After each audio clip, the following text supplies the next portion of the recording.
It's your state. That We're live now, right? yeah, we're live now. I mean, Okay. yeah, no, man, it's just Looney Tunes, right? It's Looney Tunes. It feels like we're living in a, I don't know where I don't like a science So a dystopian let's science fiction novel. I don't know. Let's just back up a second. Hey, it's the Hey, weekly how's it going, Alaboom. It's Lance? the Happy it's New the Year. Happy New Year. It's the 14th of January, year of our Lord 2026. Um, yeah. Did I show you? I have not. I posted this just a minute ago on my Facebook. You probably can't see it because it's probably all blurry. Can you read it? Hold on. Hold on. It's got a I weird. Yeah, it's not quite getting the Oh focus. yeah, I saw that. I saw that where it was like I definitely he doesn't like how he loads the dishwasher. I knew Yeah. yeah. Let me read it. I should have known he was. Sorry, I should have known he has absolutely no morals. I've seen how he loads a dishwasher. Yeah. And so it's funny because I could hand this back to Michelle in the same way. You Yeah. know what I mean? Like it's just kind of funny. Like the New Yorker is in our heads for Yeah. some reason. Like it's just I have the a New Yorker cartoons are really the best. I mean, Oh, no, they're so Yorker good. cartoons are amazing. I have a couple of books full of them. They're Yeah, just Michelle gets the annual desk calendar, And this is from January 5th, by the way. So it's a little bit, but it's been sitting at my desk and she handed it to me. I was like, "Oh, is this me?" I'm so like, I could hand it back to you. So my wife got me a really awesome well she got me several awesome Christmas gifts, but like sometimes she finds something for me that I don't ask for. Like I don't is it down here still or did I take it upstairs? I think I took it upstairs. She got me this canister that unscrews so it's like there's two cups basically and one of them is to put sunflower seeds in so you can just shake them into your mouth to eat them and then Okay. the top canister has a screw top but also a like kind of like a funnel and like a rubber stopper on a that's on a thing that you can pull up and you can spit the empties into and I choose sunflower seeds all the time. And like one of the things, and then she really got sick of like seeing a coffee mug full of the empty shells. It was and admittedly it's kind of disgusting. So I mean, but But yeah. just you spit them out and put them in the. So like the top part has like it's like I'll have to go grab it. That's fine. I But think I get it. yeah, but I mean it unscrews and then she got me a bunch of gourmet. She got me a bunch of gourmet sunflower seeds, like weird flavors and stuff like What's your that. favorite flavor? The one that I had recently was Lemon lemons. pepper. It was like lemon pepper, yeah, and it was fantastic. Always I good. I could We got I these pistachios that are one's like lime jalapeno mm, roasted sun or roasted some kind of fiery pepper. I can't remember the name of it, but and then plain. yeah. Get it from Sam's Club. Lord Javi, Kabuki Kid, well Aldi Prime's in the chat too. Kip Liggett, good to Aldi see you. Prime. I got my email saying I gotta pick my hotel rooms for Gen Con on the 2nd Yeah, of February. I know And it's then starting already. shortly after, I got an email from Lainey. Just so when you reserve your rooms, do you think, basically, because we'll sometimes when you need an extra room, if we have Right. extras, If you we, had we will spares. we will transfer those Yeah. over to you. I won't Yeah. I So, probably will not be coming to Gen Con this year. well, that stinks. I hope you will. I mean I got COVID last year and then I'm kinda Yeah. I mean I had a great time. It was fun. We Yeah, had it a was great great. It time. was it was so amazing to see you there. But You anyway, never here's know. I might show up. You never know. here's the other cool thing. My wife got me. So have you heard about this stuff? I've heard about the brick. Tell Yeah, me about the man. brick. I'm So curious about it now. so You bought you one? She bought one. she bought one for me, yeah. The Facebook ads took effect. So it's just you download the app, you give Brick control over your phone, and like That's scary. literally, like if I well, it's yeah, there is a little bit of a hesitancy there, but I mean, I blocked. like Twitter, I blocked, and I blocked Facebook because I don't use TikTok. I mean, I have TikTok on my phone, and I basically like, so my wife can send me something and I can look at it. And other Yeah, than that, I don't ever start it up. It's just, right. it's It's buried. It's a only because hidden. if she sends you something, you look at it. Yeah, because you can't look at it unless you have TikTok. Like they used to be able to Yeah, like, oh, you can go to you the can't use website. the. Oh, It's like, really? You oh, you can't. want to look at it? Go to the way, like I would have to copy the link, send it to my computer, and then pull up on the computer, like on a computer tab to look at it. And that was just, this is ridiculous. And like, and she would send me something that she would want a reaction to, like, hey, did you see this kind of thing? And I'm like, oh, okay, hold on, let me email it to me It's good to myself. see that And you are the same as me and Michelle. yeah, so Michelle will send me five or six, maybe even more than. I mean, if we counted, we probably send each other like half a dozen reels or tick. She's not really a TikToker, but reels, like yeah, Facebook I got you. per day. I mean, which is fine. Like I love them. They're funny Um, so anyway, yeah, so in I this installed world it. of darkness, so we can look to the light of So so Facebook reels. so you probably can't see this, and I don't want to like, but I mean, like, there's my like Facebook on my phone, Yep. and if I hit it, it just tries to, and then it just says this is a distraction, and it says Oh. if you want to use it, I have to go walk over to the brick, put my phone next to it, and click on it to be able to look at it, and to like Oh, load up. wow. So it's That's like kind of like I it's get it, but like a bit scary. it is Like, let's like. say if Brick got hacked or something, like, Well, yeah. I mean, yeah, I agree. I agree 1,000%. I mean, there is a way you can, if you just completely shut down and restart your phone, you can disable it. I mean, it's just like, and you can go into your phone and disable it. But the thing about it for me was like, I didn't realize how many times when I was just bored, I would just flick, pull up Facebook. Like I didn't realize how many times I do that. And now I've had it now for like 3 or 4 days, and like I do it and I hit it, and like it pops up and then it just vanishes. And I'm like, oh, that's right. And then I realize what I'm doing. I'm like in this little like 5-minute window of me like walking up the stairs to go make myself a peanut butter sandwich or something. And I'm like, oh, I better like get in. And then, I mean, and I'm not trying to look yeah, down on that no, anybody. that's crazy. Like it is. I mean, I get it. Like I feel equally addicted to it. Yeah, I mean, An I'm not telling addiction. anybody else that you have to go out and do it, but I've already noticed that like I like the fact that like instead of me pulling up that, it's like I am, because I always would know that like, okay, I'll just pull it up and like, okay, like but and then like long after I should have been done scrolling, I'm still scrolling and looking, like I already made my peanut butter sandwich, right? The toast came out. I've already put the peanut butter on. You know, it's just like, and so I don't know. I mean, it's cool, and I really, it was a really Huh, um interesting. it Did she was get really herself awesome. one? What now? Are you the only one that Oh got no, one? anybody in the family. And I've told them, I said, I'm not going to tell you you have to use it or anything like that. But here's how you do it. You download the app. That's how you set it up next to it. I mean, you got to use your you got to put your you have to like use an email, to like set up an account, to make it work. But yeah, I was just like Yeah, I've seen the ads.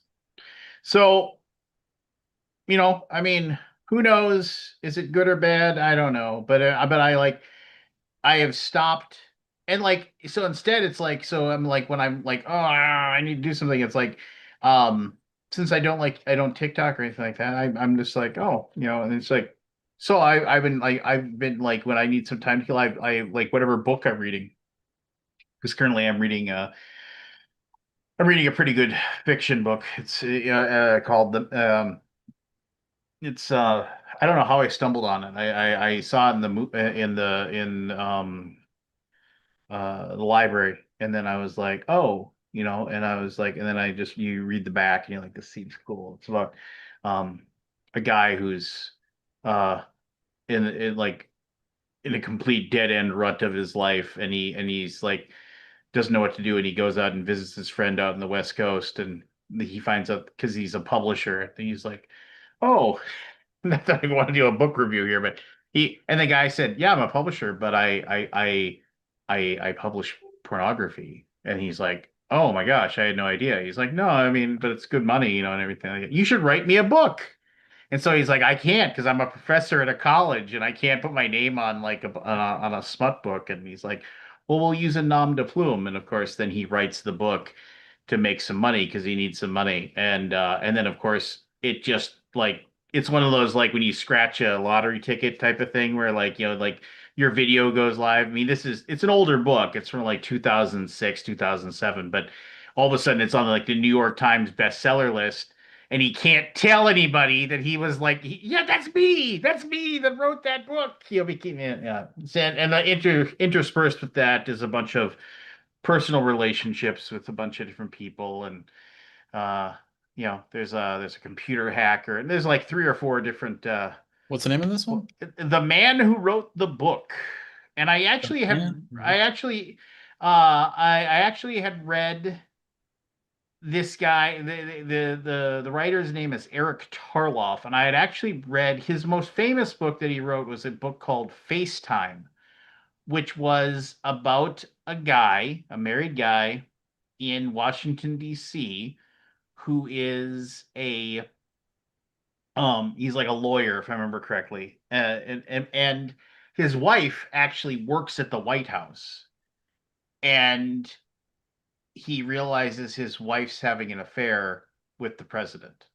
Oh, And it's kind of a humorous thing and it's like but he really likes him. He really likes the guy too and like he's like I could ruin this guy's life. But anyway, yeah, that's like the book and it was definitely written right after Bill Clinton, ah. just kind of like, that whole thing. So it So was Michelle definitely. just sent me two reels.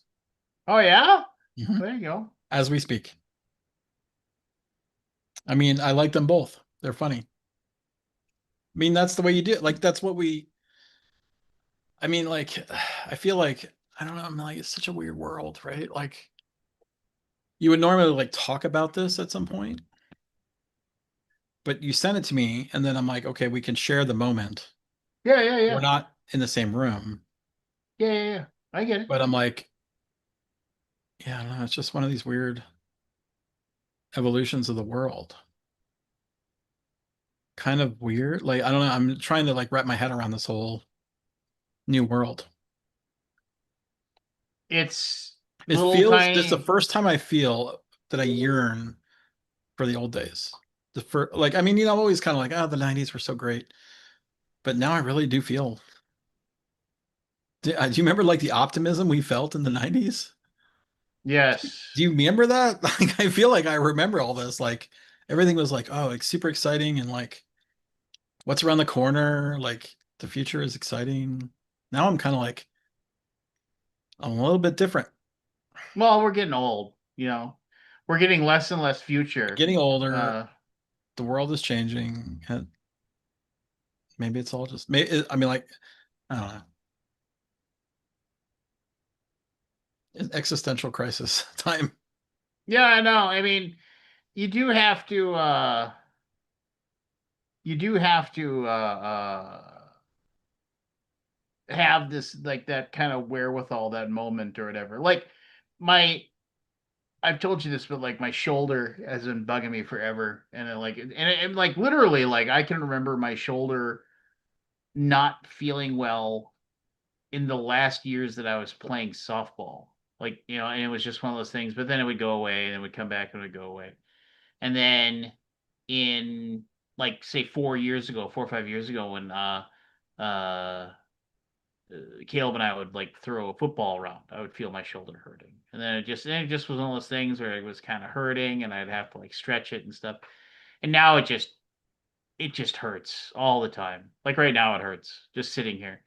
And Rebecca and Caleb and I went to the gym today, and like it was okay. I was working on arms, and I was like, oh, I'll get on the bench. And like the very first bench press I tried, I don't know what it was, but the way that weight went down, it was like somebody just shoved a dagger in my shoulder, and I was Oh just like, no. yeah, I was like, oh, okay, I'm just gonna do one of those I mean, today. but I mean, obviously the body thing Well, aside, it's just so the so world yeah, well, it that is. we're in. Yeah, but no, okay, so here's the deal. So I signed up for I requested go talk to my doctor about it, because you have to talk to a doctor who then will tell you, okay, you're gonna go to this guy and he's gonna take a look at your shoulder, and then you gotta go through that whole process. And I remember I was and thankfully, like, and it's always like 2 months out. It's never, but I Oh got put on the yeah, waiting no, list. nothing's Yeah, instantaneous. and I got put on the waiting list, and I get to go see him at the end of January. But I always think about, like, you know, when I see my my son, like, either of my sons, like, just hopping off of, jumping down on things, grabbing stuff, Yeah, moving moving quickly. briskly, Yeah. sprightly. Yeah, just not a care in the world. And I'm just like, oh, I remember those days. Hey, Chad. What's up? What's Hello. up, Chad Hey, Chad, what Roberts? was that thing this morning? The admin flag. Was that the butterfly message? Was that anything? Are we live right now? We We are are live, so live. if we can Oh, discuss it if you want. oh But no, I was just somebody curious. if anybody in the chat even cares. So I'm one of the main admins for the BGG Discord. So um so somebody had pinged admin this morning that somebody had posted one of those Facebook things that said, "Hey, everybody have a great day." And It was a butterfly. And Yes. somebody had reported that as an admin because it was a quote goofy grandma post. And I was like, nobody made you the arbiter of what quality control is or what somebody can post on the Discord. So stop paging admin for stuff like that. So Yeah. Okay. uh I was wondering what it was. yeah, I don't have tolerance for people People that want to gatekeep yeah, the exactly. And Discord. and that's not what I'm about, and I don't think that's what the Discord should be about. So Okay. um I just was I got snooty this morning. I saw that. I'm sorry. Well, people think that's their Discord. They do, and I want to encourage that to be their Discord, but I don't want it to make it they're the main arbiter of what gets posted and what gets discussed and what Yeah. I doesn't. mean, if that person turns out to be a spammer, we'll deal with it. Yeah, we will. Yeah. But I don't want somebody to feel unwelcome. Sure.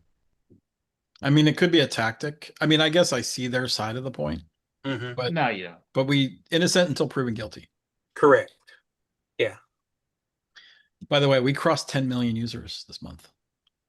Look at 10 you. million active users, which I'm very skeptical of. The Hmm. last time we crossed the threshold was in 2020, which was 6 million. Today we crossed 10. So what And, defines active? meaning you logged in for at least a minute. You interacted with the site for at least 1 minute. Okay. And I am seeing a lot of traffic from China. 2.2 million or maybe 1.5 million of those users, those active users, are from China. So that means 7.5 million or 8.5 million not from China, which is still a huge amount. So I'm kind of But like, I kind of feel it's bittersweet because I'm like, are these real people? could Like you 10 sort of million is take a look six. at like what they're doing, like as a whole? Can you see like what I've they're peeked in a little bit and they are looking at games. okay? That's as best I could do. I don't have our analytics are not strong, Oh, pardon me. but to go from 6 million in 2020 to 10 in 2025 makes me kind of raise my eyebrow. Now I don't know where we were last year. I should go back and look. But to go to 10 in 1 year or just out of the blue. Maybe I wasn't looking last year. I don't know. I kind of was just like, oh, how many people are on the site right now? Oh, 20,000 users on the site simultaneously. And then, I look at the numbers and it's like 10 million. And that's, I'm like, wow, that's a lot Quick for question. a 30 day. Quick question, and if it's negative too negative, Nancy, you let me know. Um, how does that affect the bandwidth? I mean, it costs money. I mean, yeah, for them Yeah, I to know. visit it, but Believe me, the site being popular is like it's a directly blessing and a curse, impacts to the right? bottom line. Yeah. Oh, it's a blessing and a curse. I get it, Right, but but so is it just bots or is it like is it real things or is it fake? You know what I mean? That's what I wish I kind of knew. do you think What it was could be going on? like scrapers? Probably could be. But that seems like a lot of scrapers to have millions of scrapers. Millions? Well, And millions. I'm just thinking out loud. So Yeah. messy thoughts, as it I were. mean, normally like a scraper will come from like one set of IPs. Hmm. Now, if that's no longer the case anymore, then we have to worry about it. I don't know. Hmm. I mean, like, or I could just not care. But I wish I could take joy in it. But something is nagging me to not take joy in it. You know what I mean? I think it could be just the realist in you. Sure. Well, the internet has changed Yeah. with And plus, with let's the be advent of honest. AI agents. Let's be honest. And if it strikes too close to home, you tell me to shut up. I've seen you watch YouTube videos with and of something on the geek, and if there's one negative comment, you'll hone in on that negative comment than the hundred of positive. True. Yeah. I mean, I'm a negative person overall, I think. I angle negative. Yeah. So I don't know. But anyway, I mean, one hand it's like amazing achievement, Hmm. but the other hand, I have to take it with a grain of salt. Hmm. Anyway, because I was talking to Dan today and he's like, is board games bigger than it was during the pandemic right now? I don't sense it. You know what I mean? Because Yeah. But pandemic made sense, right? Like, you don't know what socially is going on in China either. you know, but it's coming from like across the country in China. Hmm. It's not just one location. Yeah, it's just not coming from the what is it, the It's West coming Coast from of like China? it's coming from many, many locations in China. But I don't know. I don't know what the state of what the internet like I don't know. You know what I mean? Like it's a lot of unknowns. Like what could could China be distributing all of that across their entire country?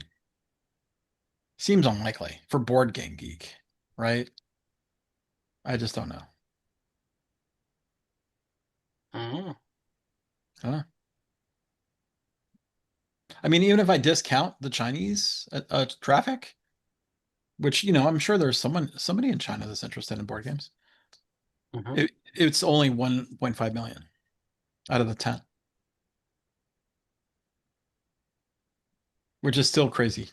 Anyway, I don't mean to just change the subject about all this stuff, but it was just something that because I've been checking it lately. Like at the end of the year, it was like normally when it's busier, I'm gonna see like did we cross any new milestones this year? Yeah. Yeah, but bittersweet, as I say.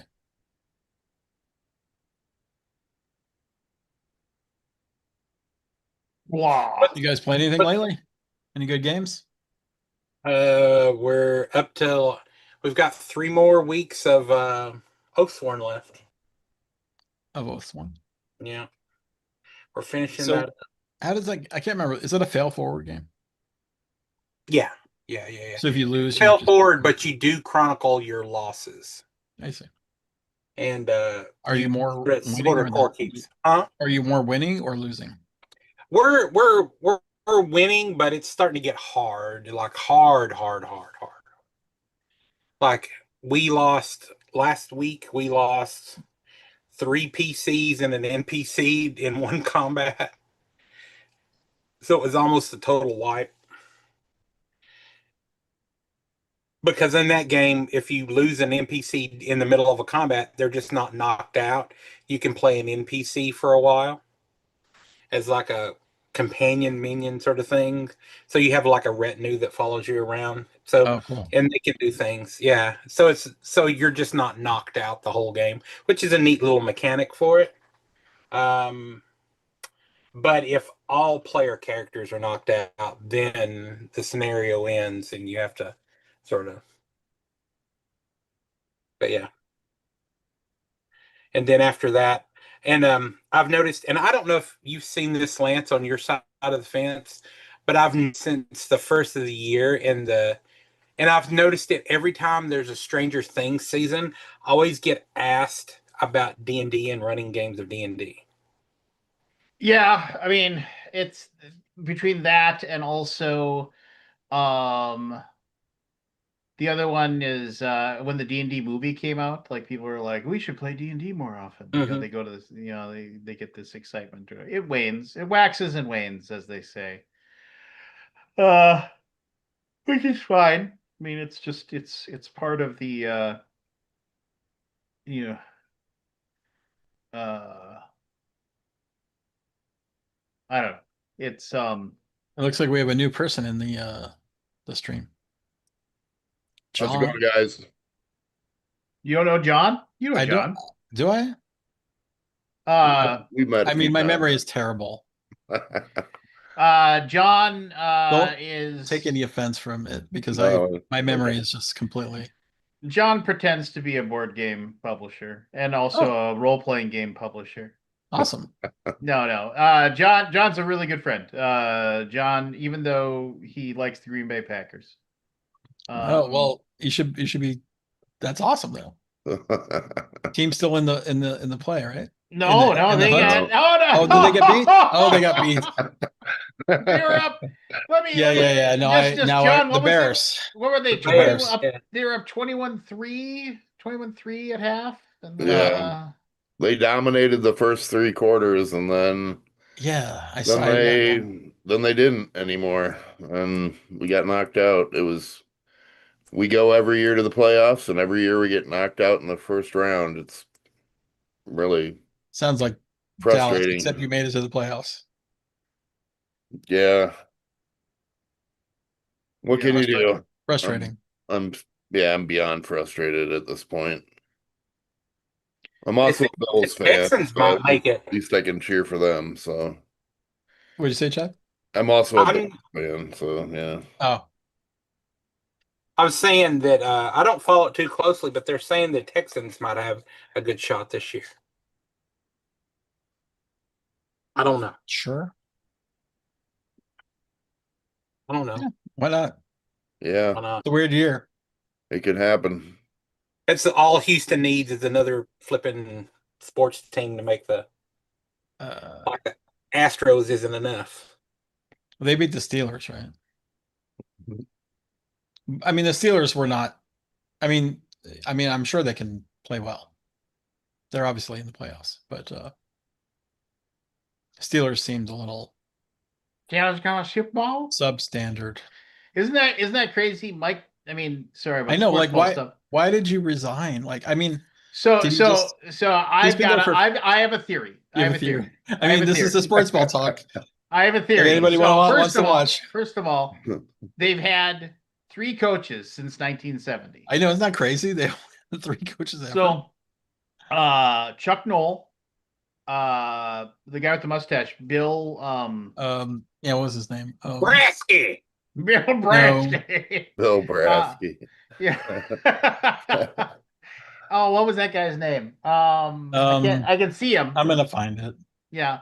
And then Mike Tomlin. Mike Tomlin was the defensive coordinator for the Minnesota Vikings for years before he got the Pittsburgh job. Mike Tomlin never had a losing season. He had a couple seasons when he went 8-8, and so like he had a 500, but he never Cower. Bill Cowher. There you go. He never had a losing season for the Pittsburgh. Yeah, that's crazy. Give me a. Oh, just come here. Why? Bye. Love you. Love you. Drive safe. Hey, it's gonna be bad weather tomorrow, so be careful if you're driving around. All right. Going to school. Going back to his dorm. That was Ross, everybody. Anyway, if you go to Gen Con, you've met Ross.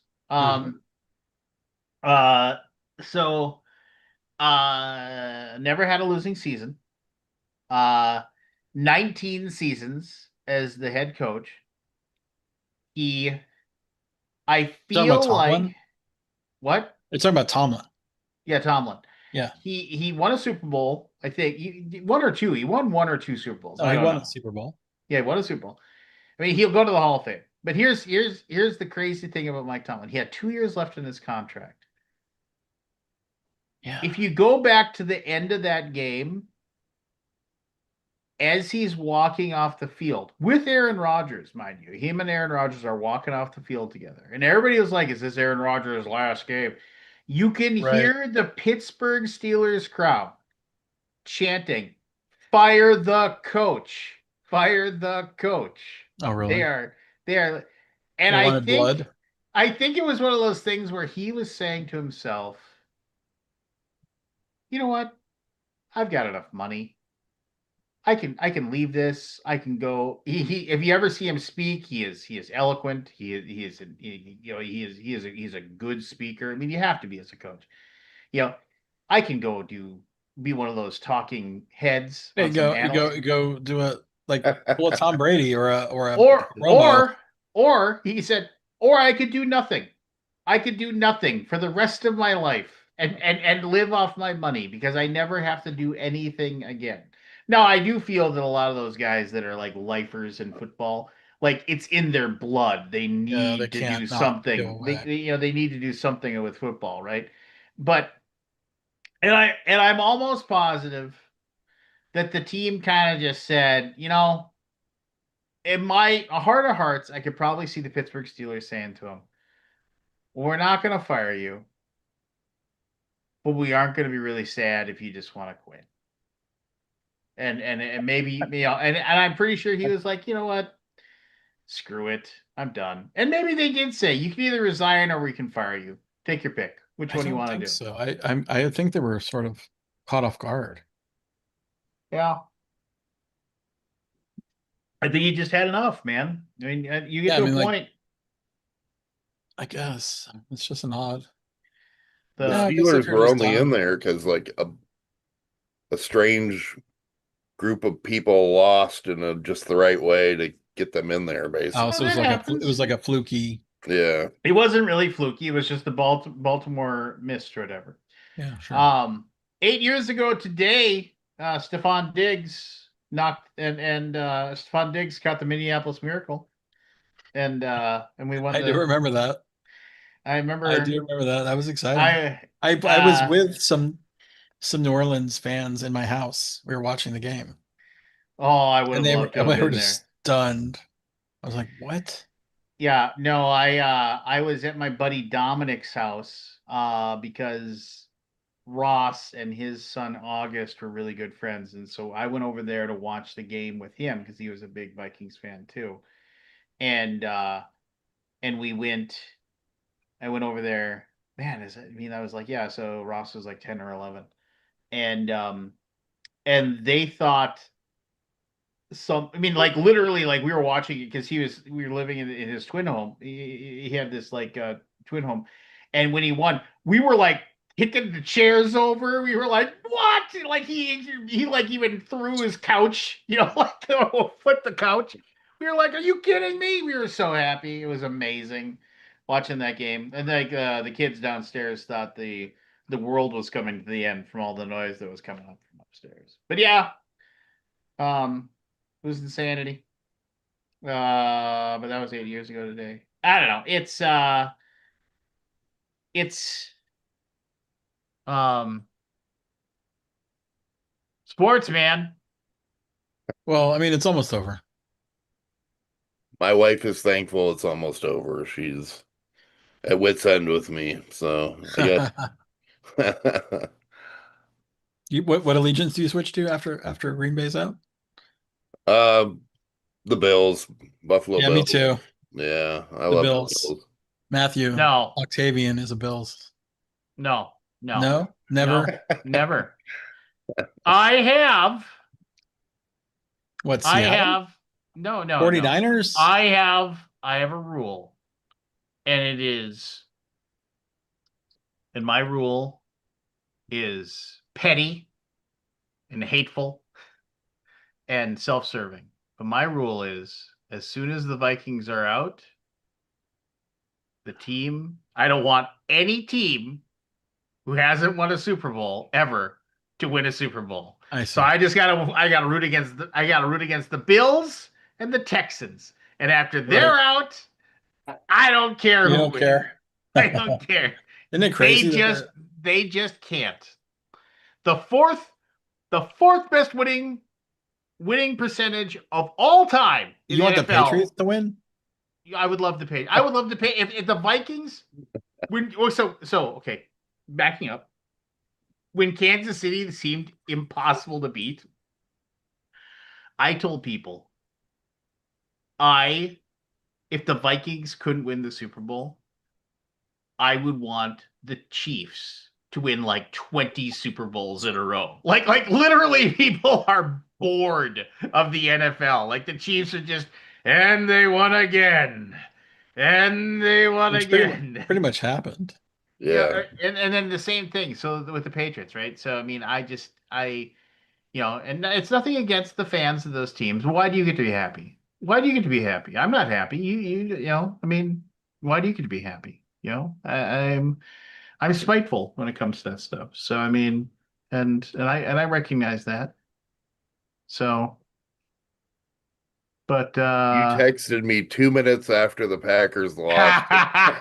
and I was like, I was so angry and hurt at Lance that likes to point rub in it in. time. Like, I was like, I got a spot on the loser's couch ready for you. just, oh my God. let me wipe the crumbs off. He sent me a gif of giving of Fred Rogers giving me two middle fingers. So I was like, that's fair. That's fair. I've done my job. I've done my job. Okay. It took The me football. about 48 hours to get over it, but It I took me got like 1 over second to get over the Dallas season. it. But I was not into it. we had some friends come over who are just now getting into gaming, and Yeah. and I got to Fools. teach them five tribes this week, and that was a great joy for me since I love five tribes. I think It's a it's a great, classic. I love five tribes, and I lost, which is a rare thing. I don't always win, Oh. but I do usually do pretty well. And one of the new people won, and I was delighted, and it was great. They go, I really like this game, so I said, "Well, go get it." Yeah, Five Tribes hits with people. I don't know. I mean, it doesn't do much for me, but like I get it. People like it. Mm-hmm. It's hits more than I thought it would. Yeah, yeah, most for definitely. It's always exciting to see people new to board games like experience it, a win, and yeah, I always like that. Is Five Tribes? Uh, Can you still buy Five Tribes or no? It's I pretty much think up. you can. Up to today's the Wonder title. Yeah, I just didn't know if that was like still being remade. I don't know. And it's a Cathala game, so Yeah. yeah. Um, It's on Amazon. there you go. It's $65. I mean, Seems that's pretty much standard fare. does in the Days of Wonder store, so Yeah. yeah, My yeah, yeah. theory about board games is like, as greedy Americans, we want what we want it right now, and we don't care how much we pay for things. Like, I want it all. pretty much. I want it all. yeah, when you get that itch, gotta scratch it.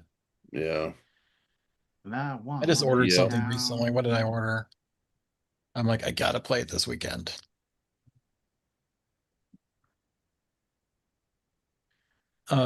Ego. The Living Planet. No, just the word ego. It's a Reiner game. It's a remake of Beowulf, which Oh wow, I liked that's a game. Beowulf. Yeah. Yeah, that's an old game. Yeah, it's old. And you remember they were selling it for like $5 on Tanga or Mm-hmm. some, it was like a $5 blowout game. Fantasy Flight, Beowulf. So I went, I heard Ego was pretty good. So I'm like, I gotta play it. I order A buddy of mine asked me if I would.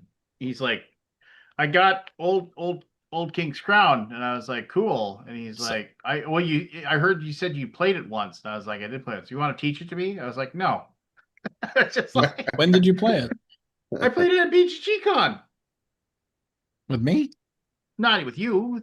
I have Oh, other friends. okay. I was wondering because I only played it one time Yeah. So with Matthew. but yeah, no, and I was like, no, I don't want to. I mean, he's like, well, you could read the rules and you probably could, Yeah, I mean it's not super simple, I was just like, but you it's can not read hard. it. It's not hard. You can read it. Go for it, I said. So you didn't buy the copy at your local game No, store? I just because now the Kickstarter is coming. When? So When is the Kickstarter coming? well, When? GameFound, there's like 35,000 people signed up to follow it on GameFound Isn't right that now. crazy? That is crazy. 30. So it was in the hotness like all December. Yeah. Sort, So That's sort probably of start, why. it sort of started fading off right now this week. Yeah, it's off the top. It's off the hotness right now. It's actually just it's 6. It'll show back up. It'll show back up for sure. Yeah. so yeah.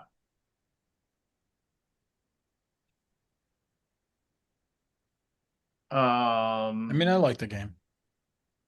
Well, there you go. There's an So AI version I'll too. I'll back it, and But you have to that'll wait like a year. that's fine. Like if I bought it, I'd wait a year to play it anyway. I mean, what the fuck? I mean, I know I'm not stupid. My friend Cullen's got a copy, so I mean, he said I can borrow his whenever I want. So I was just like, all right, I'll just back it. It's got the expansion, which I'll never. I mean, let's be fair. Let's put our cards on the table. I will back it. I'll get it 15 months later. It'll sit and shrink in on a shelf somewhere, and I will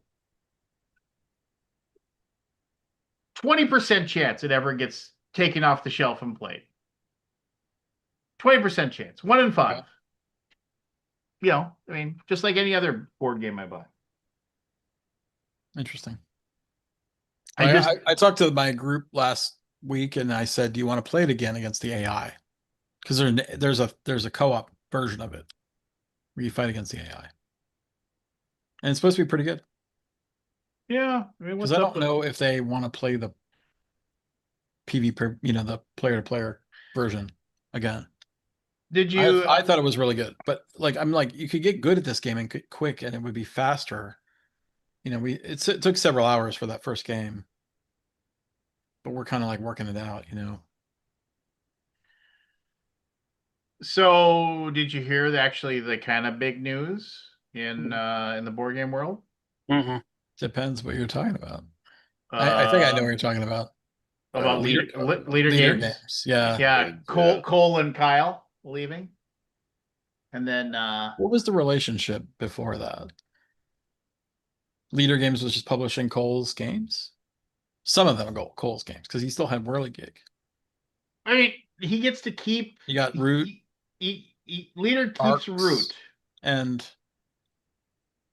Fast. Oath, which I think is Oh, is Was is it, the is was the it better. Fast I think Cole game?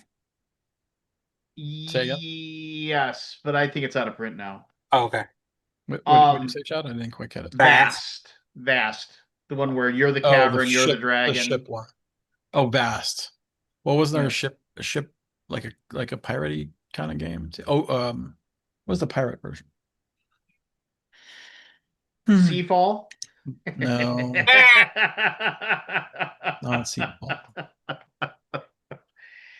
But Vast is Patrick Leader's game. He designed it.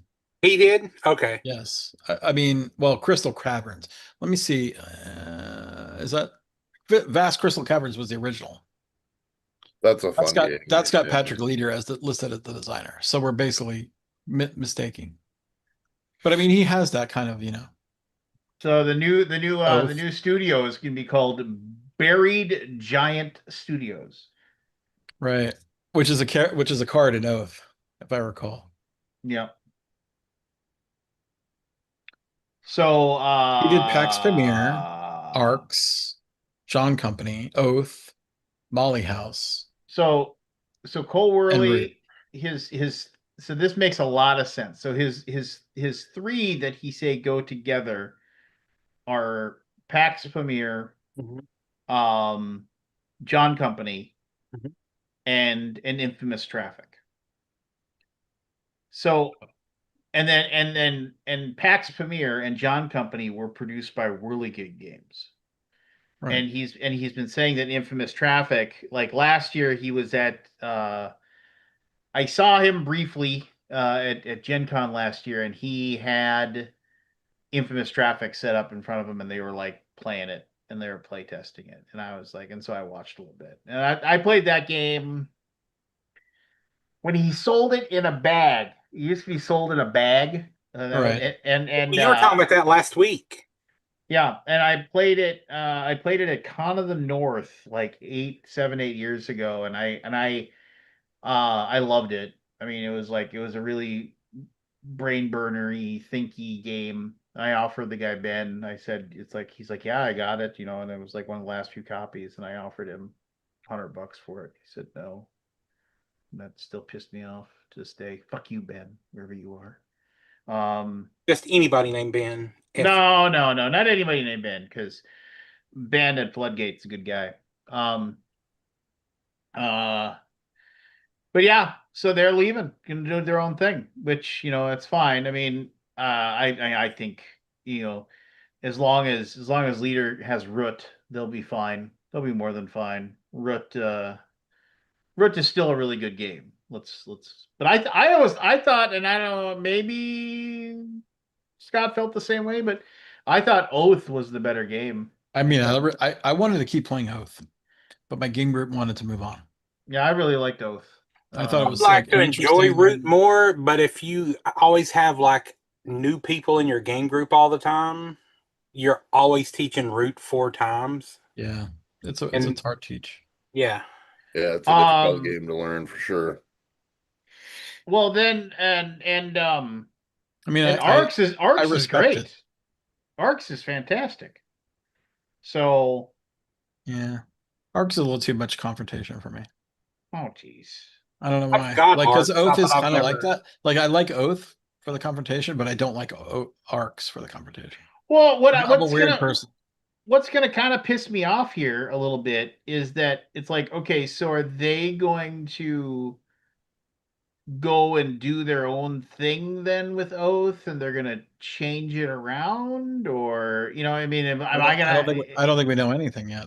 Well, yeah, no, I mean that's always that shit that happens where it's like, oh yeah, so we're gonna go and we're gonna do this thing with this thing, and we're gonna change it, and it's like, oh well, if you no, I mean if you have the original, I mean it's not gonna be the the best representation of Oh, you think they're going to reprint it differently? well, if he took it with him, they're gonna do something with it. They're not gonna like just, oh yeah, I have access to Oath. It's mine now. Oh, are you gonna do anything with it? No, I'm not gonna publish I anything. mean, What are I you feel like crazy? game designers are going to move on. That's my sense, right? Well, yeah. Unless it's an evergreen that like, oh god, I can't keep this in print, which I Mhm. don't get that sense that it is that. I mean, it could be. I don't really know. They're just going to move on and do more things, Yeah. No, I mean that's fair. right? I mean, if you got an evergreen, which I guess Oath is the evergreen, right? Oath is staying, or not Oath, a Root is staying with leader games. Yeah, because Root not That's the only has evergreen. the board game, but they still push the RPG game, Yeah, the Root is the killer title, if you might, you know what I mean? At least I suspect that's what it is. or at least the most marketed title. Right, it's the most popular. I mean, what is it ranked on BGG? I've not really looked at it lately. It is ranked 33, which seems like pretty popular. I mean, I mean, there's Yes. there's using people that BGG would as a give reference, of yeah, course, there's there's people that would give flaws. their IT to high I or did. their I sent IT it to have the via game high. email. Have you ever heard of the email? What? Are you talking to me? No, he's I talking know, but I figured I'd just send it to you he's via talking dirty to email. somebody. Oh, yeah. Would you send me an He's not email? muted, by the way. You're not muted, You Lance. send me a No, photo with yeah, your I was email? talking to fellow Alaboomer Scott Demers, and he was like, "Why Oh. don't I have an invite?" And I Oh, was like, "I Jumping sent it to on? you via email. he Why don't goes, you?" "Can I tell you about Dragons Down?" Have you heard about my gang Is Dragons Anthony now? coming on tonight? I'll text him. He didn't know if he was gonna be able to make it or not. Hold on, let me bother him. Pittsburgh Also- Steelers have released Aaron Rodgers. He's a free agent. Is that a good thing? Yeah. I would think there was probably a few teams that would take Aaron Rodgers. Oh. I just hit the I just got like an alert. Well, I guess it was a day ago. It's not that new. I finished my Paint Wow, State. Scott, you're fighting a fish there. What is that? Old man in the sea. Right? It's not bad, is it? That's right. Yeah, look at that. No, you know what it is? So there's an employee of mine who has a fish picture as his Zoom background, Okay. and so I decided to outdo him. That's crazy. Are you a fisherman by chance? I No. am. No? Yes? I am not a fisher. Okay. It's the So old man in the sea. We lost your camera view, by the way. I mean, Yeah, I did that it's just so still you can see there. it. It's I just, see. I see.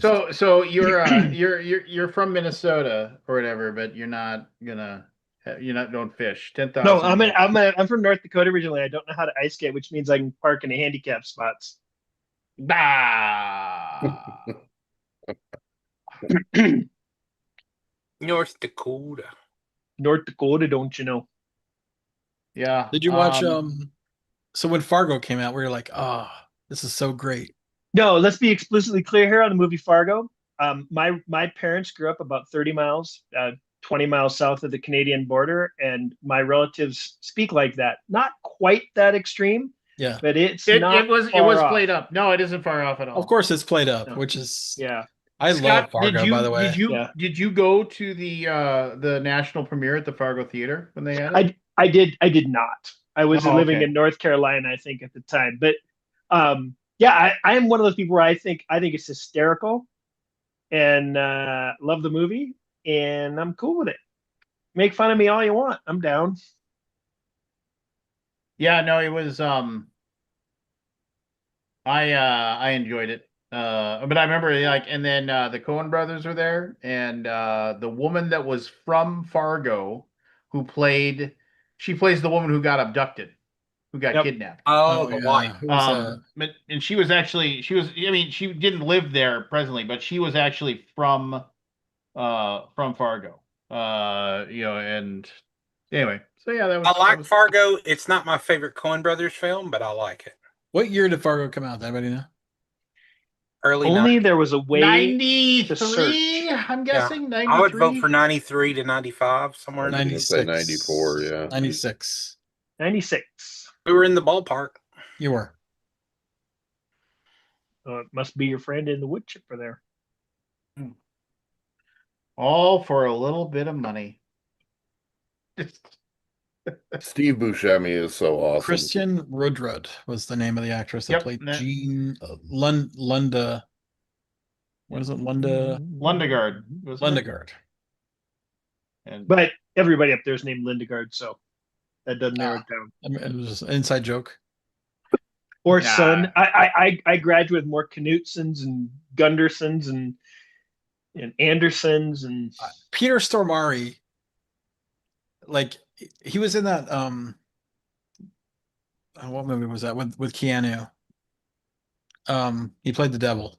I love Peter Stormare. There's more need to be more Constantine. Oh, the Devil's Advocate. Constantine. Peter Stormare in that movie.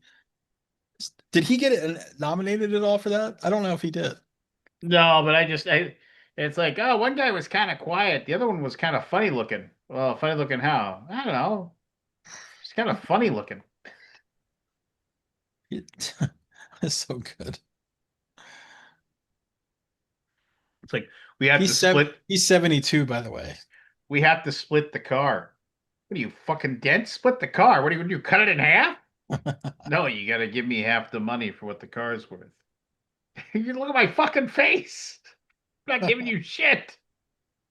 It don't cost much. Ah. I almost want to go watch it again. Mhm. He Been a also while played. since I've He seen it. also he. Oh, he's a nihilist. It Oh yeah, must he's a be. It must. nihilist. It He must believes be in exhausting. we believe in nothing. Yeah. It must be exhausting. Don't you think? Yeah. Just like, oh, this is money. I'll suck your dick for $1,000. Won't he get upset? He's a nihilist. He doesn't believe in anything. It must be exhausting. Yeah, just like I'm gonna go find a cash machine. Ah, I just watched that again for like probably the 500th time a couple weeks 500. ago. Oh, Oof. I've watched Big At Lebowski. I least remember. 20. I mean, there was at one point when I was living alone in my apartment. It was I had it on DVD, and Mhm. it would just I'll just run. keep it looping. We I would would just. do that with the Rocky Horror Picture Show. I mean, it was Man. just. But Hey, Lance. Oh, sorry. Go ahead. Constantine. I was just saying Constantine is like a hidden gem. Constantine's a great movie. Like, where is the Constantine 2? Can I have a cookie sandwich? Yes. Yes. Keanu said he would love to go back and do another Constantine film. You did say that. It He was did. a. There's that great moment where the devil's trying to take him and all of a sudden he can't drag him. He's like just tearing up the ground, and because Constantine did something good at the very Right. end. So, Lance, have you mentioned to John the equal number of playoff victories by the Vikings and the Packers? Well, I was just gonna say we both won the same number of playoff games this year. Mm-hmm. Yeah. All right, let's do initials. John, you've never done initials, so I'm going to teach you the rules. I'm going to give you the initials very shortly, and these initials will be the initials for every single answer to this contest. There are 14 people, places, things, sayings, and they will all be 2 words, and they will all have the same initials. I'm going to read clues. The clues start off very vague until they get very specific. There are 6 clues for each one. As soon as you think you know the answer, you ring in by saying your name. What's your buzzer, John? What's my buzzer? Yeah. Uh, You weren't paying attention, John. Let's go. Let's back up. There are 14 things. Oh, Lord. That will all have the same initials. 2 words, people, places, things. I'll give 6 clues for each thing. The clues are vague and become very specific as time goes on. At any time, you can ring in to guess the answer. You guess the answer by ringing in. You ring in by using your name. What's your buzzer, John? John. Very good, John. Very good. We got Does he have to there. give the answer now? He said his Did you name. say that? Did you say that the first time around? Because I don't know if I heard that. Yes, I did. You Mr. Okay. You need a brick. You You need a hid me. brick for when you're on this show, you need a brick. God, put your phone down. Stop watching reels. I don't have a brick. Stop watching reels. Oh, a brick. Yeah, brick. Yes. All right. So how do you decide when the brick is active? You just say like I'm active. It is Always active. active? It's always Always. active unless you turn it off. Okay. What? And you can set up schedules. We talked about the brick earlier. My wife got me this. It helps with my focus, so I'm not just scrolling on Twitter and Facebook constantly. Oh, It's like a device. It does not let me use my social media unless I specifically take my phone and put it next to it and allow myself access to the things that I want access to. So you have to make a very deliberate choice to do it. In which case, then you can make the choice, I'm not going to do it. do you So- feel social media is becoming a problem for you? Absolutely. Because like it'll be like, oh, I'm bored. Pull up Facebook and start scrolling. You know? Hmm. Yeah, it's Yeah, just we're like, all I deactivated my I have Facebook. theories That's about- why Lance has got to text me a separate or email me now. Apparently, next week smoke signals. The link. I just shut it down. All right. was tired of getting triggered. Hey, Matt, Matthew, do you need a refresher on the rules for initials? No, please say no, man. Ha! The initials are P A P A. It's good to see you, Matthew.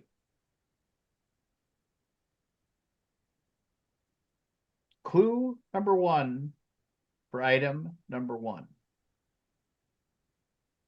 Appeared in the movie Catch Me If You Can.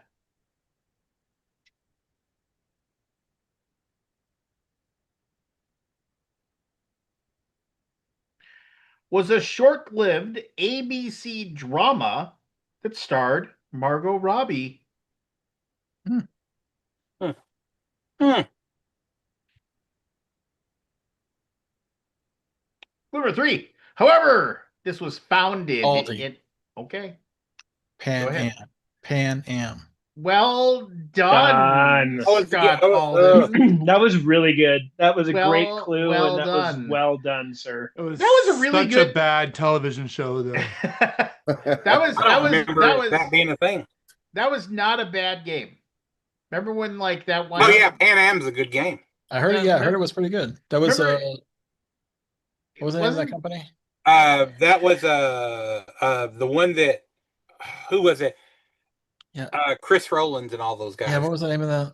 I mean, there's a Yeah, website. I and, heard. and they made like 4. They made 4. They released all 4 at the same time, and Pan Am was like kind of the heavy one of the group, right? Prospero Hall. Prospero Hall, yeah. Funko. Prospero Hall. Clue number 1 for item number 2. This is the title of a Roy Orbison song. So you know, Only the Lonely is not the answer. Only the lonely. Clue number 2. This is a very popular comic. Chat. Go for it. Any arcade. Well done. I What? thought if I said comic, it would be like people would think comedian, and they wouldn't think comic strip or web comic. Well done, Chad. Well done. Well done. Ah, you guys are getting these two. All quick. those clues you've. Yeah, I know. That's good to say. Technically, Pan Am was a hyphenated single word. Oh, it was. Oh. I believe so. As he drinks his sparkling Matt is beverage. filing a protest. Yeah, I am. I know, I right? am protesting. Protest question. Corn pone. I'm drinking my Corn- juice. Oh, Corn corn pone. pone. God. Oh, Hot Aldi, dog. I got your Christmas card today. Oh, you did? Finally. Wow. It's We early said that like next weeks year. ago. We said that I weeks got ago. I got Breeze last week. Oh, mine must have got lost in the mail. Yeah, I must have. You got to be friends with Michelle. I am friends with Michelle. Clue number And 1. you got to send us one. Well, I'm out. Yeah, I know. Matt sends one. Reciprocation. Well, I mean, I'm sure Matt's that he sent me is coming. Matt's is very nice because it has this like cursive writing. That's not your writing, is it? Like It used to be. It's not anymore. It's quite nice. I Well, used to handwrite them all. if you want us to send you one, just give us our address, and I'm sure Doris Okay. will throw you on the list, and you will get one from Doris. She loves sending those. Hey guys, I'm getting pulled into daddy duty. I got to go pick up my daughter unexpectedly. Oh. So I'll be back a little bit later. All right. We'll see you later, buddy. I already know one of the answers to it. I'm just dying for it to come out. I may just like call you, Lance, and text it to you. Okay. All right, see you later. He won't know the clues. He's going to get it wrong. No, I Clue won't. number 1. I'm sticking around for one clue. Professor Paul Kurtz compared this to a primitive form of magical thinking. I don't have the answer. Clue number 2. In a sense, this was first seen in 2009. Matt, Go ahead. Paranormal Activity. God damn you, Matt. I was like, I'm waiting in the weeds. I'm hiding. Wow. It was well disguised.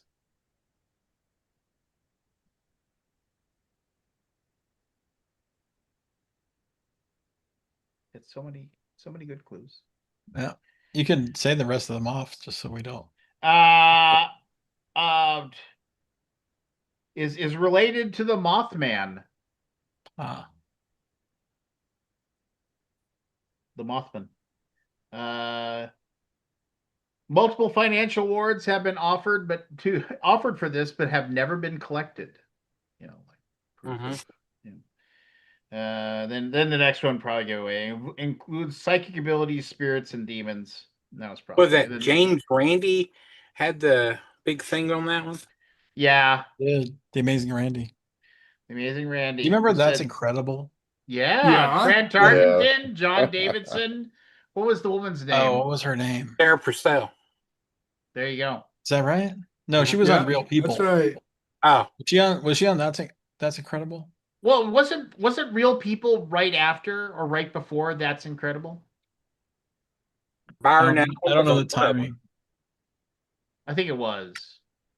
But I mean, yeah. I just remember Real People had that one guy, Kathy Lee Crosby. Kathy Lee Oh. Crosby. She was in That's Incredible. But They're Sarah Purcell was in rebooting. that with Real People. I love those shows. My God, I watched all of it. Oh, that was one of the greatest shows of all time. Those shows were great, and like Yeah. one was Ripley's after Believe It or Not.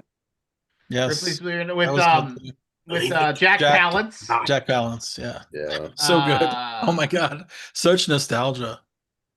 And They're Oh, rebooting. Ripley's Believe It or Not was like filmed in a can. Because oh, who was was? that yeah, tall guy it wasn't videotaped. with the giant teeth? That was one of the hosts of Real People. Remember that guy? He had kind of like orangey hair, and I just remember I mean, like I could he look it had. up. I can't remember that guy's name to save my life. You know they're rebooting Greatest American Hero. Oh Oh no. God, no. Oh I God. thought they were rebooting the Burbs. Skip Stevenson, Oh yes, Skip Byron Stevens. Allen. Yeah. I think it was Skip Stevenson. Yeah, I Yeah. think you're right about Skip. Yeah. Fred Willard. Oh my God. Skip Stevenson died of a heart attack in his home in 1992. Peter Billingsley Exactly. was on that. Byron Allen. I think Byron Allen's still on TV. Byron Allen is I think Byron Allen owns a lot of stuff. I think he's a producer and he owns a lot of stuff. Just had to be right place, the right time back in the 80s. I think he actually owns television stations. Very Like a possible. network of television stations. Yeah, I think so. This is just kind of depressing. It's like Charles Frederick Skip Stevenson. In the 1970s, he moved to Los Angeles where he performed stand-up comedy. On October 6th, he appeared on The Tonight Show starring Johnny Carson. He released a comedy album, The Real Comedy of Skip Stevenson, on Laugh Records in 1991. He starred in the video Skip Stevenson Live at the Comedy Store. His big break came in 1979 as the host of NBC's Real People. Wearing bright crew neck sweaters, he was known for his quirky comments and his playful flirtings with co-host Sarah Purcell. And then he wrote country music, and so then Stevenson died of a heart attack in his home in 1992, exactly 1 month after his 52nd birthday. 52? Oh my I'm God. 52. That's young. I'm 52. I passed 52 by now. I mean, it's in my Yes, rear yeah. mirror. I mean, yeah, you're doing Oh, better my than Skip goodness. Stevenson then. Oof. Yeah, I mean that's Yeah, don't like reading about that stuff. No, that's that. But I remember Real People was right before That's Incredible. I love those shows. Oh, I know. I remember as a kid. I Those was are the like, shows that made me. it That's was like Incredible. Fran Tarkington and Those were great. John Davidson. Yeah. For some reason, I remember one of the That's Incredible things was the guy that would jump cars. Mm-hmm. Do you remember yeah. And then he showed up for the interview or whatever in a leg cast because one of his legs got schmucked by the car. Well, yeah, he would jump, right? And he would jump over it when the car was coming at him. Yeah, I remember that. Do you remember the yogi that would put himself in a box? and sit in the Yeah. box for like 5 hours. Yeah. It was like all steamy. Yeah, I remember in He was like, 1980. he folded himself into like this like weird little box. In 1980, appearing on the show at age of 5, displaying his ability to putt a golf ball into a hole from different areas, Tiger Woods What? was on That's I don't remember Incredible in that. 1980. Well, I yeah, don't remember why that would one. you? I do remember the Uh, guy with the telekinesis power that made the phone book thing go, and the and pencil. then But they then the Amazing Randy like busted him. oh, totally busted him. Yeah. Um, had a spin-off of Those Amazing Animals. And I remember that one. It was hosted by Burgess Meredith, and they each had their own, like, Burgess Meredith, Jim Stafford, and Priscilla Presley. I don't remember that, but I remember that, and then they each got to have their own animal, and I forget what the other, I but do remember Burgess that now. and Burgess Meredith had a penguin. That was of course it was, you know. Oh, man. Yeah. Those were the I want to days. see a Those horse. were the days. That's We were incredible. so impressed by this stuff back in That's yeah. Incredible was revived after it was discontinued in 1984 and was revived in 1988 for one season, bringing back John Davidson and co-hosted with Christina Ferrar and Tracy Gold. Remember Tracy Ooh, Gold Tracy from Growing Gold. Pains? Tracy Gold passed away, though, right? He Didn't did, she yeah. have a heart attack? Or- No, 56 years young, No. bastard. She's still kicking. Now, who was that? There was one of those. Oh, it's what Dana Gould Yeah, she was. I think she from Different Strokes. unalived herself. Oh, I just remember that, yes, a number of stunts performed were dangerous, including juggling knives, staying inside a small box for hours, and There you go. one involving a man supposedly catching a bullet between his teeth. The dangerous nature of these stunts eventually prompted producers to augment the footage with the caption, "Do not try this yourself." Steve Baker, also known as Mr. Escape, was frequently featured on the show.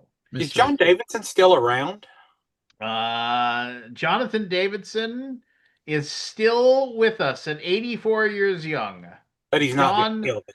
John Hamilton Davidson. There's a strong American name. That is a tough. He did a lot of tough game name. shows too, didn't he? He was Hollywood Squares Yeah. and Pyramid also. My favorite game show was Scrabble Mm, I don't know with that game. Chuck show. Woolery. Yeah. yes. There was a Scrabble. Scrabble. Game. Actually, no. My favorite was the Pyramid, but Yeah, Pyramid was pretty good. Chuck Willery would always be Love Connection for me. Chuck Wooler was Love Connection. He'd be back Yeah, in. there's a pretty famous YouTube video, and you can find it about the 25,000 or like the $100,000 pyramid or whatever it was. I mean, I don't know. It was a lot of money, and it was basically like, so they're the tough ones, and I forget who the actor is who's giving the clues to the guy who's answering them, and it's literally like they are on the exact same page with every single thing. It's like, oh yeah, it's like boom, boom, boom, boom, boom, boom. It's like you get 60 seconds and they're done.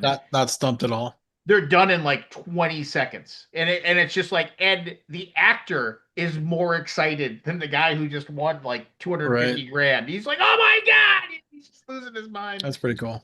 Yeah, no, go find that. It's like, it'd be one of those things where it's like, did you have a mirror? Did the guy have glasses on and they were like reflecting it? Fucking Dick Clark would always come in when they fail. He comes in and Oh, says yeah. one And then clue. he would give the clue that would get them there. Yeah. Oh yeah, things that Was are it Dick Clark? furry. It's like It was Dick something. Clark. Yeah, he's like maybe something fuzzy or something. Just like Yeah. Things that are oh, fuzzy. Yeah.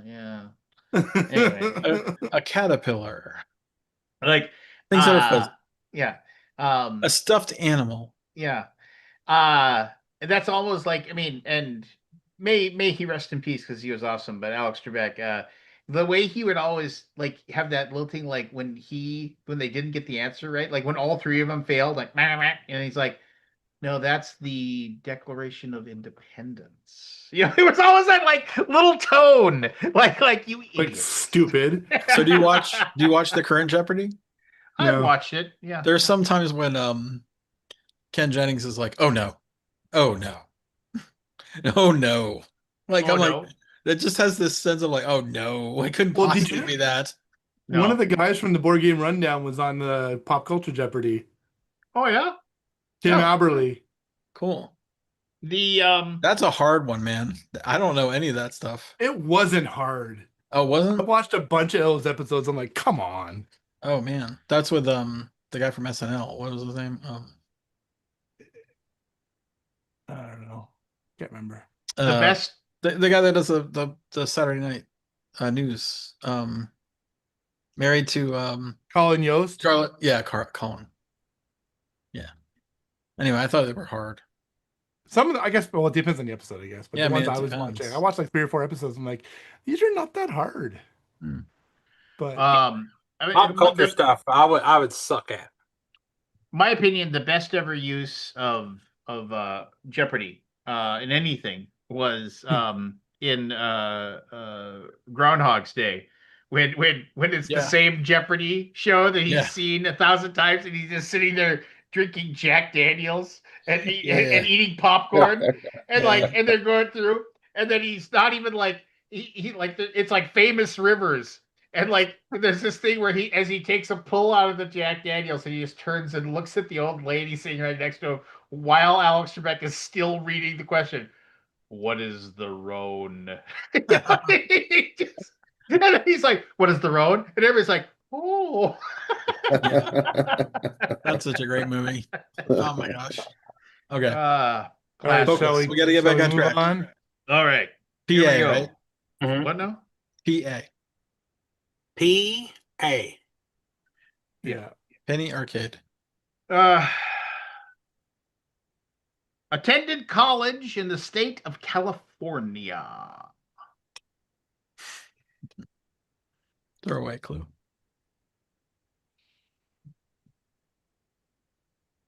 Has been heard on the radio and seen on television. Chad. Go for it. Paula Abdul. No way. For real? Yes.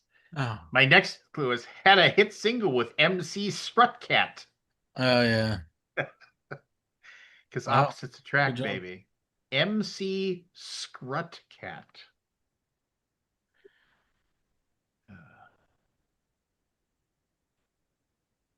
Clue number 1.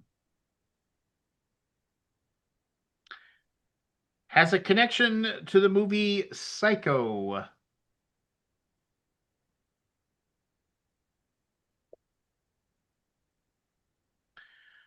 Clue number 2.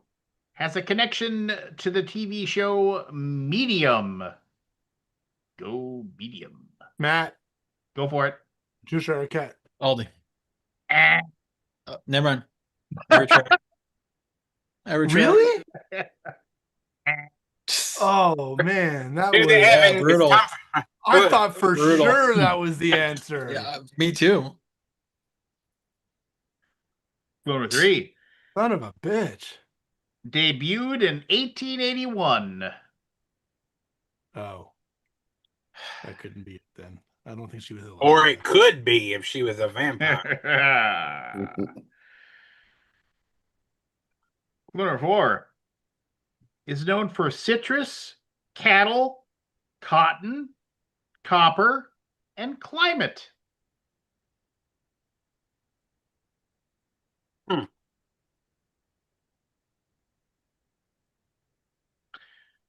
Clue number 5. Includes jackrabbits, bobcats, rattlesnakes, and mountain lions.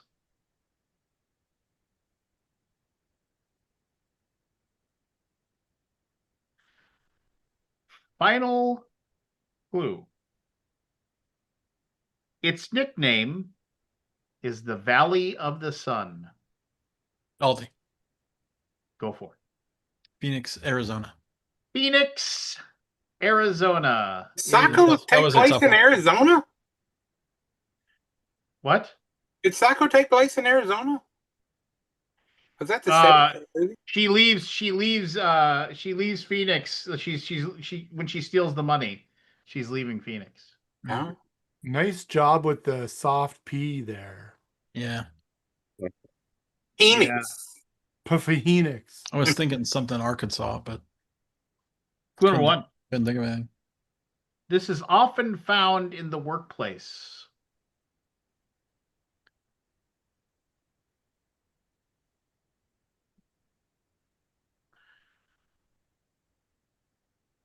Number two.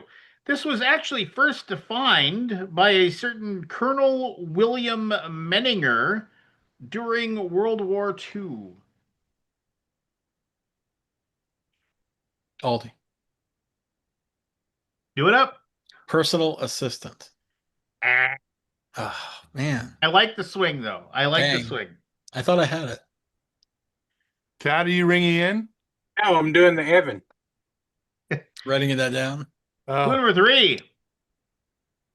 This often involves carefully veiled hostility. Matt. Chat. Oh, you have to go to the tape on that one. Yeah. Go to the tape. I mean, I thought Matt was a half a Matt- second before. Yeah, but you never know. The tape might. The tape might be differently. So yeah, we'll go to the adjudicator of reality, Kabuki Kid. Kabuki Kid.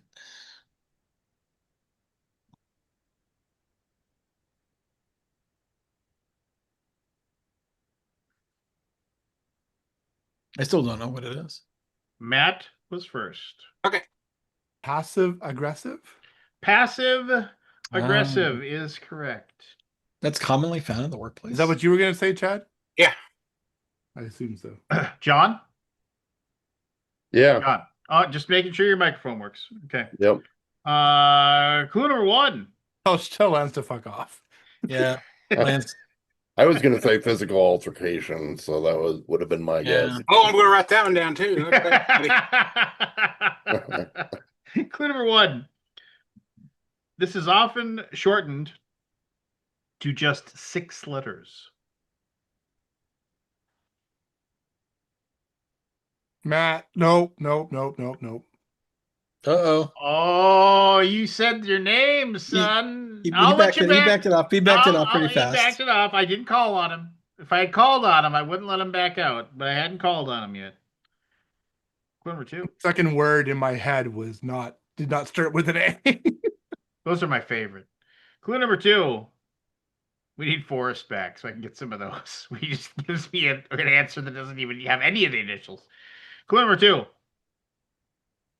Almost always connected to money.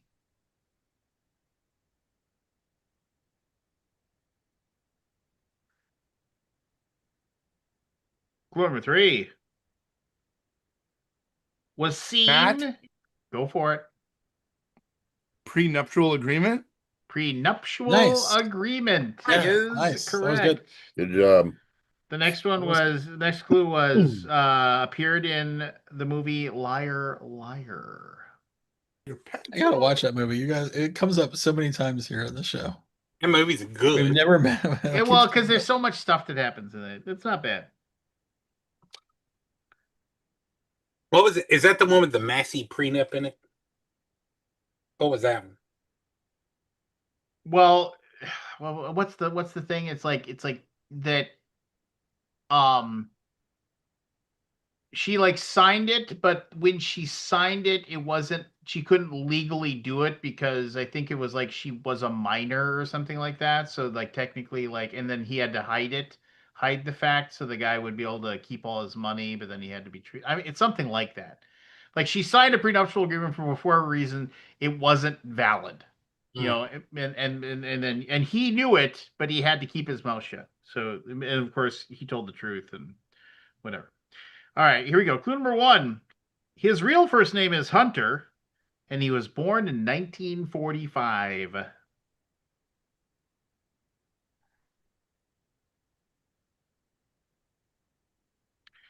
number two. Founded a famous institute in 1971.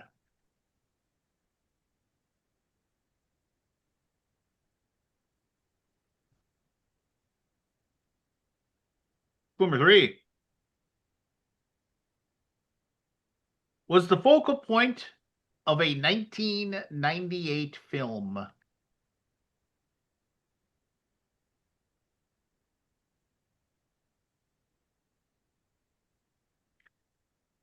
Number 4. Promoted an alternative that is not funded by insurance.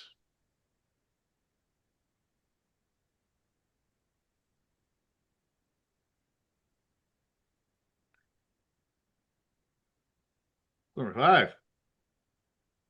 Has a connection to clowns.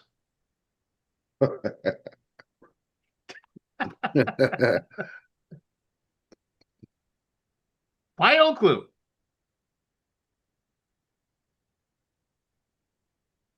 Robin Williams played this character. Matt. Holding. Matthew. Patch Adams. Patch Adams is correct. Matthew with 4, Chad with 2, Aldi with 2.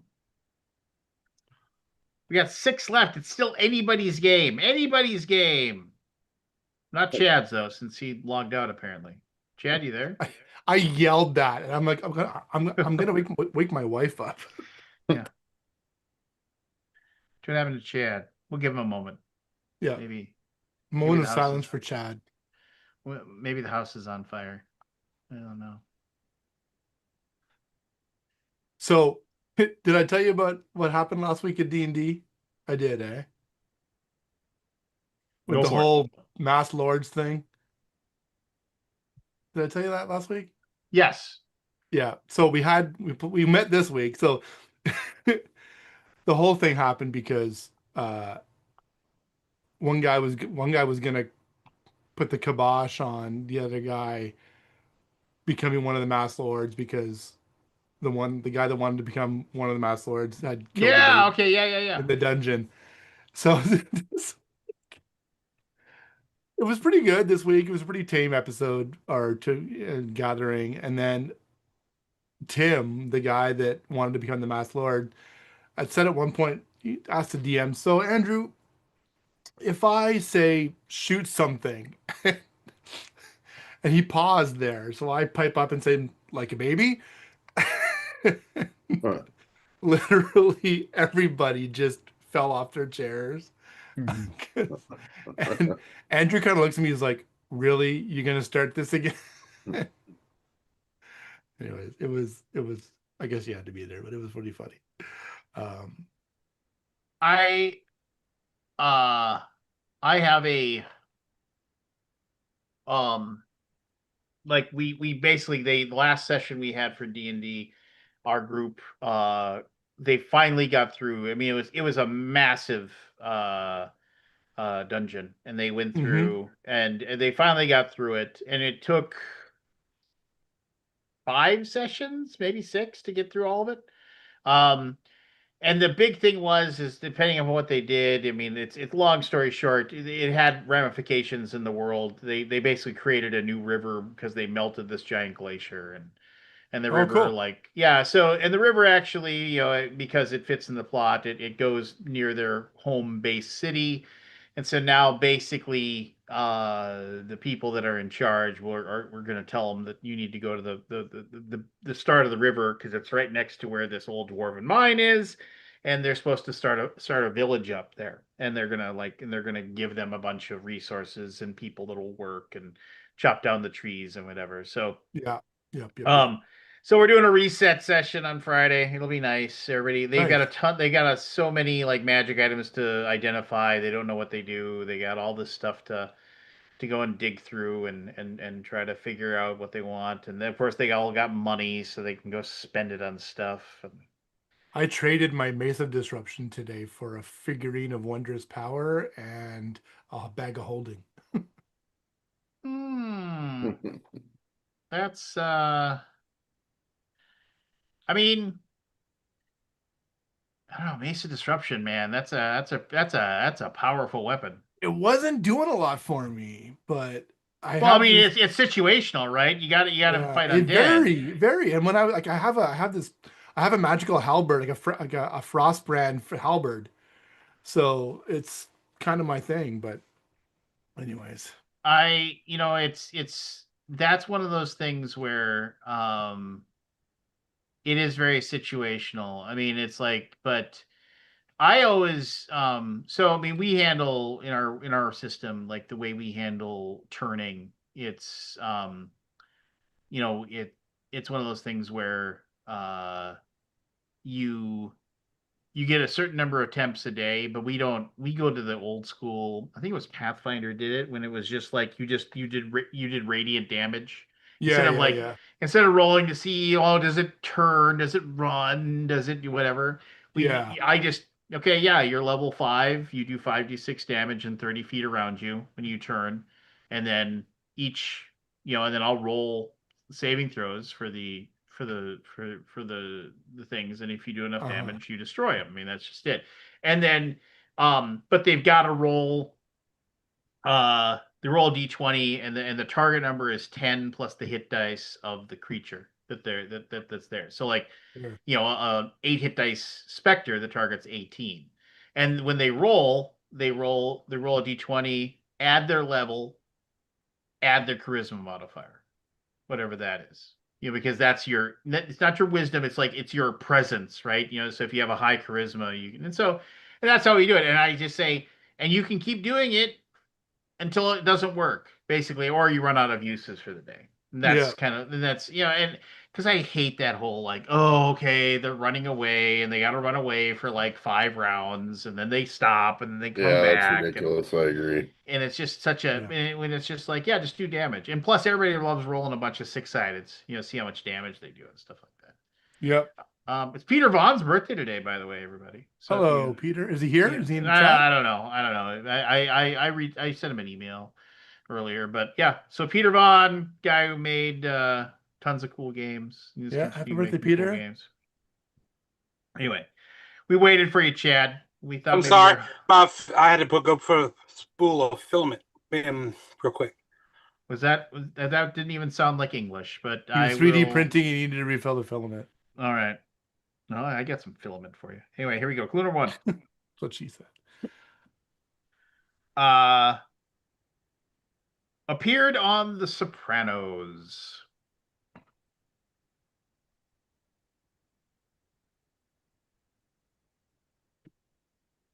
Clue number 2. Appeared in the movie Matchstick Men.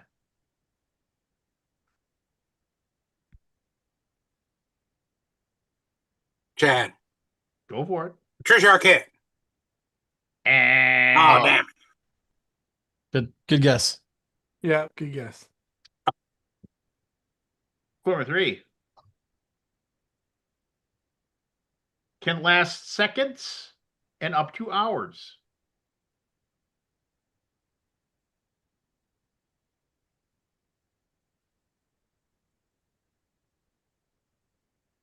Matt, Matthew. panic attack. God bless. You're just like I on was this on that level. I was on that wavelength. I couldn't quite get there though. I knew it was something physical. Tony You're just- Soprano had panic attacks. Yeah. Yep. All right. Yeah, I mean, like you shouldn't be upset that I got that one. That was No, pretty far. no. You have to just accept it. But I mean, man, No, that was pretty far in. I mean, It was what, 3, 4? I was halfway three. in. I was almost gonna start number 4, but here we go. Clue number 1. Appeared in the 2006 movie Borat. Never saw it. Chad, Oh, Go for it. Pamela Anderson. wow. See, that one you could be angry at. They had 1,000 people in that movie. Oh, Paul Yeah, Abdul. but that was Paul the Abdul wife. was in it. That was his wife. Did you guys watch the Last Showgirl with her? It was really good. She recently was in Naked Gun. Police. yeah, Naked Gun, the Naked Gun remake. Naked Gun. And I, you know what? I laughed multiple times during Yeah, it that, was that funny. movie. At But it least wasn't twice. it wasn't as good as the original. So Oh no, not even close. But I laughed. I laughed several times. I thought, okay, this is gonna be horrible, and then I was like, I remember like Rebecca was like laughing and like almost like she's like, "This is so stupid. Why am I laughing?" It's like that's why it's funny because it's so stupid. We The had infrared binoculars They things. pushed Yes. that coffee cup thing too far. Yeah. Oh, yeah. Oh, we well, had the 33 and a third at the theater I worked at. oh, nice. It's a good movie. You know, the original, I mean, admittedly it's OJ Simpson, so we hate him, but I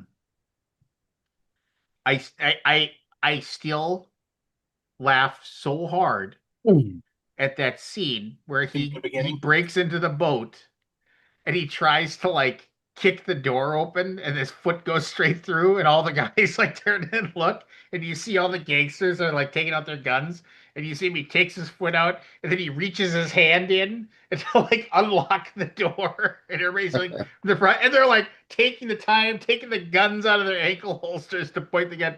He finally bursts through the door with his badge, police squad, hands up. And you see one of the gangsters drops his gun and puts his Yeah, hands up. And then he looks over and goes, "Oh." Yeah, I remember that. it's a good gag. It's just ah Norbert. Clue number 1. Related to the President of the United States. Matt, Go for it. Pennsylvania Avenue. Wow, nice job, Matt. Yeah. On fire. It's not even a Canadian. It's an American thing. Never mind. Who I cares? thought of that earlier. That's why. Uh-huh. Well, there's 3 left. Chad can tie. Go for it, Chad. John, What? you need to come up with something here pretty soon, just to have some sort of. You need to ring in once. It's hard, Lance. It's not hard. It takes time to figure this game out. Clue number 1: connected to hooks.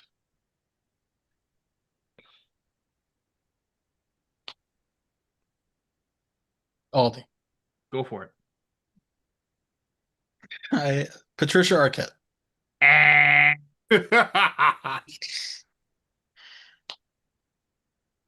Clue number 2: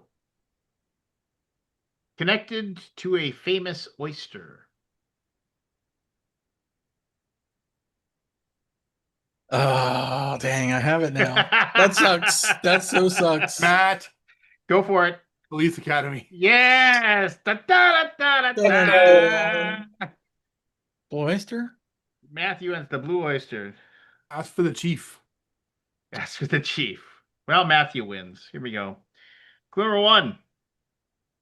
This relates to existence. Clue number 2. This is a polite way to describe this.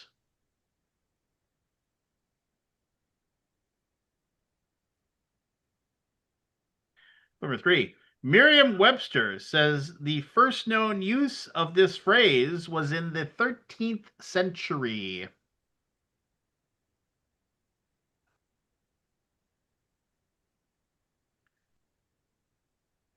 Number 4.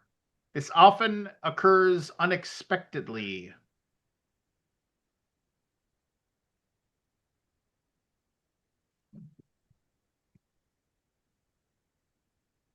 Clue number 5.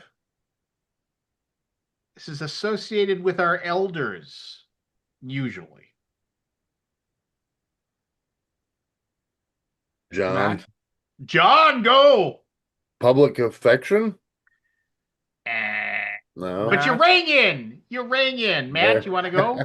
Pulmonary edema. Eh. Final clue. Wow. This means to die. Oh.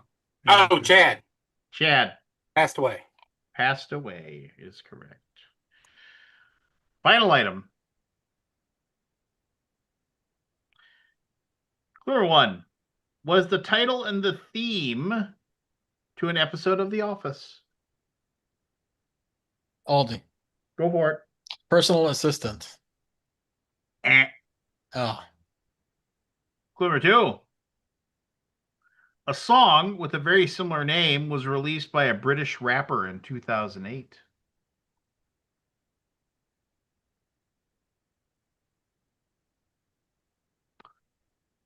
Number 3. These can be made very quickly.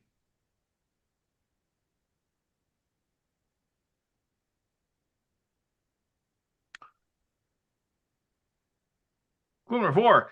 They can be almost any color, but they are most often white.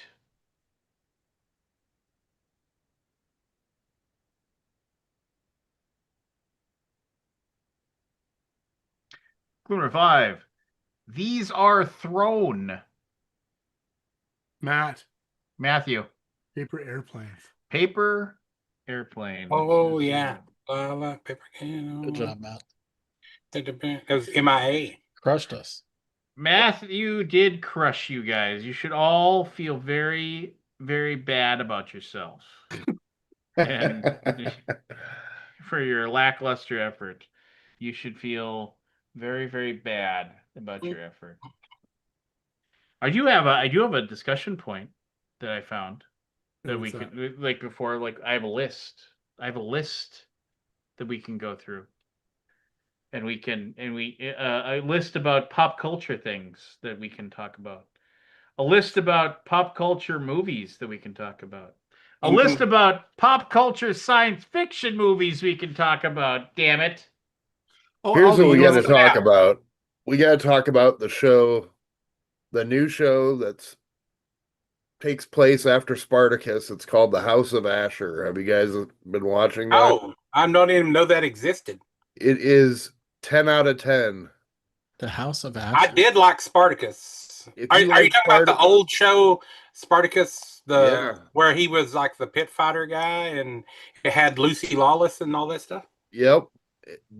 Remember Asher was the bad guy, kind of gladiator, Mhm. Yeah. and he helped kill Spartacus at the end of the show. Oh, spoilers! Spoilers! And he inherited the ludus, and he is now the dominus of the ludus where Spartacus took place, and he has his own show, and it is amazing. If you guys haven't seen it, you need to watch it. Okay. 10 out of 10 stars. Took it on the list. What's it on? MGM stars. I subscribe through don't know if I Amazon have Prime, that. so Okay.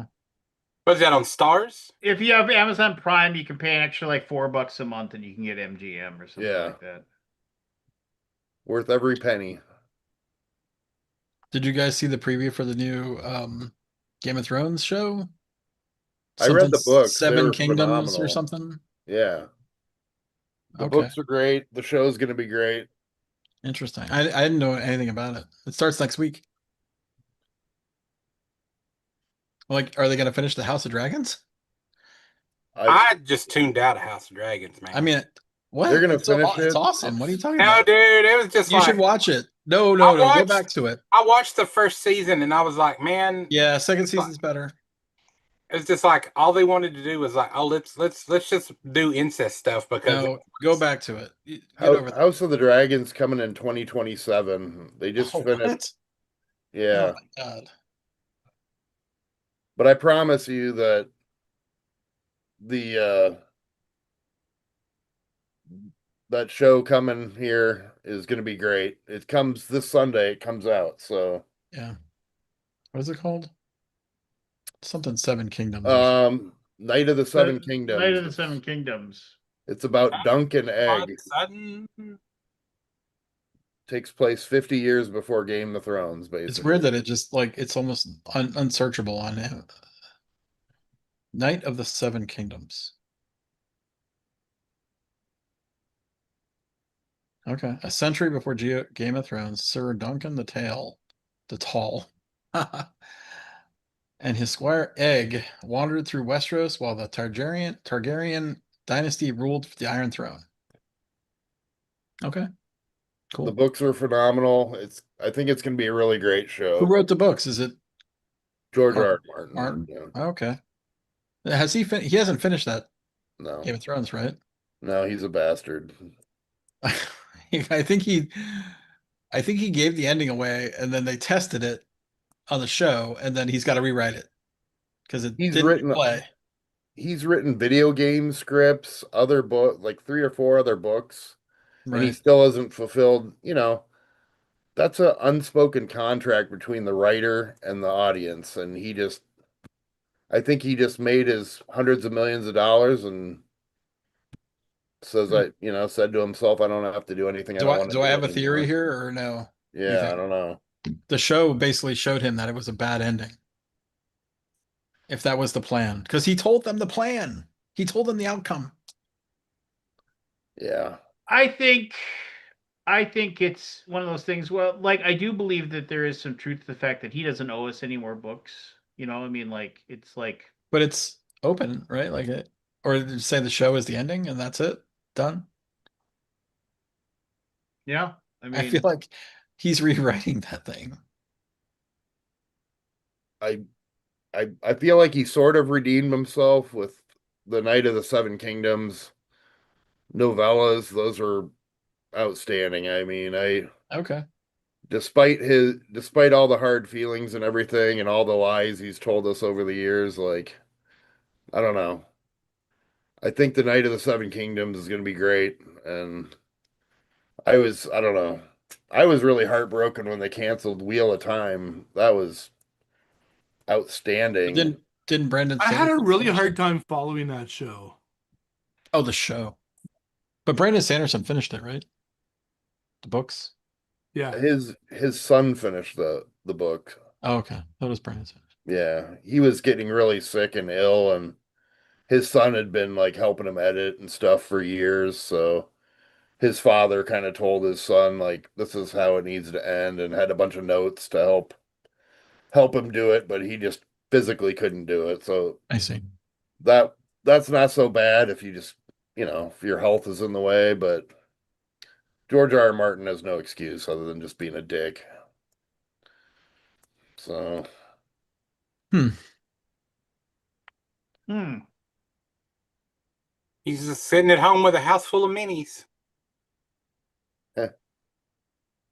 yeah, he wrote extensively for all these video game titles, instead Well, they of probably just finishing put that him on the book. list. Like he probably wrote like, yeah, I mean, how in depth was the writing?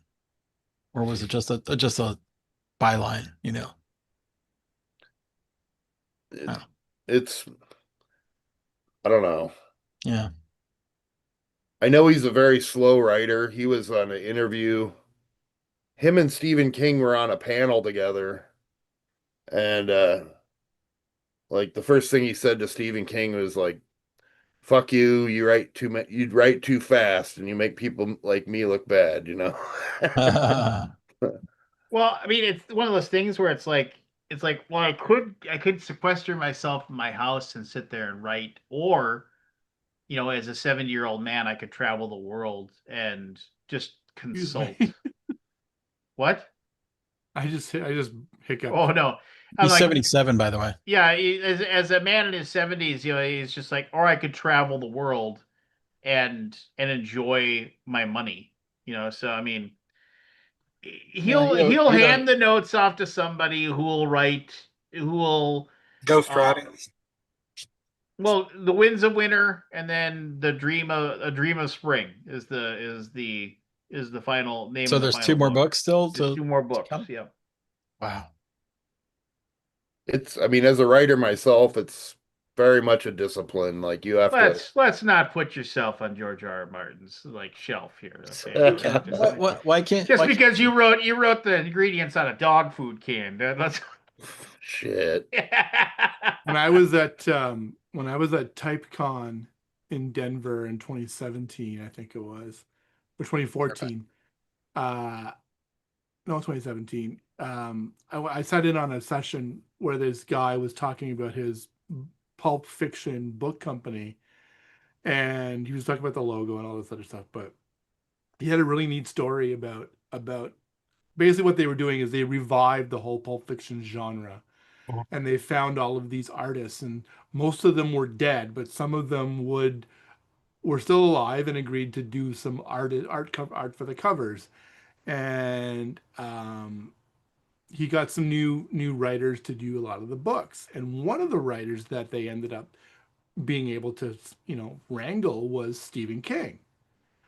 And they're like, we scrambled as much money as we could to give him a signing bonus or whatever it was, whatever you call it. And the guy said, I'm sure it amounted to whatever change he could find in his couch. But um uh and he kind of went on and on about talking about this company. It was really neat. And then one of the questions after was, hey, what factors do you attribute the success of this? Because you said it was very successful.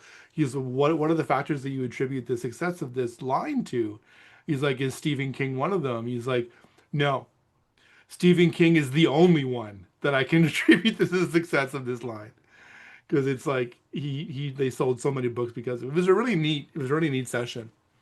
He has one of the best books on writing that's ever been written, in my opinion. It's called Stephen King on Writing, and it's phenomenal. It's Yeah, one of the best books out there on the that's cool. becoming a writer. So That's cool. I wish I could write better than I do, but it takes me way too long to do whatever. I write good. Yeah. I write good things. Yeah, no. I mean, it's just King's got it down to I'm sure it's just a process, right? I mean, it's just I knew a couple. I've known a couple of people. My old boss, one of my old bosses at U.S. Bank, as a teenager, worked at a gas station that was a couple of blocks down the road. Now he could have been full of shit, but he worked at a gas station that was a couple blocks down the road from where Stephen King lived in Maine, and he said he would when his wife was trying to get him to stop smoking, he used to drive down to his gas station and buy a pack of cigarettes and then go sit in one of, like some, like they'll have like a couple of tables where people can go and sit and something. And he'd go there and he'd fill a thermos with coffee and he'd just have yellow legal pads and he'd sit there and smoke cigarettes and then and write. Um, and he's like, I always wondered like what books or what stories was he writing. I was like saying he'd come in and he was always nice. He was just like, hey, he's like, and he'd always say, yeah, I think my wife's on to me, but you know, just it's like Well, I when you tell come her. home smelling like fucking a tobacco. chimney, yeah. Yeah, but yeah, he would come and then but he would always like, and he would just sit there and he'd just drink shitty fucking Gas station coffee. gas station coffee, like black, and just sit there and drink. I've met him 3 times, and he is the nicest, most down to earth person you'll ever meet. Like, he's got his ripped jeans and his Converse high tops, and just a good big smile on his face. He'll talk to anyone, just very friendly, very nice. That's weird because like when I He's a was really talking good to him person. Like, and I yeah. mentioned you to him, he said, "Oh, that guy's the biggest pain in the ass I ever met in my life." So I mean, You know what he's writing? All work and no play makes Jack a yeah, dull. yeah, Over and probably. over and over and over again. No, I mean, I read an interview with him where he talked about his conversations with Stanley Kubrick, and he said Kubrick was just a fucking nutball. Like he would call him up in the middle of the night to like ask him just wackadoo questions, like, do you think have you ever actually seen a ghost? Do you believe in God? Just asking random questions. And then Steve would answer and go, okay, thanks. He just hang up the phone. Like that was it. That was just like all Kubrick would call and ask. But I don't know. I mean, he's definitely changed as a writer, right? I mean, his last big group of short stories, the "You Like It Darker," that was really good, and um, there were some stories that stuck with me. Usually, like you can kind of read his stories and just kind of like, whatever, because they're just goofball stories. But there were a few that were like, real enough where you actually like kind of you you put yourself into that situation and you just kind of like, oh, that's kind of unsettling. Um, I did a video for like the tens of you that did. I talked about the best books I read in the last year, and one of them was this actual book of short stories called North American Lake Monsters.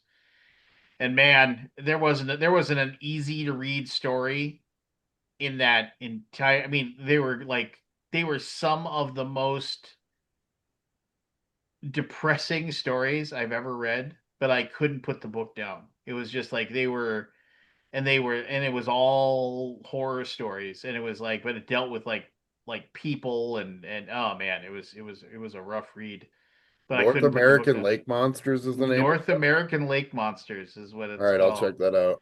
It is a rough read. It is like, hey, let's talk about normal people and dealing with their normal lives and everything that happens, and like bad things are happening to people, and then let's go ahead and just throw some supernatural shit at them too. And you just but anyway, yeah. Fantastic book. I wouldn't not for the weak of heart, if you will, but anyway. Let's do this. I got this list. It's the Rolling Stone top 150 greatest science fiction movies of all time. Got it. Do it. We'll try Oh, not to. before we do that, Aldi, in addition to your Christmas card today, I got my copies of Food Chain Magnet. Oh, cool. Mhm. And with the shrink wrap on, it just ekes into a Kallax cube. Oh, wow. Like just barely. Yeah, it's a big one. It is a big it's a lot thicker than I thought it was gonna be. Did you work on That's that what she one, said. or did you back it? We worked on it. Yeah. Yeah. Are you gonna so- play it? Never. I'm I'll not play even it. I'm not I'll even play ashamed it. about that. It's not my type of game. I'm so proud of the work we did on it, but it's not my type That's of too game. bad. It's a really good game. I mean, How many? What percentage of the games that you work on? And I'm not asking your name anything. What percentage of the games that you work on would you say not really my cup of tea? I don't think I'd play it. Oh, 10-15% max. Mhm. If that. Probably 10%. Yeah, it's just Food Chain was just super. Like we worked on Divinity Original Sin, the board game, and I think it would be amazing to play. I can't dedicate the time to it. Mm-hmm. I still want to have at least one session of that, but we just haven't got around to it. For a guy who works on board games every day, I play it I play very seldomly, unfortunately. You either design games or you play games. That's what it boils down to. Pretty much. And we also got our copies of There and Back Again by Reiner Knizia. Mm-hmm. And I played that at Gathering this year, and that was a lot of fun. We played all 8 scenarios. Cool. I was gonna ask, when you get the proofs back for no, you won't get the proofs back for the new Daggerheart books, will you? No, No, because but I you're did. signed off on it. Because I never did see art. Yeah, I would want to. I was going to ask you to leak some art on that one. I'd love We'll to see talk later. um, it. I did get an email from Katie today from Critical Role about. She's like, "What's your email? I want to send you an RFQ for Hope and Fear." I'm like, "Didn't we just finish Hope and Fear and send it to print?" So I'm a little confused about that, but we'll see. Like that's the name of the book we just sent to print. So I'm I like, see. Mhm. Maybe it's something else. maybe something else. Yeah.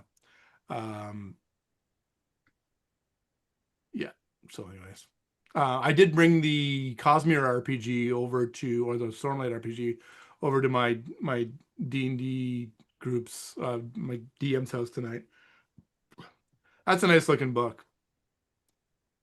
Those are there's some Have you people have at you work that want to put together a group for that, and I'm just like, I don't know anything about it. have you seen the Dolmenwood books? what's that? I have, yeah.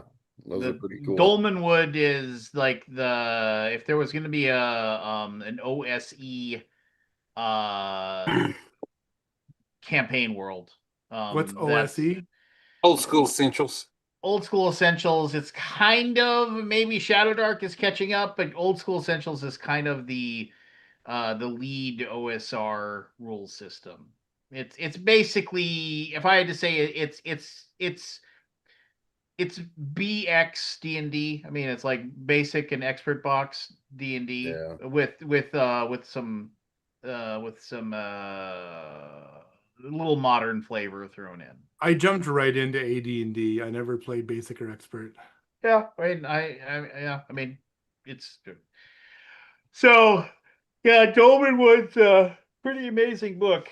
It's good looking. So, Have anyway. you ever seen Gray Gnome Games' stuff? Mm-hmm. Oh yeah, His stuff gets me right in the feels for like old D&D stuff. Like the Iron Helm and Tin Helm stuff. Yeah. It looks so great. There is a contingent of folks on the BGG Discord that play everything that he puts out. And they'll sit there and they'll talk about it. And it's not a ton of people, but there's a handful of folks that play everything he puts out. For a while, he was like, "Yeah, I think I'm gonna hang up my apron about this," and I'm like, "No," but he didn't. And thank God he didn't, because he has a pretty big following. And for the longest time, he was just printing stuff. Maybe he still is, but he was just printing stuff on the Game Crafter. I have a deluxe version of his Dig Down Dwarf. Like he sold it. Like when he did Oh, yeah? Dig Down Dwarf, like you could get it in a tin, and I got it.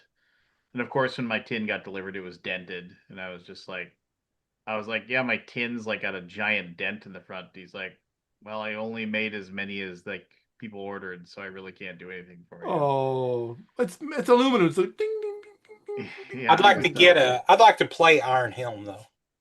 Yeah, it's good. I played it. Did you? Yep. Did you get Tin Helm? Yeah.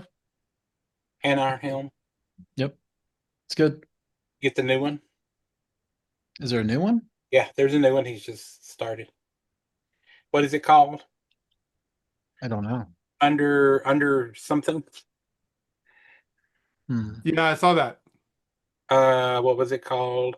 Underquest? Yeah, Under Quest. Yeah, I did not get Underquest. that's a new one. Yeah, I sort of stopped solo gaming, but I played that Iron Helm quite a bit. During the pandemic. Yep. It was solo as well.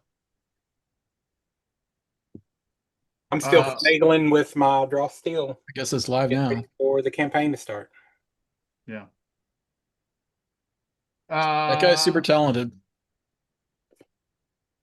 Be curious to know if he ever like got picked up, like I mean, I'm sure he's doing great, but like if it was like a full on, Yeah. No, I get it. full production. I mean, the production is full. I mean, what am I trying to say? He does I the have way no he idea. wants to. Yeah. Could it I be bigger? do what I do, Could it be and I bigger do than what I want. Could it be bigger than what he is now? Is my question. Yeah. Like that, if it was like a AEG type thing or a Iron Helm is actually a print on demand. Mm-hmm. yeah, it's on Game Game Crafter. Crafter. Yeah. He sells all his stuff on Game Crafter. Yeah, I'm a big fan. Like if it was in the game stores, is all I'm saying. Yeah. Could it be bigger? But maybe he doesn't care. Yeah, some of those people don't. Yeah. If you don't care, don't worry about it.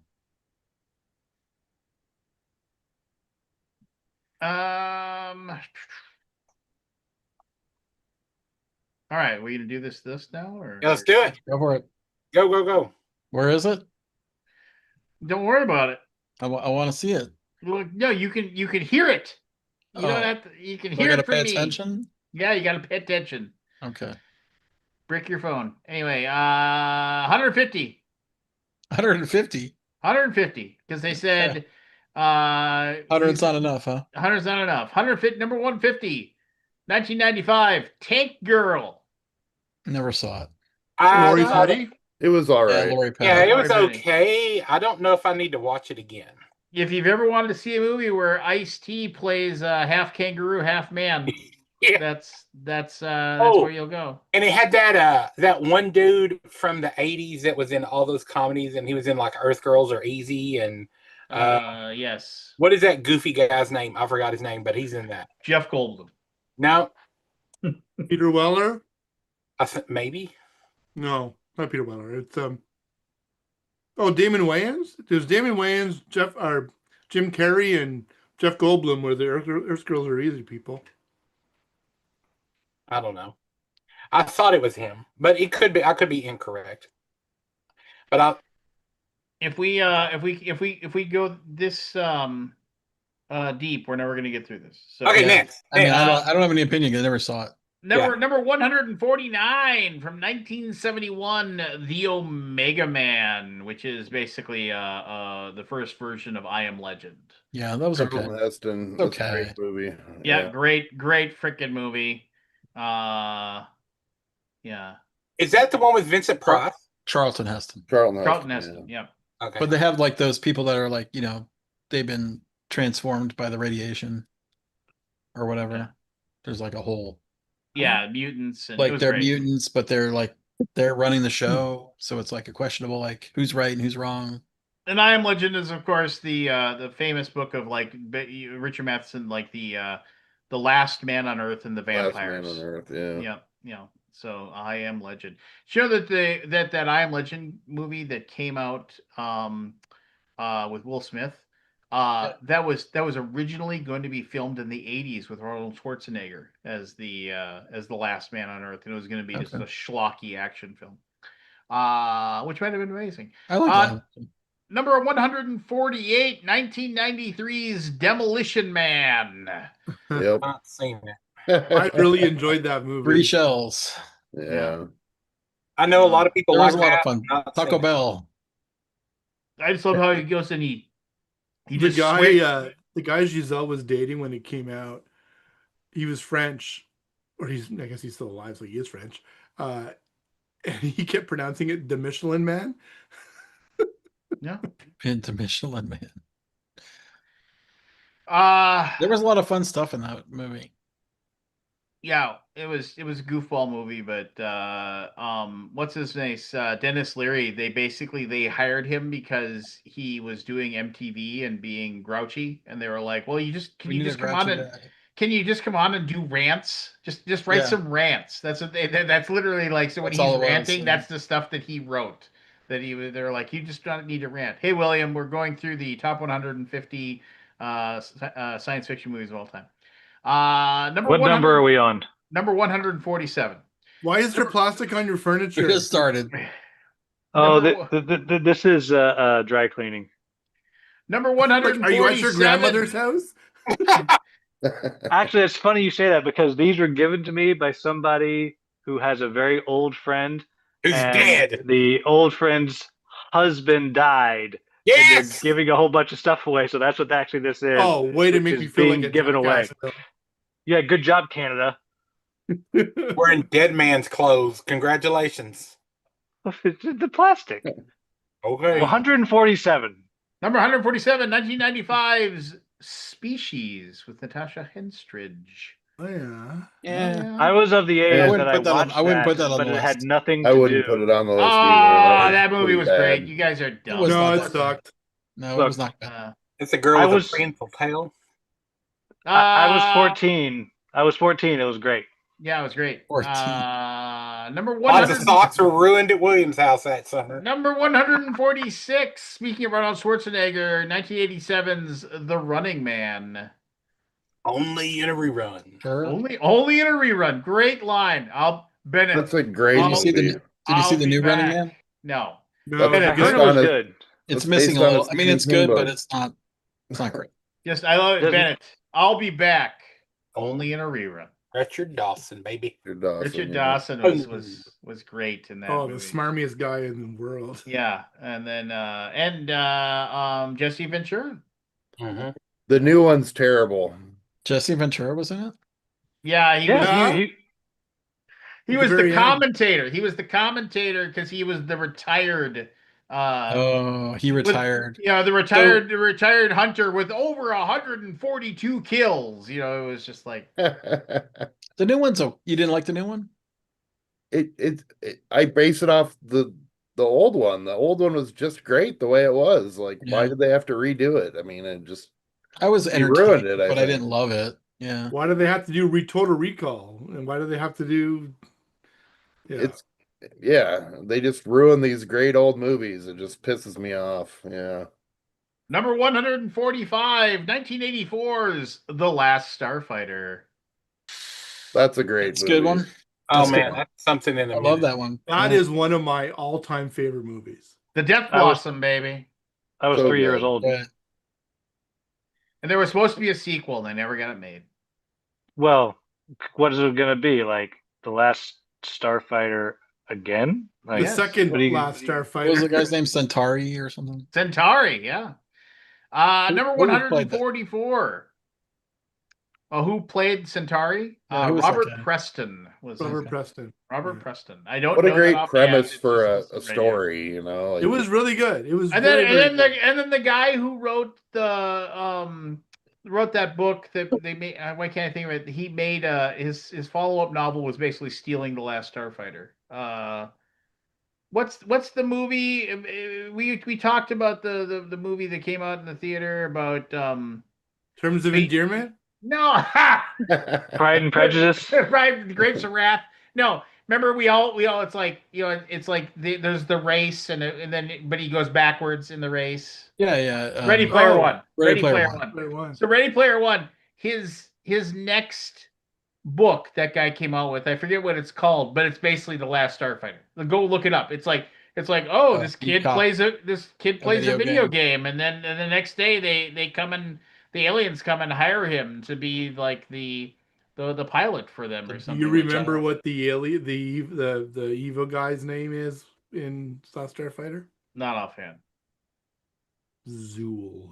Zool. That's right. Yeah. Zool. Zur. Sorry, Zur. Zur. Oh my gosh! I You don't had remember one that either. job, Matt. You I don't had remember one that job either. and you I blew don't it. remember that either.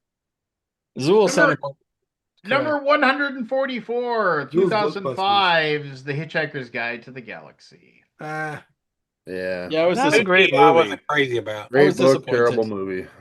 I did go to a Hitchhiker's Guide to the Galaxy 42nd birthday party themed on Saturday night.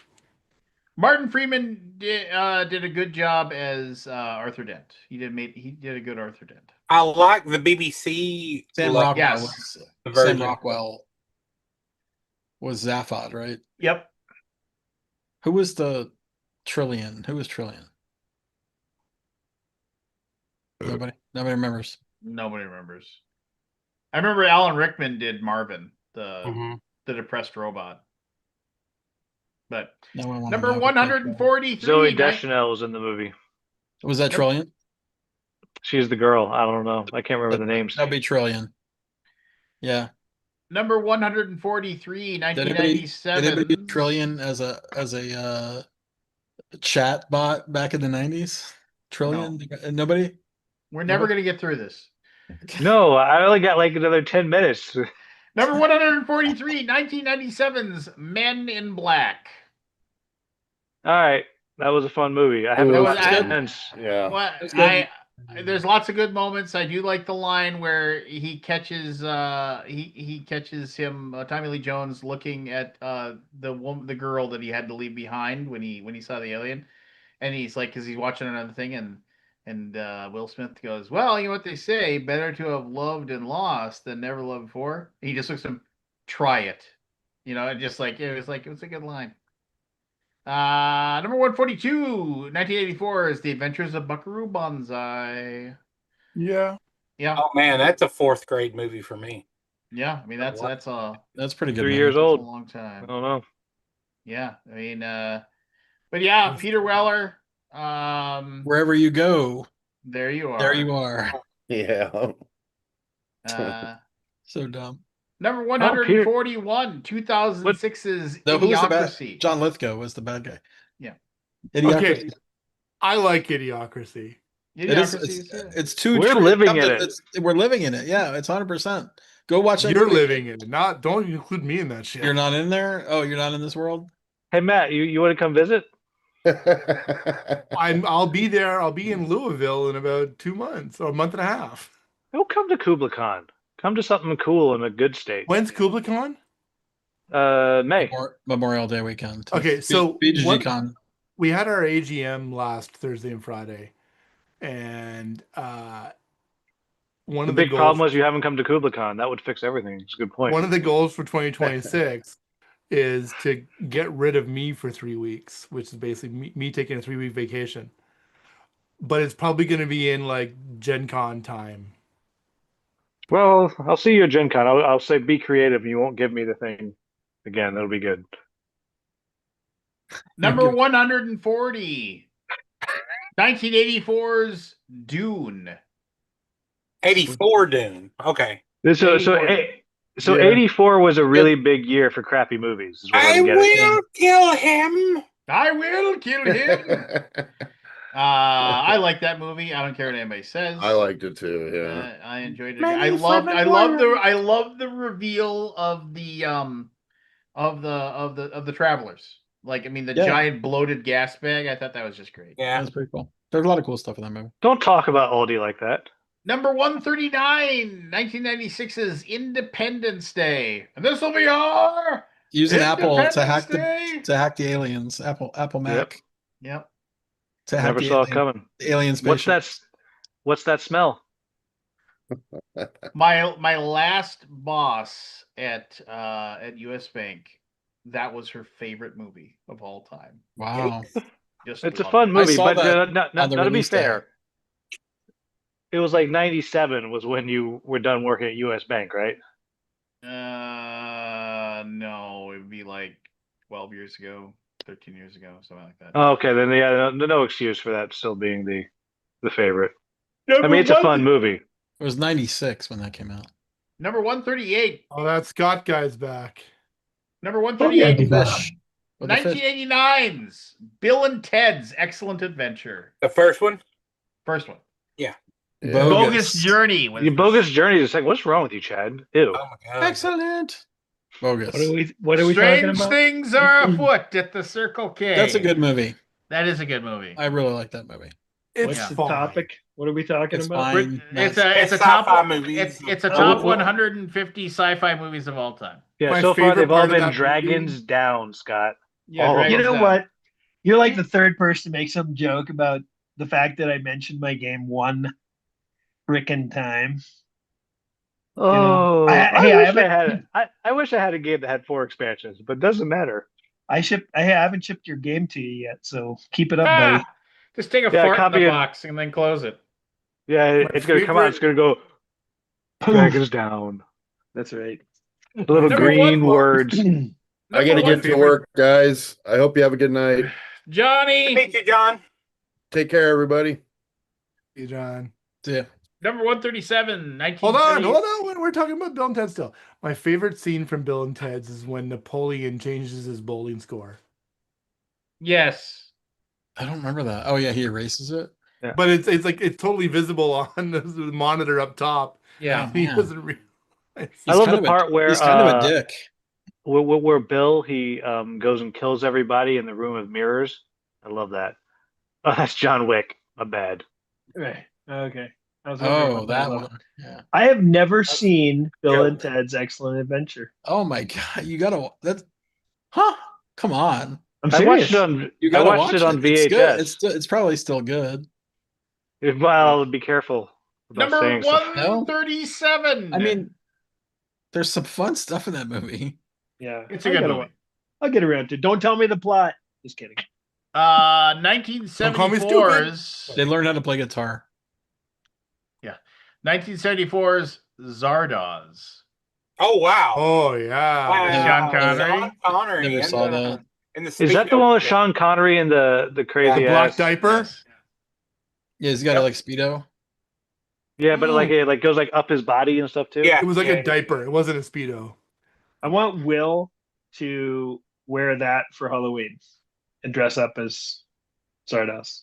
And I'll tell everybody that I'm dressed up as Dragons Down. Hey, you keep doing this. Keep Ba-dum-bum-bum-bum. mentioning my game. I'm okay. All Number publicity is good publicity. 136, 1982's Tron. Oh wow, okay. So my dad Does- and I went to the drive-in theater to go see Tron in 1982. And my dad had a Mazda GLC at the time. A Little Mazda? hatchback. A What's a Mazda. What's a Nice. Mazda? And It's a it did Canadian not. Mazda. Yeah. Oh, sorry. Pasta, whatever. Anyways, so it didn't have an an FM radio or AM radio, one of the radio, So you had to whatever have the speaker radio. thing? Because they no longer had the speaker thing, right? Exactly. Oh no. And my dad tore a fucking strip off the guy because we couldn't watch the movie because we didn't have whatever radio we needed. So you watch Tron in silence? Well, we didn't go in. We just turned around and Went Dad home? we did something else. I can't remember what we And did. to be but clear, this was he tore a strip Canadian style, and he says, "What's this all about?" Sorry, I'll go. He may have hockey fought him. can we turn Maybe. Will's camera off? Like, is that okay? Did he throw down the gloves? Does Tron hold up? It was a complete No. yard sale, Will. It does not hold up. But man, can you? No- I remember back then. No Tron The holds bikes. The bikes, man. I wanted. Yeah, the bikes Oh, are the cool. bikes were the best. They were the best. Okay. Anyway, next. Next, number 135, 1984's Repo Man. Oh yeah. That's Great a movie. great fucking I've movie. watched that in the last 5 years. So yeah, Yeah. it can just as dog food. Yep. Didn't they Mila- remake that with Jude Law? Emilio Estevez. Oh, the Uh, original. No. Yeah, that was remade though. Repo Men. Oh, there's more than one, so it's a different movie. Good point. Okay. Come on, Will. We You had reached- one job. I mean, I like We- Repo Man. We've reached the very first movie I've never seen. Number 134, 1983's Born in Flames. Never heard of Heard it. of that. Lizzie Borden's gloriously DIY clarion call from the underground reimagines Reagan-era New York City as a dystopia already in progress, casting the present-day Gotham as a futuristic cesspool of mass unemployment, rampant misogyny, racial tensions, and riots in the streets. Thankfully, this week- not one, but two women's armies are taking action, keeping women safe from scumbags and broadcasting calls for revolution over pirate radio stations. Hmm. Never We heard do of it. need Yeah, need not female heard. representation on this call. I'm just gonna say it. Oh What's yeah. What's the story, Lance? Why are you so We should misogynistic? get Shannon on here. Shannon Pepitone. You guys know her? Oh, why? Because we're not good enough for you? Wow. Yeah. Well, you're Number- not, but that's beside the point. Number 133, 2009's District 9. Oh, good That's movie. a good movie. That I should wonder be if higher. that holds up. Mhm. They were doing a District 10. Did you guys see that? Yeah, I heard that they're going to No, it's not out yet. But Well, I know, but it's coming. By the way, Yeah, I but just you got asked my if I had seen it, and I said no, I haven't. No, did you know that? Of course I knew it. Well, you're Everybody. a very smart man. I just got my 10-minute warning, girl. So let's push through these. Yeah, me too. okay. Why? 100, What's so 130 more to important? go. Hanging out with my wife. No offense, y'all. He's She's going to go prettier. get more dead man clothes. It's Number like 132. 9:30. Chad, these are coming to you. Number I don't need 132, new clothes. number 132, 2004's 2046. Never heard of this. Never heard of that. Wong Kar-wai's sequel to A Rapturously Romantic in the Mood for Love goes back to the future, examining the emotional fallout of journalist Chow Mo-wan, who's exercising his unrequited love in part by writing a sci-fi novel. 2046 ambitiously shifts between timelines and genres. It's going from 1960s to the fictional world of Chow's book, which is set in a sleek dystopian mid-21st century where the characters' ennui mirrors that of their heartbroken author. I thought that was that app Ennui. where you go like 2 and 2 is Yeah, I've heard it both ways. 4 and 4 Uh, and 32. Sounds great. Number 131, 2019's Ad Astra. Oh, I heard that was First, god awful. I heard that never- was god never saw it. awful. Never saw it. I powered through it because I was interested in it, and I was not jazzed. Let's just say that. Yeah, I heard god awful. So, you guys ever heard of a website called The Digital Bits? Sounds dirty. That sounds Sounds like like a porn. porn site. God, you guys are all sick people. Oh, It was we all got started like there it in was about started half a like second. 20. It was started about 20. It tells me something. It was started about 25 years ago. It was all about the physical discs, right, as opposed to what you can get. He's obviously moved on to streaming and stuff, but so all the people who buy like the highest quality stuff and whatnot. Anyway, run by a friend of mine from high school, and he's like he has fans in people like George Lucas he's met.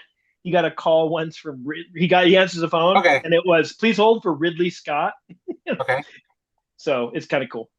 Oh. He has the original lightsaber, one of the ones from the movie.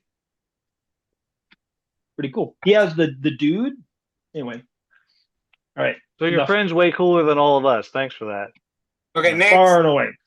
Number 130, 1997's The Fifth Element. Yes. Yep. That good one. that should be in the 900s. That's one That of should the be- worst movies yeah. ever made. Get feel like it out should of be my higher I know up. you face. fucking hate that movie, Ace. God. Why? It's so good. Lee Lou Dallas. Come on, multipass. Now the follow up, the city of whatever the crap it was, Valerian and the city of crap. Yeah, I never saw that. Oh, don't! That's It's so fucking horrible bad. movie. I am Like a meat popsicle. the first montage in that Valerian movie is so good. You're like, oh, this is going to be great, and then it just drops off a damn cliff. Anyhow, Fifth Element is great. We went and saw it in the theaters, like, I don't know, 5 years ago when I was like the whatever anniversary. Anniversary. Yeah. Aziz, light. Light. Come in! Such a good Come one. in! Next. Number 129, 2010's Never Let Me Go. If you've seen it, it's really, really I've seen good. it. Yeah, it's good. And It's sad. It's a bit sad. it's a sad movie, and you can't give it away. I mean, you Yeah, have to I kind of won't say that. kind of go in. You got to go in blind, but it Yeah, is. don't spoil it for yourself. It's Keira pretty Knightley, dreary though. Keira Knightley, Andrew Garfield. I read somewhere that like the director purposely muted all of the when they went into production or whatever with the thing. They purposely muted everything to be more gray. Oh yeah, for sure, probably. Just could to tell. like, yeah, just to make you, feel it more. Anyway, so just I think it's streaming. I think I saw it was streaming on like something. Never Let Me Go. It's a really it's really good. It's really Don't good. worry, That Lance. author, We'll never let you go. That's the author that did the Remains of the Day. Yep, yeah, it is. 1979, 128, 1979's Time After Time. I love this movie. This I was love on that so Christopher much. Reeve. that was on HBO constantly. David Warner, Yep. as Jack the Never saw it. Ripper. No, Oh, Time After Time Malcolm is different. McDowell. Yeah, that's different than the Christopher Yep. Reeve. Yeah. What are you drinking, Will? It's a time travel movie, but not Yeah, that one. Malcolm McDowell Old-fashioned? is That's issue. great. Yeah, it's just it's so good. On my I love honor that. as a gentleman and a something, I will promise. Then yeah, I would. So Whoever good. asked, I'm Well, I just drinking remember, some didn't he like say whiskey. something? He said something is- like, "Oh, That Big is I don't know. what? So somebody asked what I was drinking, so I I did. had to respond. It's um, a whiskey. Bacon flavored. No, just straight whiskey. It was in a port cask.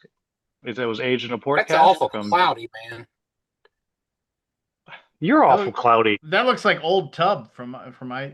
Yeah, that whiskey is cloudy, man. It looks Ah, like it's so unfiltered good. apple juice. It's It's got all a right. little, Don't worry. I'll bring some Gen Con. I'll bring Little something good sediment. Gen Con. It's got a little I- sediment. He's got that moment, David Warner, as he's like back home. I was a freak. Here I'm just an amateur. Just like when he's They're talking showing, about and they're President. showing football scenes on TV, Yeah. football games, and other stuff. But yeah. Good stuff. Good stuff. All right, number 127, 1979's World on a Wire. I have heard of this movie. Never heard of I've it. never seen it. Basically, somebody said it was like Matrix before the Matrix. Like the Oh, idea wow, that people really? like lived in a simulation and Bird on a Wire, like with like Goldie Hawn and Kurt Russell. no, World not even close. on a wire. Oh, sorry. This You know, girl is on fire. So it's Never the mind. Alicia Keys song. Like that made as much sense as Matt's. oh, here we go. I've never heard of this one. Number 126, 1976's God Told Me To. A sniper is Wow. picking off passerbys in New York City when police detective Anthony LeBlanco asks him why he did it. The killer replies, God told me to. Did you just pronounce the C? What? Simmer Now? down, Canada. Simmer down. Soon a number of average citizens began turning into psychopaths without the slightest provocation, each calmly claiming the same divine motive as the original perpetrator. He Oh, had wow. That these actually sounds interesting. hands. You do not pronounce the C in LeBlanc. It wasn't LeBlanc, it's Lo Bianco, is what it like. Oh, It's my really- bad. Yeah, go back to Quebec. Oh, Quebec. Hey, you Quebecois. be nice to Matthew, Hungry, or I'll come over there. This Come on, website isn't I got long. old fashioned for you. Number Reload. Oh, I'm gonna go make one of 125. those actually. Number 125, 1936's Things to Come. H.G. How's that spelled? Yeah, you know, All right. I'll be right back. 2011, by F. 124. Scott Fitzgerald. 2011's Attack the Block. That is a good movie. Is I it? remember, yeah, I saw it was like one of those movies that I saw a trailer for, and I went out and got the DVD and I watched it. It's basically aliens invade London, and all these like tough ass neighborhood kids fight them. Yeah, Okay. well, what's his name from the new Star Wars? Is what is his name? Christian McCaffrey. What? No, 49ers? What? No, I no, know. he played Finn. What is his name? It's escaping me. Is it Cher? No. I hope that fish eats you. I know who you're What's his talking. name? Yeah, he's a good actor, but yeah, I think that was his first movie. John Bodega? John Boyega. Yeah, Boyega. John Boyega. Yeah. yeah, that's right. You are absolutely correct. He was. All right, number 123, 1974's Phase 4. know Graphic that. designer Saul Bass had become well known throughout Hollywood for his modernist, abstract, and extremely innovative credit sequences. When he directed his only feature film, however, he steered away from the stylish and straight into creepy crawly. A mysterious event caused ants to evolve at a highly rapid rate when a colony constructs 7 geometrically similar towers in Arizona for reasons unknown. 2 scientists set up a base camp to study and communicate with them. Interesting. I like Saul Bass. Sounds great. All right, Saul this next one's Saul my Bass last credit- one. Saul Bass credit sequences are amazing. Yeah. See you then, William. Number 100. One more. Number 122, 1981's Time Bandits. Oh, It's a good one. Rob John So Cleese. that's when I was born, but I have seen that. Yeah. And let me tell you, that does not hold up. Yeah, probably not. No, it's I suspect still it good. doesn't. I watched it again. It doesn't hold. Yeah, I don't think it That's would. one of my all-time where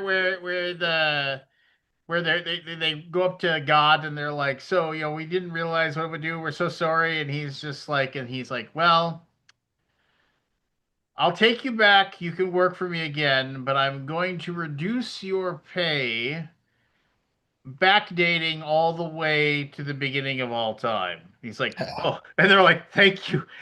He's like, well, yes, I am the nice one. All right, y'all, I gotta duck out, but I will say, it was my wife that told me make sure I jump on for at least a little bit, so she gets all the thanks or the rancor, depending on how happy you are I was here. I was like, it was good to see you. I'm happy. All right, guys, I'll maybe see you next week or the week after, and I'll talk to y'all soon. Adios. Later. I have Terry to drop in just Terry a few Gilliam. minutes as well. Terry Gilliam movie. Terry Yeah. Gilliam is so good. I don't know. It if might have been his does it hold first, up? right? Does it hold up? I mean, as a kid, I always loved that scene where they're breaking out of those cells, where they're like, they get the rope and they're Yeah. sitting there and they're swinging back and forth Yeah, and they have back and to forth.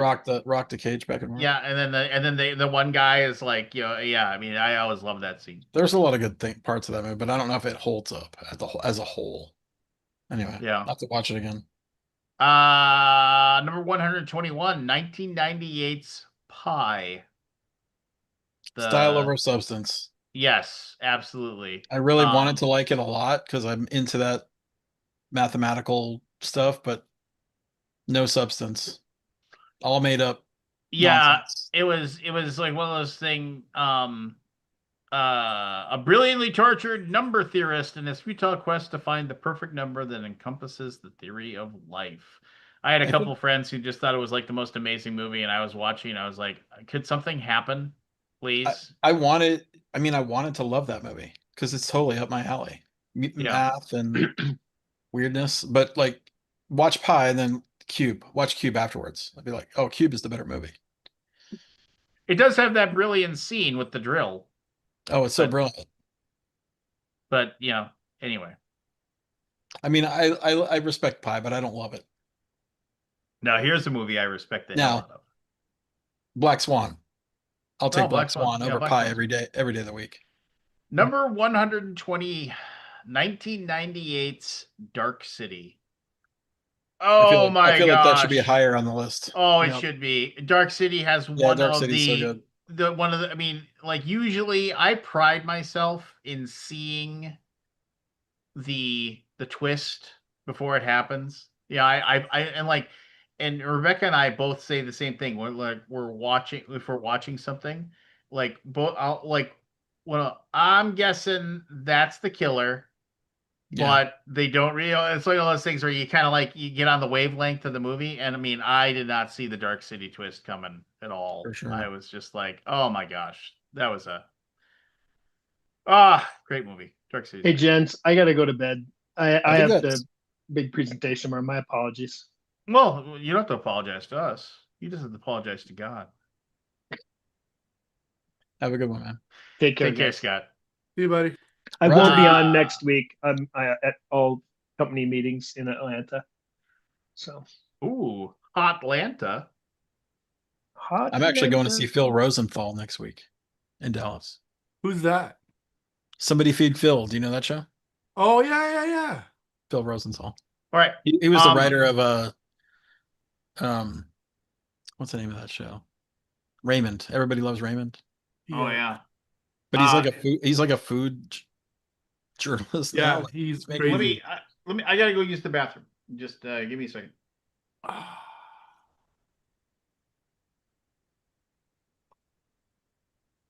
Anything exciting, Matt? Lots for off-camera talk, but Sure. yeah, we had our I gotta admit, 2 full day 9 to 4 meetings last week, Thursday and Friday. Day 1 was all about review of 2025. Day 2 was all about what are we gonna do in 2026. And So you found that was positive? I was really skeptical going into it. I after and then coming out the other end of it, I was like, wow, what a great way to spend 2 days. It was very good. We hit all of our 2025 goals, which was great. Our Do you revenue have any target. full-time employees or are you all contracts? I have, well, Vika is my creative director is pretty much full-time. Yeah. She puts in full-time hours. I still Yep. pay her as a contractor. So today I'm really happy. Today I kind of rolled out a training allowance for everybody. So I basically gave everybody $1,500 in training for 2026. So if they have courses or certifications or whatever they want to do, let's do it. Cool. That's interesting that you have that kind of solidarity as a team of contractors. Well, and that's why, that's partially the reason why I'm doing it, because they are contractors, and if I could afford to have them on salary, I would. But with things the way they are right now, I just can't. And this is one way for me to hopefully um, make it feel more like a team, make it feel more like a single unit. Got it. And I hope it comes across to them Yeah, for that sure. way, you know. But no, it was really great last week, and so um, we recently welcomed uh, in the last year we have brought on a new graphic designer, and he I don't want to name him because I don't know if he's cool with that or not, but Yeah. he's been really amazing in everything he does. He's a very analytical person. He loves structure. He loves, so we kind of very quickly adopted him or pulled him into our steering committees and leadership stuff. And now that I've kind of um, reduced the roles of the advisors that I deal with, instead of dealing with them on a weekly basis, I do now interact with them on a monthly basis. It's just me, this person, and Vika meeting every Tuesday for our structure meeting, meeting every whatever for our other meetings, stuff like that. And so far, it's been great. It's been really cool. I'm really excited. How's the new role you're trying to staff for it? I saw that ad. Did you get a lot of response for There's that? two roles we're trying to staff for. We're trying to staff for a graphic designer who is an expert in production, and then as well as a community manager. Um, I think we've had 70 applications for the community manager. Oh wow. Yeah, it's nuts. And we have a real good number of them are strong. So it's not like we're scrounging for acceptable people. Not acceptable. That's a bad way to put it. It's not like we're scrounging for qualified applicants because they're all there. It's great. Yeah. Well, I mean, to be fair, I mean, last year was a bloodbath for the industry in terms of like community management and all that stuff. There were so many people that got cut last year. So I can Yeah. understand. Yeah, no, and we have a couple of front runners right now. People with like experience that worked at Nickelodeon, like Kickstarter, at you run communities of large, like many thousands of people and all this stuff. So we're really kind of spoiled with options, which is great. Um, so I'm super sad. The mouse that I've had for a long time that is discontinued finally kicked the bucket. Oh no. What brand is Yeah, it? it's a Rocat or I don't know. Rocket, RL. ROCCAT. No, I don't know that one. Turtle Beach bought them, Okay. and So you can't get another one? they have new mice, but so my favorite mouse by them is I don't even have it. So this is the one that kicked the bucket. It's just like a but my favorite mouse by them actually is the one I had before this one, and it had a thing on the bottom that you can open up, and it was a weighted mouse. Oh, Yeah. it was the mouse ball. No, no, you could put 5 gram weights in it. Yeah, Oh, I yeah, know yeah. that one. I had a mouse like that. Like Yeah. it It was was a called Logitech. the no. This is a rocket as well. It was called a cone with a K. And Logitech makes mice that do that. I love a heavy mouse. I really do.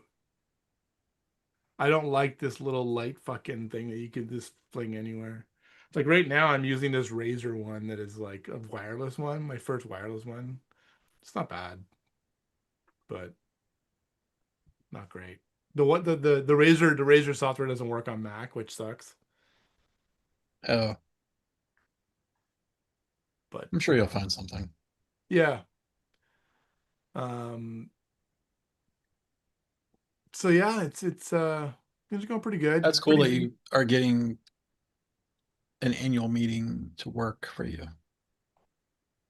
how so? Well, Have just you it's just hard. for a small Yeah, business to do that. I And you're a think one-person show, really, right? Like from a not management. anymore. Do you have other managers? Yeah, I have one other manager. Well, two other managers really, because Okay. I have Oh. Vika who manages, and then then this other person, Evan. What up? Hey, Gosh, Chad was emulating you huge tonight. Everybody was They were giving out clues, so I was doing the pin. I was on pin duty. Well, no, you were doing the look. Jeopardy. That's what Evan does. Evan do the pin. Show No, him. Show Evan him the goes pin. once and then writes it down. I was. You're gonna do it, Chad. Do I it was right. over exaggerating the pin. Which is why I thought Jeopardy. But no, the annual meeting was great, and I think I owe an enormous part of the reason why it worked to Jeff Tidball. Jeff, working with us over the last 2 or 3 years, has really done an amazing thing where he's introduced a lot of structure. And, for a while we were all reading books together, like business development books and things like that. And a lot of the stuff that we do is based on this book called Traction. So big ups. We have a book club like that at work where every month we do like a business management or self-help book. Yeah. Yeah. Yeah, that's great. I wish I had the time to still do it, but I don't. I'm working my way through Carl again. Number 119. I have not read that. Everybody tells me to read it, but I've just not gotten around It's to it. good. What book are you on, Aldi? I'm on the Bedlam Bride. Yeah, that's what I'm reading right now too. Yeah, I've sort of slowed down on it. Like holidays sort of slowed me down, so I kind of need to go back. I need to reread a couple chapters because I played them and like I processed nothing. Yeah. So I kind of it was It's my second basically time through, so I'm like, I like miss a bunch of stuff, but I know what's it's already so happened. dense. It is. Like there's a lot going on. Hello, Evan. What up? I sent you an email. You didn't respond. Oh, I will I will check that tonight. Did you book your flight for Louisville? Not yet. Me neither. Number I really gotta do- 119. No! 1954's The Time Machine. Never Oh. seen it, but if it's I never it saw sounds it. like I saw part of it. I've Yeah. seen it. Was there a Brad Pitt one? How about the Time Bandits? No. What was the we've new already one? done Time Bandits. Who We was just the did new Time- one? New Who was one? in Time the Machine. new Time Machine? Oh, the Brit Australian guy that was in Memoir or Memento. What's his Yeah, name? yeah. What's his name there? I know who you mean. Yeah. Memento. Great movie. Great fucking Guy movie. Pearce. My wife kept falling asleep for that, and she would wake up and would have no Yeah. clue what the fuck was She going was on. feeling memento-ish in her yeah. That movie. Didn't I already see this? Yeah. Well, they don't Sorry, repeat Lance. it. Go Memento. ahead.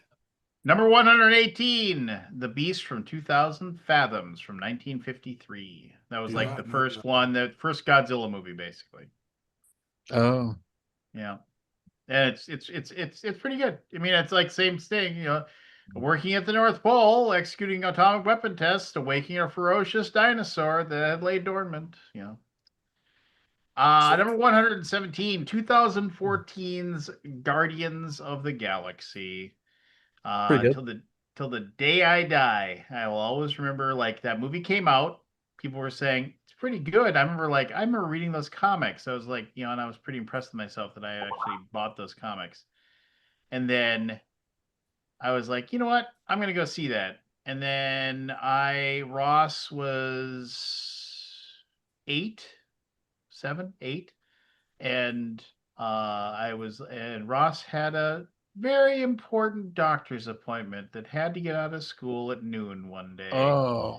And and and the two of us went and took the matinee on like a Tuesday Oh, and that's awesome. watched Guardians of the Galaxy, and it was like, this is a great movie. Great movie. So good. And they never really screwed it up. All three movies were good. All three Guardians movies were good. Haven't seen them. Really? What? But watching Marvel movies, I saw Man, Guardians is first. great. I The first saw one the is first really Iron good. Man movie, and I think that was about it. I just tuned out. Watch the Watch three the first Guardians one. movie. Watch I the mean, all first three one. are good, but yeah. I would say one and a half of them are good. Well, you're wrong. You All like right. the third one? Okay. Yeah. All right. Wow. I mean, I didn't like it, but I'm literally experiencing this list at the same time as you. Number 116, a movie I have talked about over and over again about how great it is here. The Vast of Night, 2019. That is a oh yeah, great it's okay. movie. Yeah. That is a I would great movie. I would put that lower on the list. And it's yeah, just a great movie. Go watch The Vast of Night. Go in blank. Don't know anything about it. It's just it's so good. So good. There's two scenes in that movie that still just chilling. Just chilling how eerie they are. Number Chilling. number Sorry. 115, 2016's Rogue One. Great movie. Eh, it's fine. Really?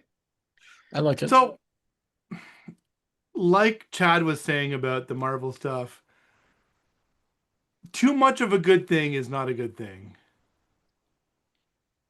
And I think Rogue One came in at the time where it was starting to be too much of a good thing. Yeah, but I mean, I don't know. It was so good. I mean, I can't. I'm not saying it's not a good movie. It affected my appreciation of it, though. Yeah. Um.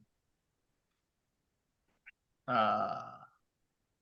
Yeah. No, I really enjoyed that. I will say. I'll say this. I think. I'll always remember watching Rogue One. It might have been a little long in some way, and really it was a Dirty Dozen movie. That's what it was. It was a Dirty Dozen movie set in the Star Wars universe. And also there's that nagging thing in the back of your brain, like, well, we didn't see any of these characters in any of the other movies, so they all have You to sort of die. know what's going to happen. Yeah, they all have to die. But I remember sitting in that movie theater, and I've said this before, when it's like, and the space fleet shows up, like the rogues, the rebel fleet shows up, Yeah. and it's like, this is Gold Leader calling, and you're like, oh, that's the guy, that's the guy. It was like, Yeah, they put some member berries in that movie. oh man, it was just like, I mean, the entire crowd just completely popped, and they're like, this is Gold Leader, this is Red Leader, and you're like, oh my gosh, those are the guys from the Star Wars movie. Those And are then guys they're from like, the thing. and then and then he's like, this is Blue Leader, and you're like, well, that guy's dying. Yeah, like, oh yeah, who's Blue Leader? Yeah, who's Who? Blue Leader? Yeah, Who? that guy's dying. Oh yeah, he's not going to make it. But I remember like the entire crowd just popped like crazy when that happened. So good stuff. I one time spent like an hour and a half watching reaction videos to one of the episodes of The Mandalorian when someone special shows up. Probably know. Luke Skywalker. Well, I don't want to give any spoilers, Lance, spoiler. but like these like people just like absolutely nerdgasming, freaking out. So It's pretty awesome. Well, so there my are parts of Mandalorian that have the gold leader or the red, or they're in that. Yeah. They're in Mandalorian. Yeah. so Yeah, it's pretty- I don't know, pretty that cool. particular moment, when my dad offhandedly mentioned that he was watching Mandalorian and he thought it was a pretty cool show, like when the final episode was coming up, and Caleb and I were watching him religiously, tuning in Yeah. every single week. And I said, "Well, the final episode is this weekend, Dad. You want to come over and watch?" And I was like, and I made myself stop as we started. We like ordered a pizza. Everybody sat down, and I was like, my 80-year-old dad, my and I was what, 51 at the time. I was 50 or 51, and and Caleb was like 9 or 10. And it was like 3 generations of Mikesters just sitting here. And my dad took me to Star Wars the very first thing, and we all sat down. And I remember, even my dad was like, "Oh yeah, I knew it was him. I knew it." And he was like, he was super excited. Yeah, That's awesome. so I'll always remember watching that, and it was pretty awesome. So Yeah. number 114, 1954's Them! Exclamation point with the giant ants. I watched that movie. It was like that was like always on. It was because it was cheap. You could throw it on normal TV on Saturday afternoons. I remember watching that movie as a kid, thinking that was cool. Oh, here's a good one. Number 113, 1975's Death Race 2000. Oh yeah. With Never saw with, it.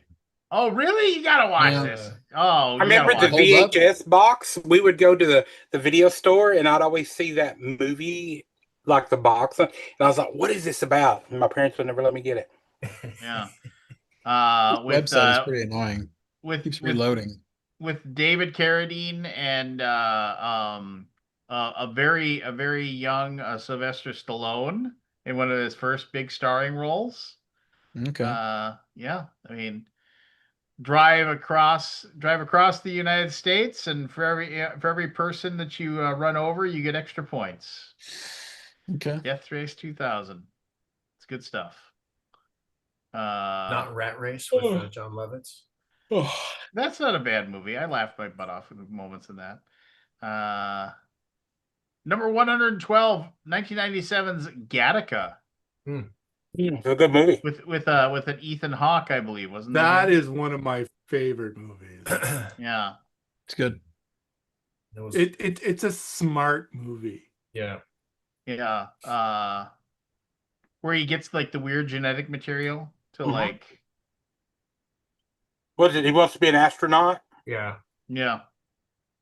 He's like scraping his skin and doing his hair. Yeah, but he's got a flaw in his DNA that won't let him become an astronaut, and he has to. Exactly. Does he have a flaw in his DNA, or does his brother have a flaw in his DNA? Number 111, 2005's Serenity. The final season to the show that only had one season. Never saw any of it. Really? I saw one episode, and I saw an episode where someone got kicked into an engine. I'm with Aldi on this. I have not watched it. Firefly. I love it. I mean, if you go watch Firefly, you're like, this is actually pretty clever. And then it was like, I need to watch it. It's a gap in my pop culture. And then they didn't get anything more, and then they basically were like, okay, well, here's a movie, and they got to see the movie. Yeah. Number 110, 1999's Existenz with a Z. It was okay. Yeah. It was like a video game movie. Yeah, a little bit. It was like a weird David Cronenberg's mind-bending, gloriously grimy, virtual reality-themed, low-budget, micro-epic hit theaters just weeks after The Matrix, which doomed it says here. So they had this weird thing that they would attach to their stomach through like an intestine. It's really gross. And they would go into virtual reality or something. Yeah, it was weird. It was weird. It was really fucking weird. Mind, Quaid.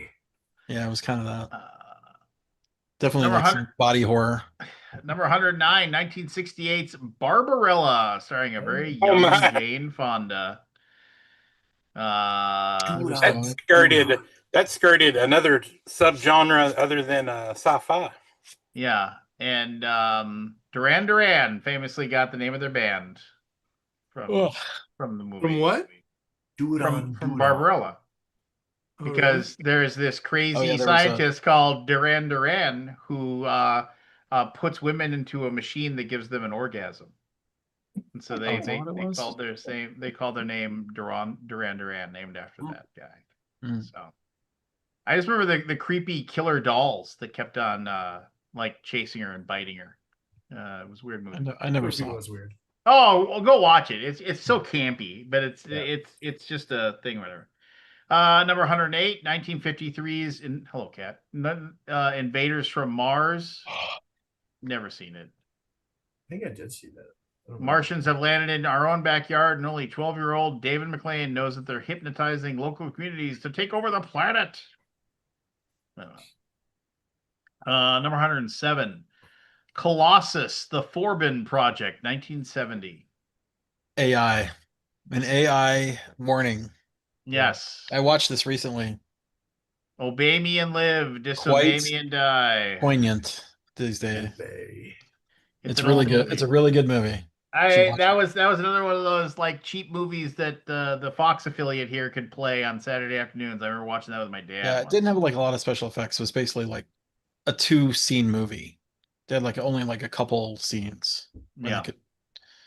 It's like the guy's apartment and then like some computer room. Yeah. That was it. What outdoor scene?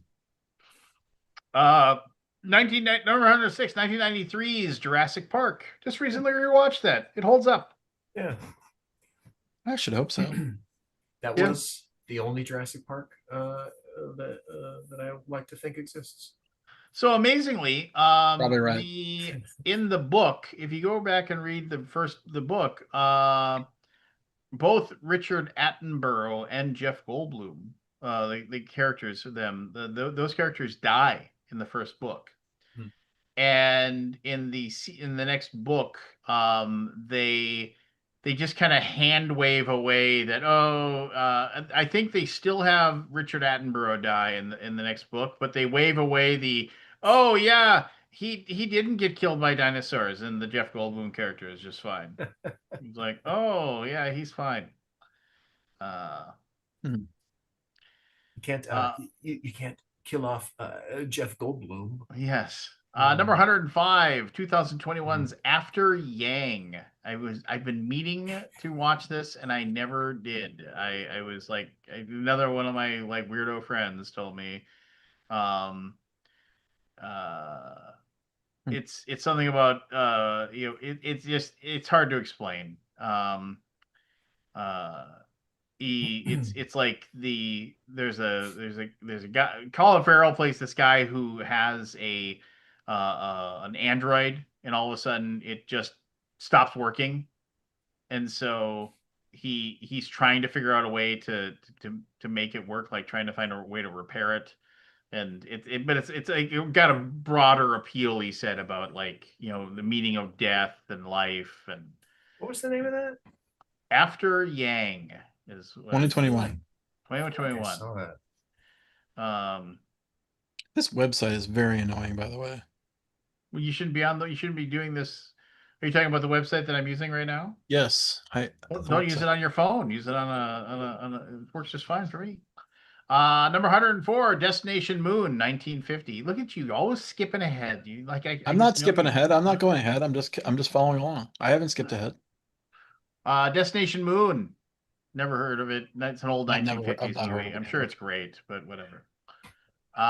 Number 103, 1974's Space is the Place. These are higher than some of the movies we've already. I know. This is Well, crazy.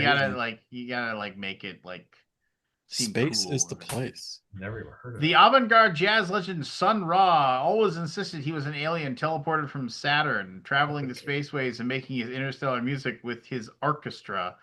Named after his most famous tune, this Afro-futurist space adventure is a freewheeling mix of fiery live performances.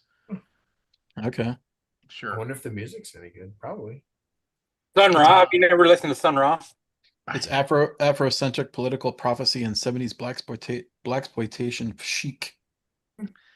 Sun Ra is very interesting if you like fusion jazz and stuff. Yeah. Okay. Number 102, This Island Earth from 1955. I've This seen that. island Earth. I've absolutely seen that. The crazy bug-eyed alien with the big brain. That is one of the best MST3K episodes ever. Yes, it's I actually was kind of pleased that I had seen the movie before the MST3K ripped it apart. But yes. Number 101, 1973's Westworld. I remember seeing that VHS box so many times, and I finally rented it because I was like, I'm gonna just see what this is, because it shows like the Yul Brynner robot with it opening up and things coming out of his head and stuff. etc. Yeah, and I so never I was saw just that. like, I'm gonna finally watch this. And It's good. It's Was good. that related to the Yeah, it TV is. series? Yeah, Yeah. the TV Yeah. series Okay. is totally related to it. I mean, the Yeah. TV series goes beyond this movie. Yeah. This movie TV is just series was good. just a place setting. Yeah. Yeah, but I enjoyed the TV series. Yeah. I didn't watch all of it. I watched some of it, but I enjoyed what I watched. I watched like as far as what is it? Anthony Hopkins went. Yeah. Once he left the show, I quit watching it. I mean, the interplay between Anthony Hopkins and oh, why can't I think of his name? The actor who played the bad cowboy in the movie. Dennis Hopper, is that his name? No, not Dennis No. Hopper. He was the guy that was in the Moon in the Truman Show. Yeah. What's his name? Ed Oh, Harris. Ed Ed Harris. Harris. Ed Harris. Yeah, he was Yeah. great in that. Number 100, 1984's Starman. You know, It's a good movie. I like that. directed by John Carpenter. John Carpenter. With Jeff Bridges. Yeah, it's really good. It's like one of those things where it's like, oh, it's a John Carpenter movie. Like, you know, it was like one of those things where it's like, oh, so you don't have to make a horror movie all the time. And he did such a great job with that. It was cool, yeah. Yeah, no, Starman was great. Number 99, 1987's Predator. It's good. Oh, I went and saw that movie like 3 times as a kid. Rated yeah. R? Oh yeah. I'm like, my stepdad took me to it. I convinced my dad to take me to it, and then like I think it was like one of my friends was gonna go to it with his dad, and I tagged along. But yeah, just a great movie. Stupidly good. Get to the chopper. I am here. I still want to see Predator Badlands. Kill me. Come on, do it. This website is terrible. Number 98, 1975's Rollerball. Yeah, great freaking movie. James Caan is so good in that movie. And it just ends so Never saw it. Oh, really? You should. Oh, you gotta watch Rollerball. Don't spoil it. I mean, it just anyway. 1973's Soylent Green hits 97. I finally saw Soylent Green like 3 or 4 years ago at the. Yep. There was a bit of a classic like horror / sci-fi thing at the local Fargo theater. It was like they call it a like I feel it's like a foot's like a numb foot theater or something like that. Basically, it's like you walk in at like 9 a.m. and you watch movies until like 2 a.m. It's just one after the other, and you know, and you pay like $85 for your seat, but it was great. And you just kind of, and yeah, like definitely there were movies you didn't want to see, so you get up and you leave and you'd walk down because it's downtown Fargo, so you just there's a pizza place like right across the street. You go over there and get a slice of pizza and just. Yeah, but yeah, I watched Soylent Green. Soylent Green is people, baby. Spoilers. Number 96, 2011's Another Earth. Never heard of it. I don't know that one. A mirrored version of our planet appears in the solar system one day. Rhoda Williams looks up at the sky for the new Earth, and while driving drunk and inadvertently injures a man, John Burroughs, and kills his pregnant wife. She tries to apologize after serving time for manslaughter, but loses her nerve. Sounds interesting. Sounds interesting. Yes. 1972. I've seen this. Silent Running. Is that about the Jamaican bobsled team? Bruce Dern. Bruce Dern as the he takes care of the trees on the spaceship that's orbiting like Jupiter or whatever, and he's just always talking to his robots. Yeah. And there's yeah, Silent Running is great. It's a weird, it's a weird movie, but it's definitely out there and it's great. Number 94, 1999's The Iron Giant. Oh Uh, yeah, yeah. a cartoon that'll make you cry. Yep. Oh, Uh, that's correct. and yeah, just Who was the Iron and Giant voice? Wasn't it the Vin Diesel was Vin the voice of Diesel? the Yeah. robot. I just remember like Harry Connick Jr. does the voice of the hipster guy or whatever. And there's that scene where it's always funny where he's just supposed to like be chilling at the lake or whatever, and the giant jumps in the lake to cause that giant wave, and you see him and he's like reading the newspaper, and he's like like he's in the sun, and all of a sudden the wave, the shadow is over, and he pulls down this newspaper and looks, just puts the newspaper back out before the wave blasts him. Well, this is the dumbest thing I've seen in forever. Number 93, 2017 Star Wars The Last Jedi, one of the worst movies that's ever been made. Yeah. And we'll leave it at that. Sure. Uh Number 92, 1957's The Incredible Shrinking Man. Again, I've seen it just because of Saturday afternoon TV. I have not Hanging seen out it. at my dad's house. Guy shrinks down low. He almost gets eaten by a cat. Oh yeah, I've seen it. Yep. Number 91, and if you've seen this, kudos, because I mean I have and I own it. 1974's Dark Star. Don't First know ever Dark. movie John Carpenter ever made.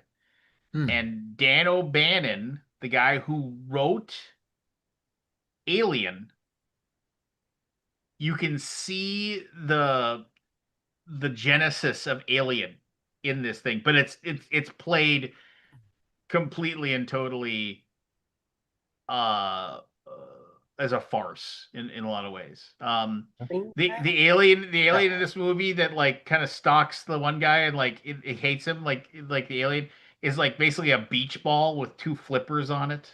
They made the movie for like $5,000. It's just it's absolutely like, but um it is Yeah.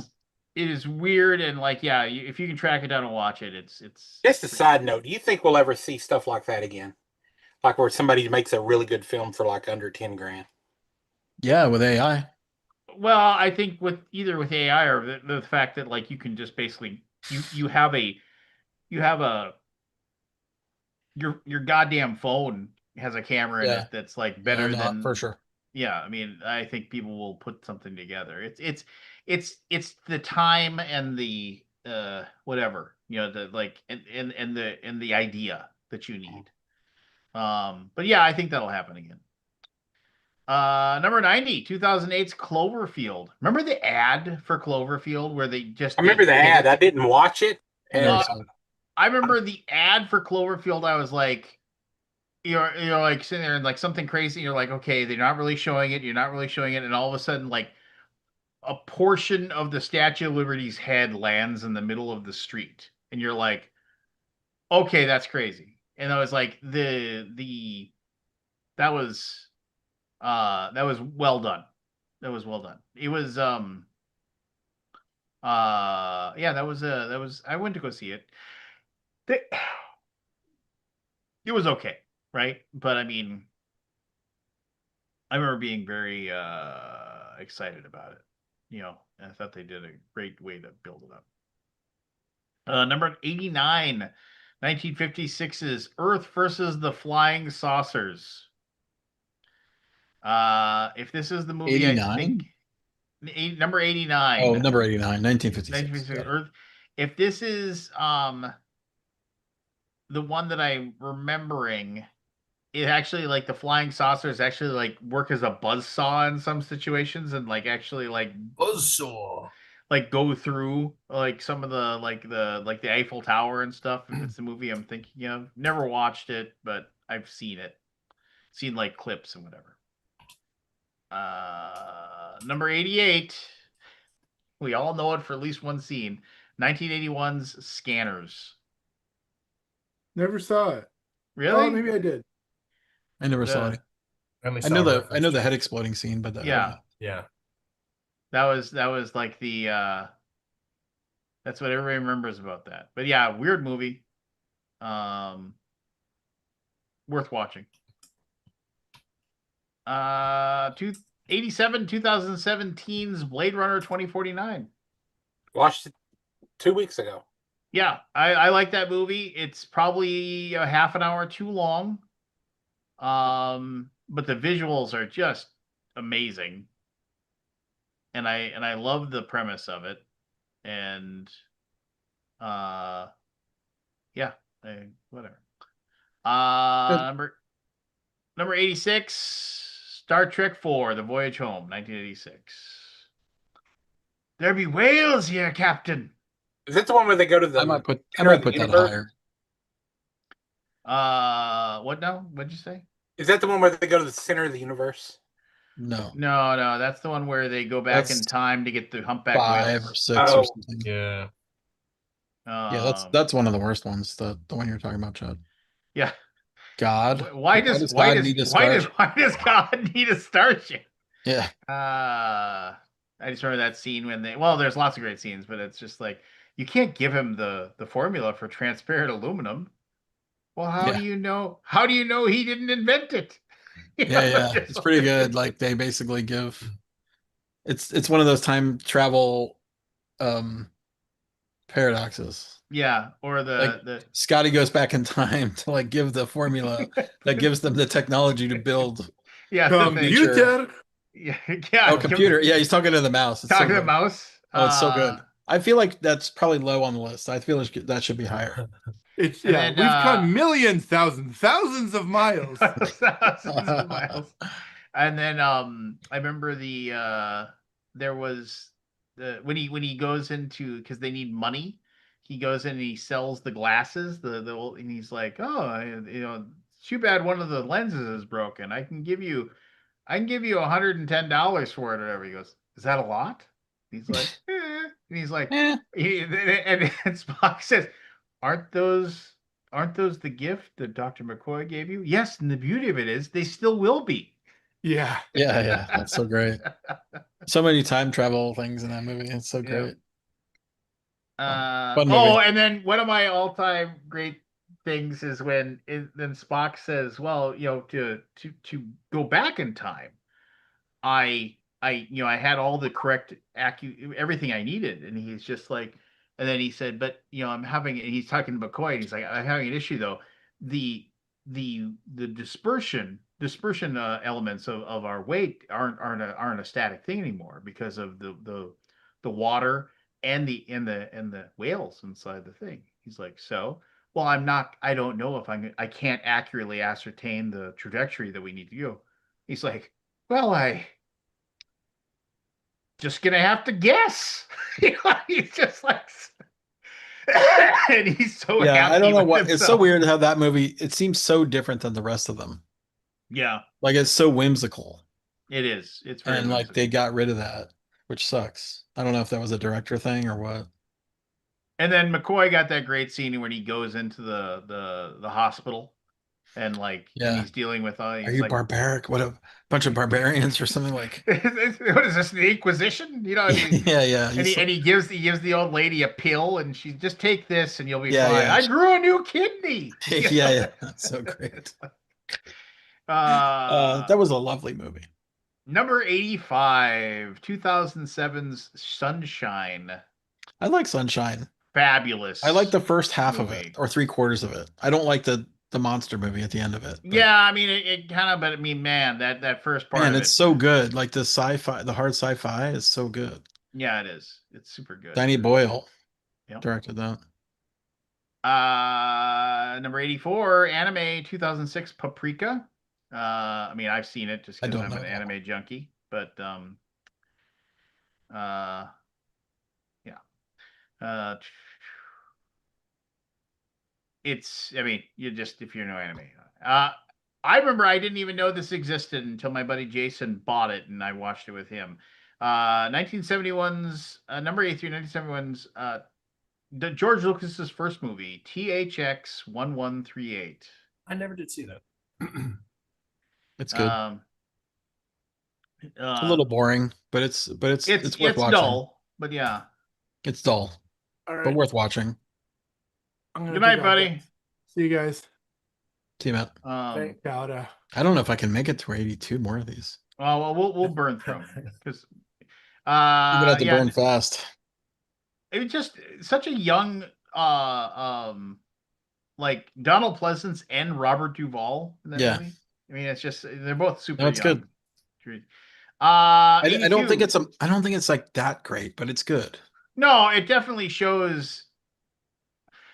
When you see that, it makes me feel sad that Lucas kind of just stopped really trying. If that makes sense. Like if you read about how the first three movies, like the Star Wars, okay, American Graffiti was also good, but then you hear about Star Wars, the process he went through from Star Wars and Empire and Return, and it's like, and if you go through it, he burned himself out with Star Wars, and then he never really wanted to try that hard again. That's why he got somebody else to direct Empire, and that's why he got somebody else to basically direct. And he slowly regressed out of it more and more. It happens. And it's like one of those things where it's like, why didn't you just burn yourself out and make yourself crazy and make tons of great movies? I would think he did a had the good ability. job. I mean, he got like $2 billion. More than 2 billion. Yeah, I But, mean, it's just like anyway. Yeah. I really love this movie. It's kind of on the thing. 1995, Strange Days, 82. It's good. Yeah. I mean, like that whole like you get to Lenny. Yep. And you get to live through other people's memories or what they did. Yeah, that was interesting.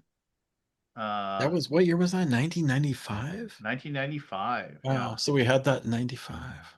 Yep. I just rewatched this on because it was on Amazon Prime and I hadn't seen it in a long time. 1963's Day of the Triffids, 81. Oh God. I don't Yeah. know that one. Day of the Triffids. Yeah. Evil Plants from Venus. Oh, okay. 1989, number 80, Tetsuo the Iron Man. I've never seen it. It's one of those like I don't know that one either. it's a weird body horror machine human hybrid thing. 1999, number 79, Galaxy Quest. So good. That's good. By Grab Thor's hammer. Yeah. I shall Alan avenge Rickman you. is so good in that movie. Oh, he is so. best. I mean, they're all everybody in that. Yeah, Everybody it's does a great job. movie. Yeah. If you go and watch it, just watch Tony Shalhoub and how he reacts to everything. Like you're supposed to just believe that Shalhoub, like his character, is always high, no matter what he's doing. Because like when everybody go after Tim Allen has to go through that tube to get up to the ship, like. And then everybody else goes up the tube to go out. They're all freaked out. And you look at Tony Shalhoub's environment, he's just like, whoa. Oh, yeah. He's just like completely and totally okay with it.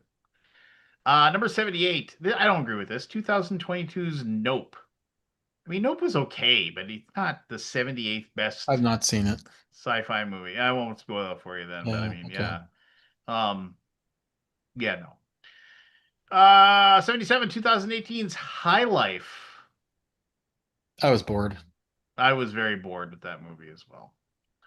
I would not put this so high. Yeah. Anyway, number 76, 2001's Donnie Darko. Creepy fucking movie. Oh my gosh. Yeah. Super creepy. Yeah. Good though. So good. Yeah. 2006, I remember somebody said, you got to watch this. And I did. And I was like, you're right. This is great. Monster movie, 2006, The Host, 75. Oh, really? You gotta watch. Oh man, watch The Host. That's the guy that did Parasite, right? The Yeah. director. Yeah. Yeah, I should watch it. That's great. 2001, 74, AI, artificial intelligence. Oh, yeah. Oh I don't know no. about that. Yeah, I mean, don't I know about like that either. parts of AI. AI has Yeah. got some really good stuff in it, but I feel like as an overall movie, it's not You can great. definitely tell it wasn't finished. Yeah, no, Somebody it, had to it, it step fell in. apart. Yeah. I love this movie. It was so violent. 1990s Total Recall, 73. I do love that movie. Yeah. Get your 2 ass to weeks. Mars. 2 weeks. 2 2 weeks. weeks. Get your ass to Mars. Yeah, it was great. Was the Yeah. remake any good? Uh, No. no, yeah. And and if he actually stopped and thought about it, just like like the whole idea that like, oh, we have to sneak into the secret cult, so wipe my brain, put a different person completely in my brain, and then so then I can get into it, and then like it's like it was just is he the blue collar Quaid or the secret agent called Hauser? And then that scene where he's like sitting there and the guy's telling him, he's like, no, it's like you need to take this drug, and so you'll wake up and you'll be fine or whatever. And Yeah, he's like, this is it's a all mind screw. and he's like, this is all made up in your head. And he looks over and he's like, and he sees that the guy is Yeah, he's sweating. like a little drip of sweat. And that's Shoots. when he knows that it's real, and he Yeah, shoots him. Number 72, 1995's Ghost in the Shell. Ugh, such a great movie. yeah. I didn't really like the remake. No, but that anime was great. 71, 1976's Logan's Run. Mhm. See it. Love Logan's Run. I remember seeing that as a So kid and seeing them addicted blow to up that. those people, and I was like, what are they doing? I don't Yeah, understand what's you going don't know on. what. I think if you saw this as a kid, you didn't understand it. You didn't Watch it. get Watch it when you're 40. Yeah. Yeah, Logan's Run. Good stuff. Takes a different tone. Number 70, 1981's Escape from New York. Snake Plissken, I heard you were dead.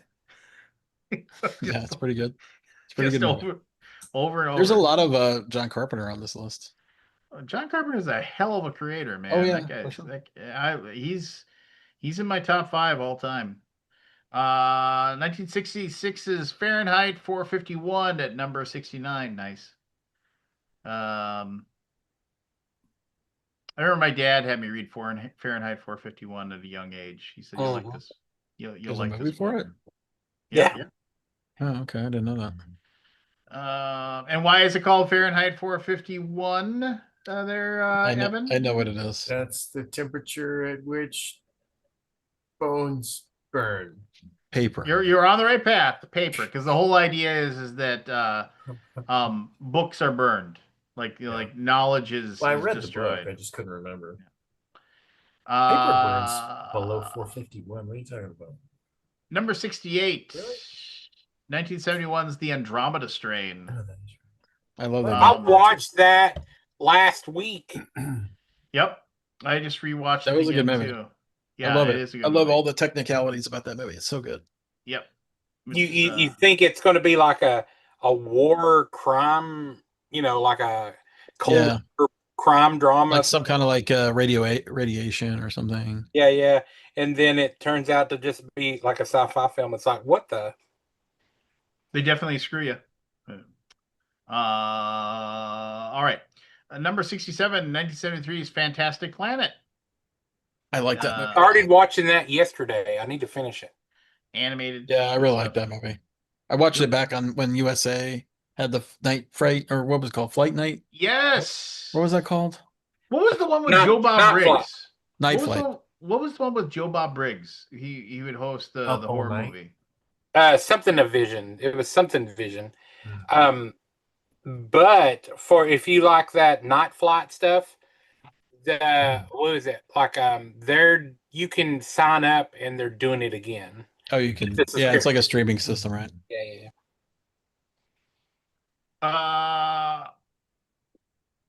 All right.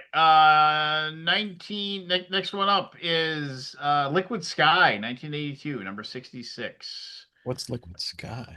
So I watched this. This is another one of those somebody needed to you work in a video store enough people will come in and mention movies to you, and it was about a Manhattan, like, punk, sex, drugs, rock and roll type of thing, but interplanetary. Anna Carlisle stars as bisexual drug fiend model Margaret, toast of the downtown new wave club scene, declaring, "I am androgynous, no less than Davy. I am no less than Davy Boy himself. No wonder aliens land their flying saucer on the roof of her penthouse." Margaret finds she suddenly has the power to kill people by having sex with them, which means dead bodies piling up all over. Weird. Never heard of Yeah, this. it is. 1982. It is a. Oh, It is a. never It heard is. of it. It That's was pretty a high weird. rank. I remember. 66. Yeah, no, I mean, I remember I was like somebody. I don't remember what it was. Oh yeah, no, this crazy lesbian chick starts having sex with all these people and killing them. I'm like, all right, all right, you had me at crazy lesbian chick, but yeah. Um. Number 65. This is an amazing movie. 2018's Annihilation. Yes, Uh, so good. that That's right. is, The yeah, soundtrack is amazing too. yes, and Natalie Portman. Um, uh, Weren't they there- supposed to do more than one Annihilation movie? Wasn't there like a well, series? there's been more than one book, and the books are a Yeah, mind like, trip. and it's sort of just like, I mean, whatever. I'm not gonna say the spoiler, but it's like basically it's not done when it's done. No, it isn't. It's open ended. So man, I really want to wish there was more of that. Yep. Number 64, 2014's Interstellar. Probably about 20 minutes too long. Yeah, I liked it. That was But I like the length of it. I'm surprised I've never gone back to watch it again. I watched it the one time and I was like, that was a good movie. But I've never gone back to watching it again. I don't know what the deal is. Maybe it's just one. Number 63, 2009's Avatar. Never seen it. Eh. I mean, cool, I guess. But Avatar's great. Man, I love Avatar. well, good for you. It's so expensive looking too. Like you can just see the Uh, quality of it. Like it's really nice. I'm not any interest in any of the other Avatar movies, but I really like the first one. 1997's Contact, number 62. Love that movie. It's Oh, great. yeah. Great. It's good. That movie. That's is good. that is just a good film. It is Yeah. just Yep. it is It's a nice story.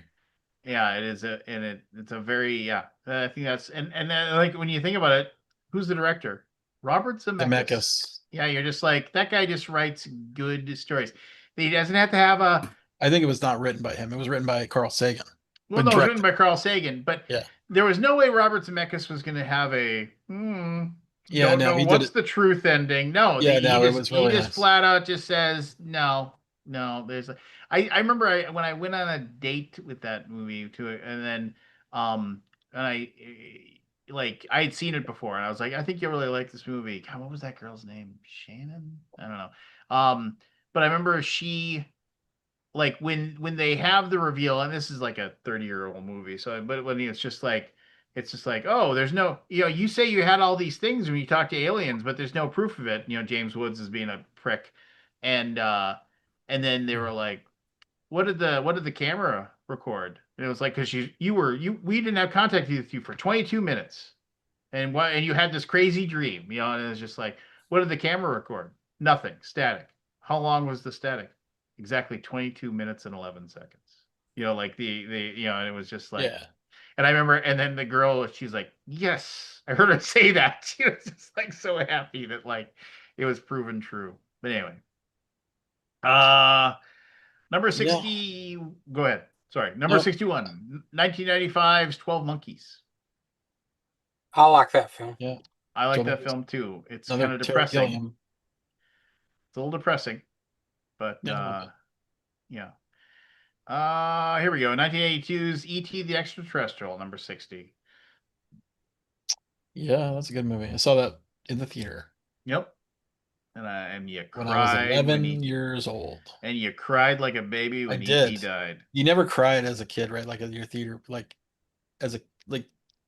I think it was probably like the first time I cried in a movie. Yeah, I mean, it was Pretty just sad. like you were. Which have you ever seen uh the the screen test or whatever for the actor that played Elliot? No. Henry Thomas, and like, No. and you see him, and I mean, you can just like, he's play. Go look it up. He's playing out like the him being upset, Okay. and then and they and they say cut, and like, and it's like literally like he's able to stop and pull himself out, and you hear Steven Spielberg off say, "You got the part, kid." And Wow, it was just that's like, cool. yeah, yeah, it's pretty amazing. I can't believe this is rated this high. 2006, A Scanner Darkly at number 59. Yeah, I don't get it. I And didn't that like it at all. was that was I mean, I wanted to like that, but man, oh man, it was just like, that was just so scatterbrained. Anyway, Yeah. I just recently rewatched this and I loved it. 1987's RoboCop at 58. Yep. Dead or alive, you're coming with me. Richards leave. So good. The movie's just so over the top good. It's just Red amazing. Foreman is the villain. Yes. Yeah. Yeah. I'd buy that for $1. Pretty So gross. good. I almost threw up in that movie. Oh yeah. Well, That there's some first scene, Oh yeah. It's the bet. pretty Yeah. gross. Dead or alive. I always think, and you know that the CEO, the owner of the company, they never give his name. They just call him the old man. Because like they go, oh, the old man's had his stranglehold in this company forever. They never call him by name. Well, Bennett, I you're haven't heard of that. fired. At the very end, he can't fucking, Bennett, you're fired. Thank you, sir. Just, so good. 2009's Moon at 57. Great movie. It's a great movie. Great movie. Yep. Small budget. Small budget, great movie. Speaking of small budget, great movie. 2004's Primer at 56. That was filmed here in Dallas. Really? Yeah. It was. Yeah, that's a great movie. I could Yeah. still watch that movie and like still be confused by it. And I love the fact that they didn't, there was no exposition dump. They just, No, they don't really explain it. It just happens. They Yeah, just no, it's told, cool. they just tell the story. Yeah, it's really neat. Have you seen that one, Devin or Chad? Which one? Primer. No. Primer. It's one of the best time travel movies ever made. Really? I mean, it's dense though. It's hard. Yeah. It's complicated, but satisfying. Yeah, definitely. There's some moments in it, and we're like, oh, wow, that's really clever.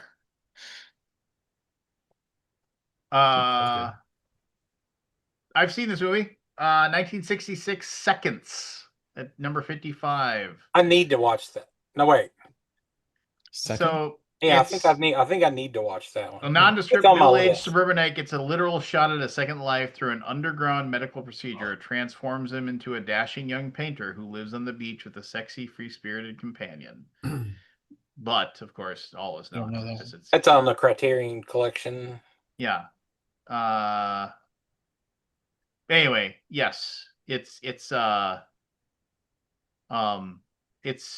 good stuff. And Rock Hudson being beautiful Rock Hudson. 2005, Steven Spielberg's War of the Worlds, 54. That seems high. Yeah, I mean, it's it does seem okay. high. It was okay. I watched it when it came out and never went back to it. Yeah. Is that the one Yeah. with Tom Cruise? It is with Tom Cruise. Yeah. Yeah, And It was fine. what was it? The Fanning girl, Dakota Fanning. Yeah. Dakota Fanning, and I forget who played his son. Don't remember. Yeah, It doesn't matter. I don't know. It seems high. 2020. Yeah. No one ever talks about that movie. It's like it's just No, 54. Come on, no. the part that I couldn't fucking understand is when they first like send the pulse in to wake up the aliens that show up in the tripod. Why aren't people running? There's not a world I would live in where I'm like, oh, look at that. Something Yeah. just coming out of the, no, Get why zapped. aren't you running? I mean, before even the first zap happens, I mean, I'd be running down the street. I'd be like, okay, screw this. I'm not. Would you? Oh yeah, no. Why? If a Okay. giant tripod started growing out of the ground, I'd be like, I would be gone. Sorry, see you later. 2021, number 53, Dune Part 1. Great fucking movie. I've rewatched Dune Yeah, it's Part pretty 1 and good. Part 2 15 times both. Yeah. I can't wait for them to do the next More of it. movies. Number 52, 1971's A Clockwork Orange. I just rewatched this a little bit ago. Rewatched it with Oh, yeah. Ross. So good. I said, Ross, you got to watch this movie. It's a crazy good movie. Crazy good movie. Have you seen that one, Evan? Forever. Oh, you haven't seen it? Yeah, it's been a while. No, I've seen it. I just haven't Oh, seen you it. saw? in Okay. forever. The book is a bit weirder, but yeah. Yeah. When you go back into there was a Stanley Kubrick day at Fargo Theater many years ago, and I went and it was like 2001. It was 2001. Clockwork Orange, Full Metal Jacket, and God, what was the fourth movie? I can't I remember. watched Full Metal Jacket last week too. Yeah, I can't remember what the fourth movie was now, but I remember Eyes I Wide said Shut? it was Shining. It wasn't Shining. Otherwise, I Barry remember it. Lyndon. I think it was Eyes Wide Shut. I think it was Eyes Wide Eyes Shut. wide shut. Yeah. What is? You have the house password. Yeah. Anyway, 1971 Clockwork Orange. Yeah, and when you watch it, just remember the guy with the glasses, that's the bodyguard who carries the wheelchair down the steps. That's Darth Vader. That's David Prowse when you see that movie. So, yeah. Cool little moment. Here we go. Number 51, 1982, Star Trek II, The Wrath of Khan. Good one. From Hill's That was so Hawk, great. I stab at thee. Oh, I've watched. I talk about that's. I could just sit there and watch that. It is crazy how the odd numbered movies are not good in Star Trek. It is. It is. And 6 is not great, but 2 or Six is 1, six 1, is, 3, is 5 are not great. And 1 isn't bad either, right? 1 is not I mean, bad. If I'll you give. go back I like and 1. rewatch 1, if you Yeah, rewatch 1 now, I mean, like you're it's like, just okay. It's so weird though. Like it should be way more straightforward on the Well, nose. don't you remember? Like with like when the Undiscovered Country came out, number 6 came out. They actually ran an ad that said, "The results are in.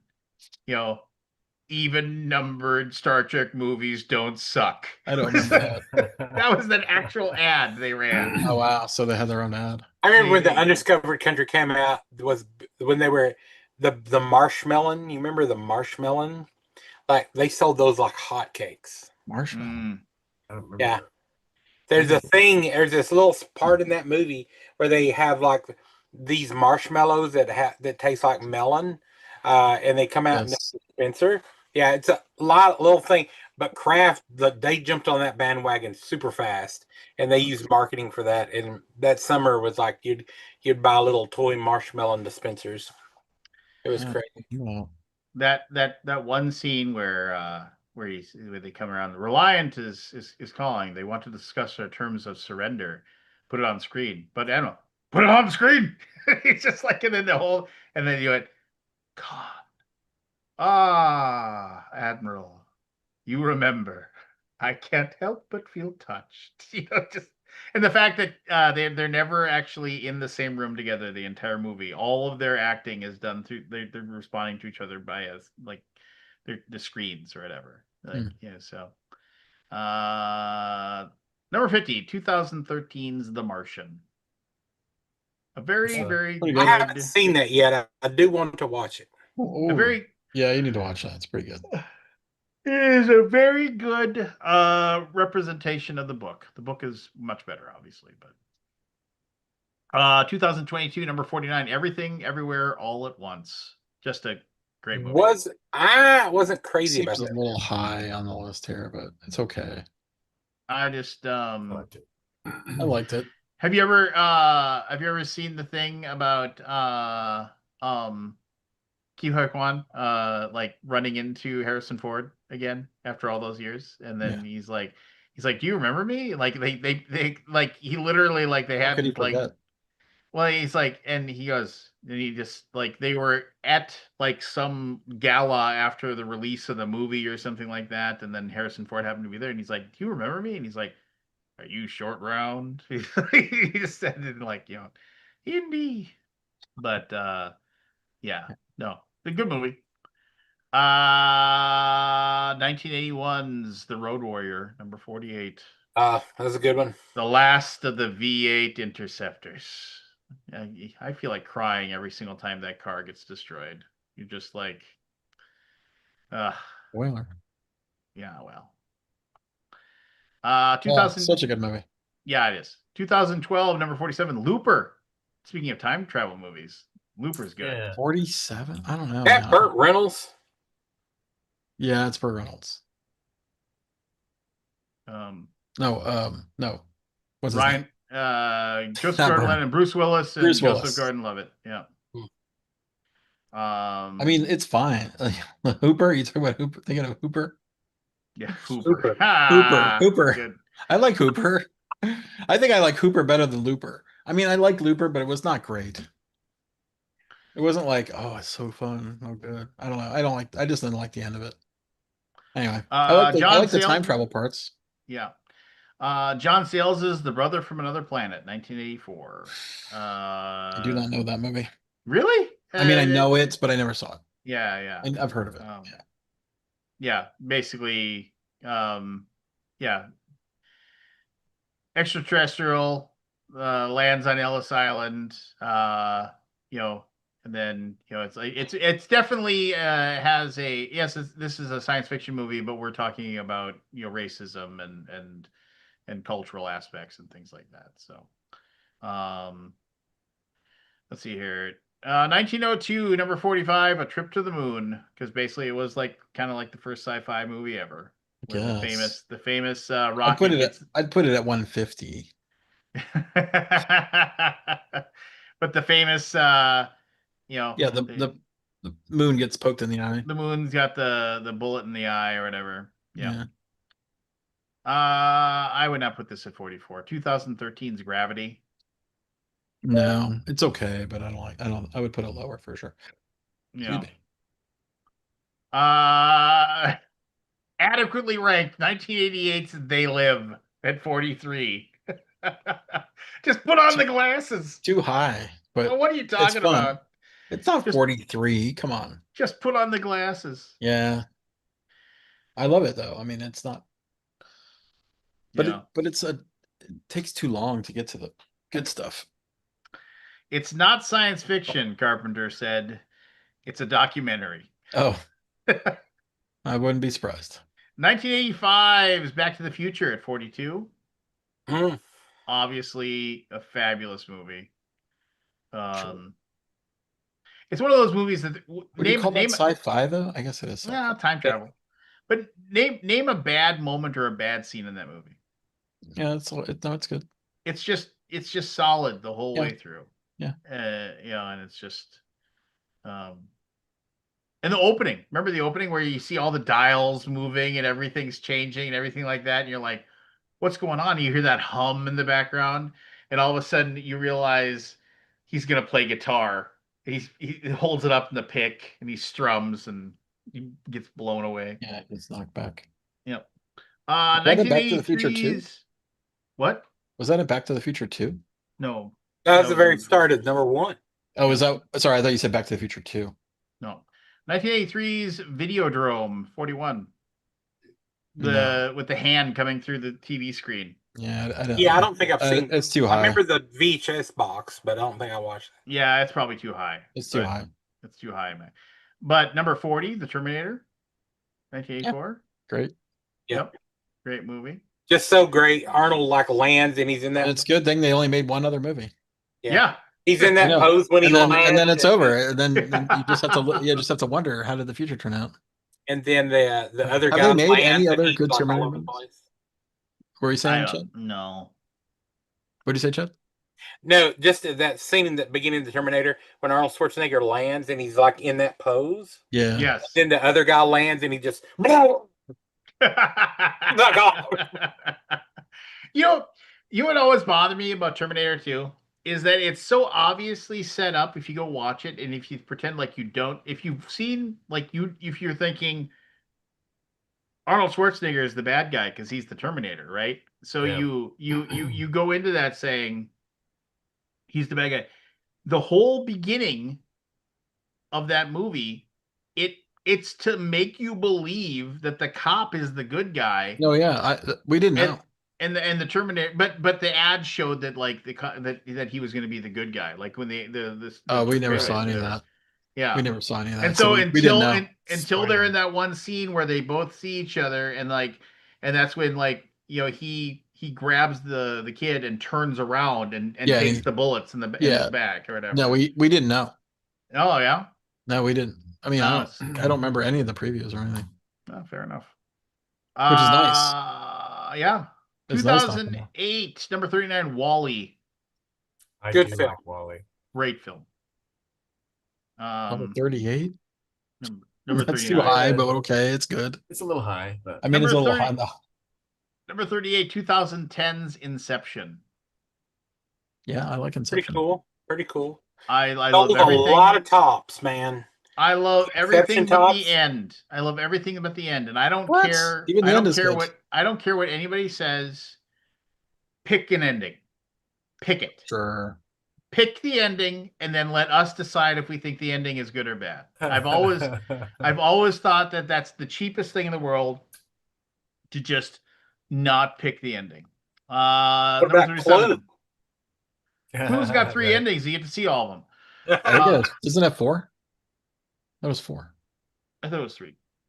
Is it 3? And it was different depending upon which they sent the Movie different theater. endings to different movies, different movie theaters. Number 50, 1954 is Godzilla at number 37, the original. Oh, Godzilla. yeah. Too high. Too high? It's not good. That's It's so good. boring. I mean, Not I much. love Godzilla. Don't get me wrong, but like, I don't think it's. What number was it? 37. Okay. Leslie Nielsen starred in 1956's Forbidden Planet at number That's a good 36. one. I like Forbidden Yeah, Planet. Forbidden Planet is a The music is so good. and They had a the synthesizer. They made the thing called the Well- music. What was it called? the theremin. No, it was like a. Oh, what was it called? The Moog? So basically, what they did is they made this musical style to like the higher the pitch, the shorter the tone. Let me look it up.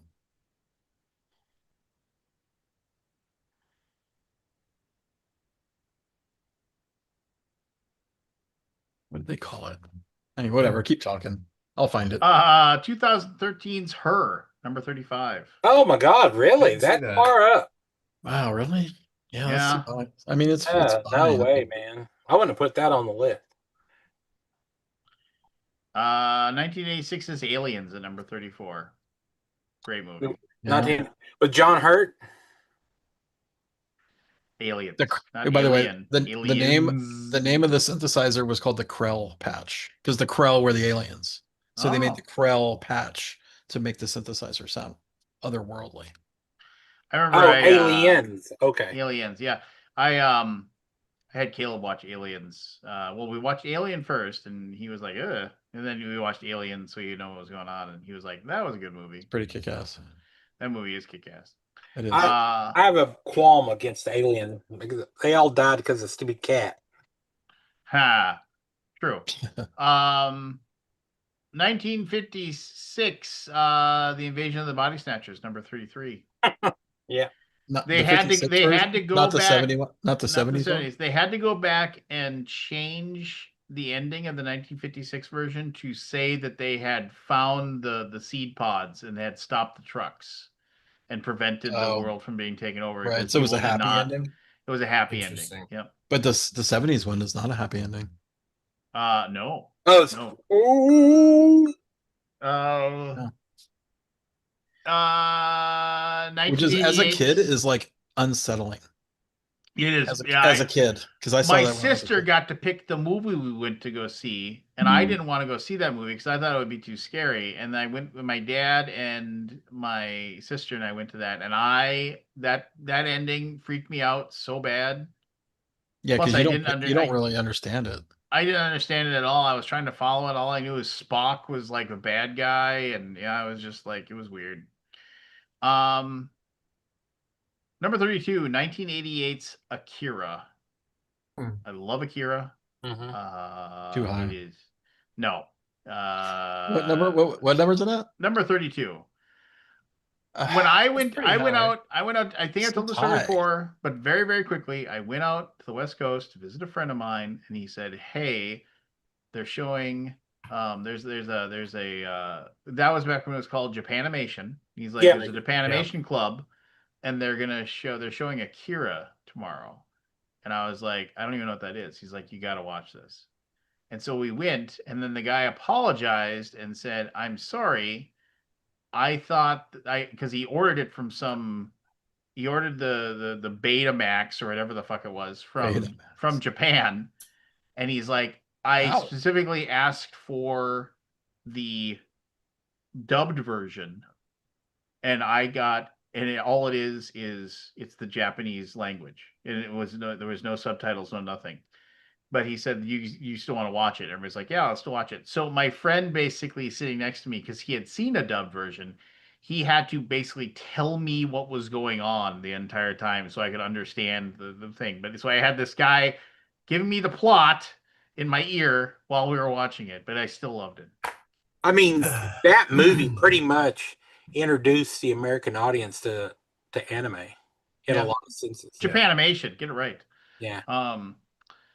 Yeah. I mean, I like it, but I feel it's a little too high. Number 31, La Jetée. I don't know. I don't know. Jetée. Time is circular, memory is a trick, and love is the only truth. And Chris Maker's Uncanny Jewel, a 28 immersion in apocalypse, hope, and inevitably tragedy. It is the basis of Terry Gilliam's 12 Monkeys. Never heard of it. Probably What's it never called? see it. La Jetée. La Jetee, 1962. Okay. Yeah. About a French man who makes jelly. Number 30, 2015's Mad Max Fury Road. There you go. Went to that with my great. dad and Ross, for that matter. Ross didn't hit with Ross real well, but man, I was like, this is love that fucking movie. amazing. Best movie ever. One of the best. One of the greatest world building things I'd ever seen. Just So like Bullet Town. It's so good. I wish they would make 5 more. Oh, I was like, I wish they could make 5 more. This is just freaking amazing. And I like what's her name? What's her name? Charlize Theron. Yeah, what was the name of that movie?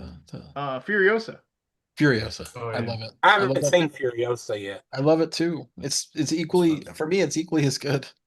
Maybe not equally, but good. It's in the world, right? Like the world is so interesting. I liked Fury Road, but man, Lord Humongous in the original. Oh, Lord Humongous. Oh yeah, no. Mad Maxes are so good in my mind. Have you seen that? Have you seen that clip of like somebody takes you gotta find it where Lord Humongous is parked out, he's at the microphone. Yeah. And it's like Silent Night. Someone dubbed over it. Oh, it's just hilarious. Anyway. 2014's Ex Machina 29. What? 29? With the I don't think that's 29, but okay. I'm so glad. It's too high. It's way too high. It's way too high. My younger brother Eric just fucking thought that movie was the best ever. I mean, I like it, but it when it's done, it's like, okay, it's done. It's over. Yeah, no, I don't need to see Whatever. that. 1985's Brazil at 28. Great movie. Never seen that. That's a good one. That's a good it. choice. What's up, Chad? I've never seen it. I want to see it though. Brazil? Watch Brazil, yeah. Oh my gosh. Please watch Brazil. Yes. 1965. Amp that up on the list. Alphaville at 27. Never heard of this. I don't know Alphaville. Snagging Eddie Constantine to reprise his popular role as private detective Lemmy Caution, Goddard transported him to a grim futuristic metropolis known as Alphaville, where Lemmy goes undercover to destroy an oppressive computer that rules the city. If that was like Lenny from Motorhead, I'd be like, hell yeah, man. Put that at number 20. It is Lemmy. Yeah. Speaking of... Is it really Lemmy from Motorhead? No, just the name is Lemmy, though. 1986 is The Fly at 26. Oh, I love that film. That's good. That's good. I feel like it's appropriately. He opens the closet and all the clothes are the same. Oh my gosh, that's the best. What? Oh, because they didn't have to think about what to wear. Yeah. Right. Just now we're getting these weird, like, oh, these are like just odd movies. 1967's Quartermass and the Pit. Professor Bernard Don't know Quatermass it. is a long-running hero of UK science fiction and many films, TV shows, and just whatever. It's some BBC movie. Mm. 2002's Minority Report at 24. Never seen it. Really? I've heard about it. I but- watched it. I You was need like, some. Yeah. You got some work watching to I do, Chad. remember I liked it. I'm snooty, man. I would just there's stuff I'd just rather do instead. Sure. Does that mean Vanilla Sky still coming? maybe. Because that'll be too high. Oh, that 2000. I Magnolia. mean, I feel like Vanilla Sky is pretty good. It was It's good. not on this list. I'm gonna bet it's not on this list. 2013, number 23, Snowpiercer. No. Talk about a crazy world they created. It's a good one. It's a good one. I don't know if it's 23rd best, but Yeah. No, probably a little too high. Yeah. I did really, really enjoy when he finally gets to the engine and he has Yeah. to sit down. Okay. Yeah. Yeah. I mean, it mean, had some you know, cool it's the things. end of the movie. Yeah, no, but I mean just that moment, right? Where he's just sitting there like he's been going through the whole, and then Ed Harris is just there to like chat. You know, it was good stuff. 1980 Empire Strikes Back at number 22. Yeah, it's one of the best. Okay. Yeah. Yeah. Rule the galaxy with me. Well, this is bullshit. I mean, do you because that should remember experiencing that as a kid? I Yeah. Like, vaguely how do. downer it was? Oh yeah, it was like It was I remember such a downer. I remember like, well, I was like, well, what is he gonna? Where are they gonna go? Why aren't they together? Why? How are they No, gonna it get was hand? awful as a It was- kid to yeah, watch it was, that. you You're like, know. what? My first Star Wars happened? movie as a kid was Return of the Jedi. And then you had to wait Oh really? 2 years. Yeah. 2 years to wait for a result for Yeah. another movie. And then you were redeemed. Redeemed. Okay. Yes. Anyway, I just remember being like, holy cow, man, what is going on with this movie? Well, this pisses me off. Number 21, 1982 is The Thing. Oh, We've talked about The too Thing low. incessantly. Way too Too low. low. Too Way low. too low. This should be in the top 5. Top 10 at least. 1972's Solaris at number 20. I'm What? weird. I like the I've remake not seen the of it. original. Yeah, I mean, like the the remake too. of it. A great. I'd put a the great remake deal. on this list further back. Yeah. So, 1968's Planet of the Apes at number 19. Oh Sure. god. You blew it up. You just It was really good. I haven't watched it in so long I kind of forgot it. Except for clips like things that just pops in my head. I wonder how audiences took that back in the day. I mean, I saw it as a kind of a middle, like a teenager plus.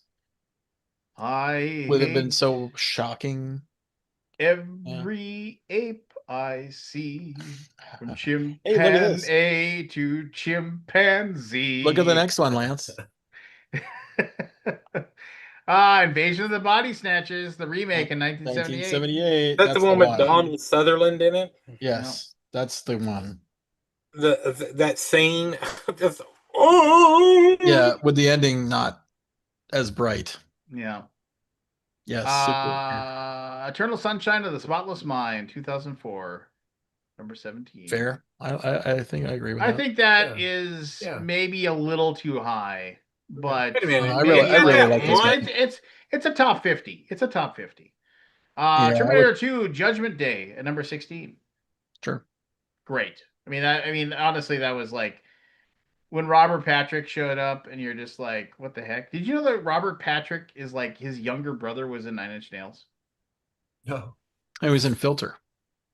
He had the band. That's right, Filter. Yes, Yeah, but no, Filter. but he was Oh, did but he play for Nine Inch He Nails? played for Nine Inch Nails. Like Okay, I he didn't was know like, that. yeah. But I remember Filter coming to Dallas and be like, "Hey guys, there's a Nine Inch Nails style band. We should go. We should go see." Well, we and didn't go, I remember I saw but I wish this, I did. I saw this like thing of like a young Robert Patrick, and they're doing like in a People magazine spread kind of thing, like, oh, brand new star Robert Patrick of Terminator 2, and like he was like making breakfast with his wife, and he had a Nine Inch Nails band shirt on, and I was like, that's cool, because I was like big into Nine Inch Nails back then. Filter. 2014's Edge of Tomorrow at 15. Oh, Too high, but I like it. Too high. Top 30, maybe 40, 50. I don't know. Put it whatever. Swap. Number 14, 2016's Arrival. That was good. Yeah, I think it's fine. Yeah. I don't top 14. I don't know, but okay. yeah, I think top 15, top 20, you got to have some pretty, those things got to slap, man. Yeah, they got to slap. Arrival doesn't slap. I mean, it does slap. It doesn't Eventually it slap. slaps, but it doesn't slap. It doesn't Well, you know slap. what doesn't slap? The Man Who Fell to Earth, 1976. No, No, I never saw it. It's with that Bowie, does right? not slap. That does not slap. That is a David Bowie's dead, so we have to say nice things about it.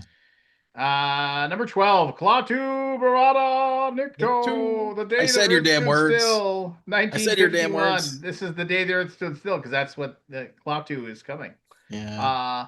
Never saw You know it. what? I mean, I've seen the original. It's the remake was meh, but It was with Keanu, right?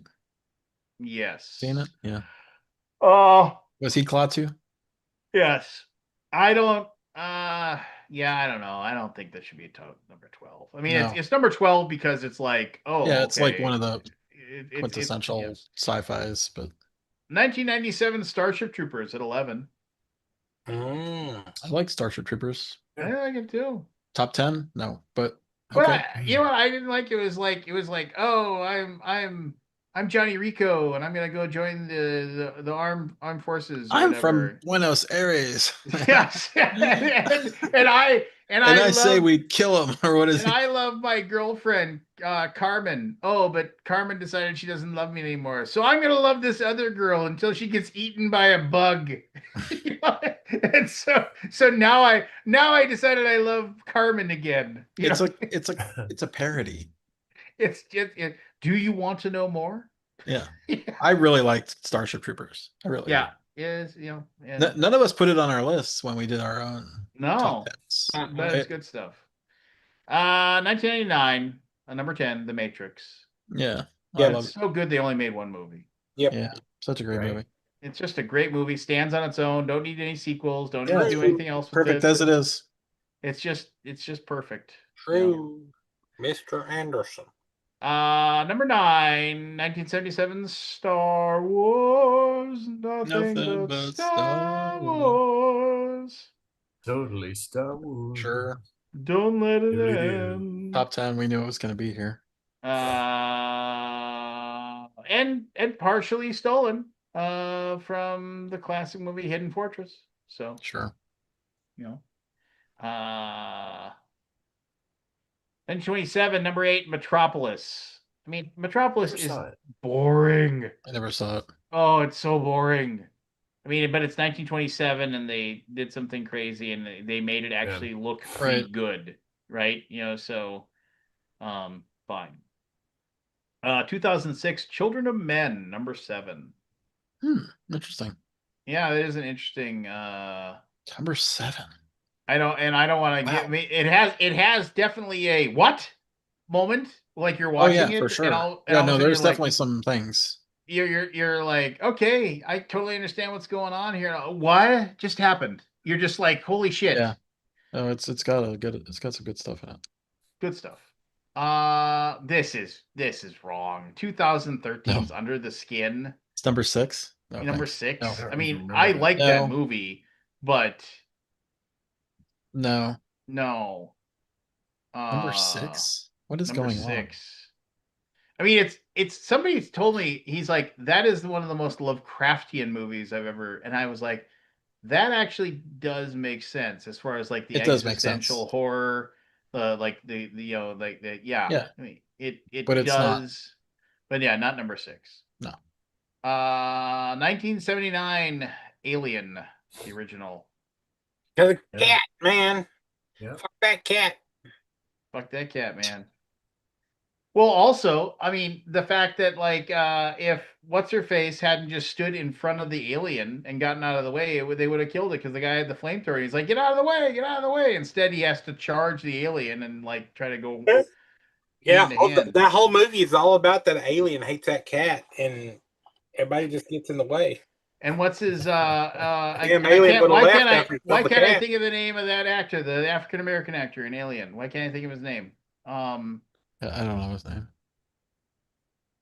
I mean, he was in a ton of stuff, and that was hold on. Now I gotta look it up because I have a factoid that I want to share. Yaphet Kotto as Parker, the chief engineer. So he um like it came down to basically him and what's his face to play Picard in Star Trek Next Generation, and obviously he didn't get it. Those are the two that they were trying. Jean-Luc Picard, when they were trying to, but Yaphet Kotto was came down to those two. Just think of Star Trek Next Generation with Yaphet Kotto as the captain. Anyway, I can agree with this. Number 4, Blade Runner, 1982. Yes. Yeah. Blade Runner. Yeah. Even with all of its flaws, it was. Still... I remember just sitting there watching that movie, and it's just like, even though I'm doing my job, I still can't help the fact that I just shot a woman in the back. Yeah, just like, I mean, it's a good death.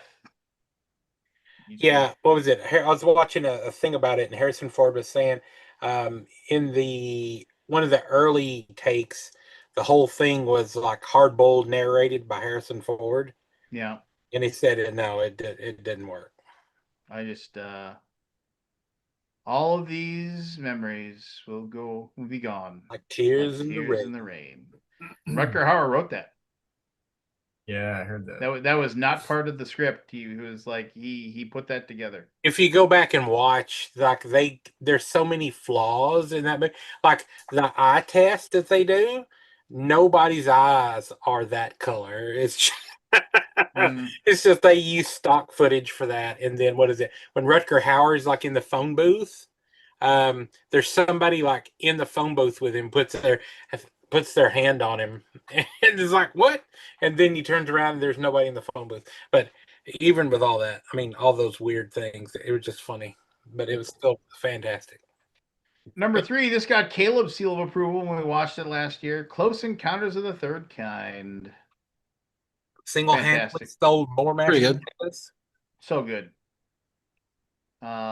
What's the new? There's a new Spielberg Alien movie coming. Yeah. And somebody said something to me. He goes, "Name me a Spielberg movie that doesn't have as part of the movie a flawed relationship between father and child." And I was like, E.T. Like, what? E.T. No, because remember the dad's out of the picture. Oh. You know, it's like he's like it's because Spielberg grew up without a dad. It's like it's something that he puts in, like he almost like has to put it in every single some sort of flawed relationship between a parent and a child. You know. Anyway, just I was like, really? And then I thought about it. I was like, no way. I've talked about this movie.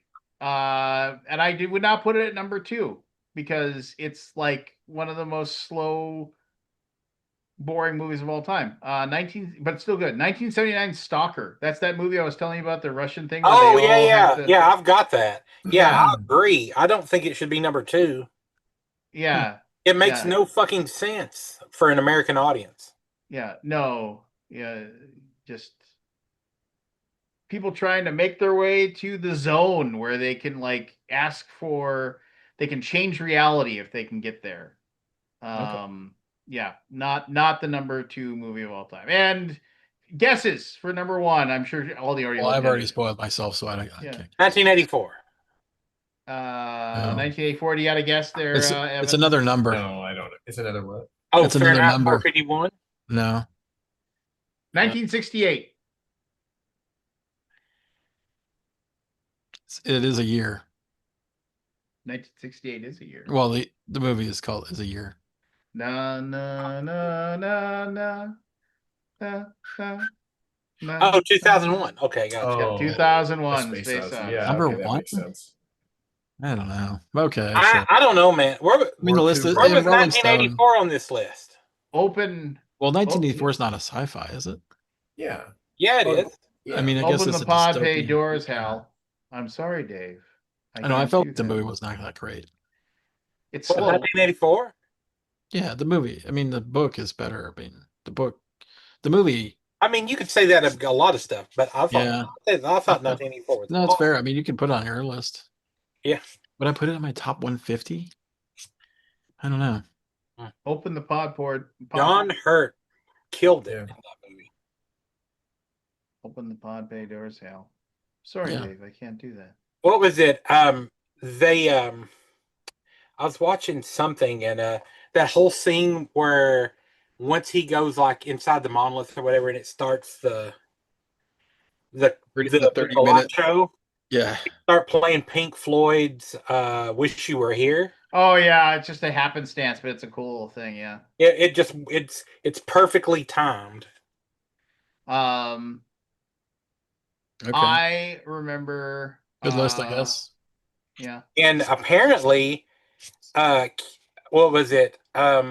Pink. There is a relationship between Pink Floyd and Kubrick where it was like Pink Floyd wanted to use footage from 2001 on tour, and they denied him. And then they denied him, and so as a retrospect, later on, Kubrick wanted to use Pink Floyd music in a soundtrack, and they said, "Well, screw you, buddy, no." So yeah, I thought that was weird. Kabuki Kid says 2001 is good for number one. It deserves it. It's like a quintessential movie. You Yeah. know. It So. is.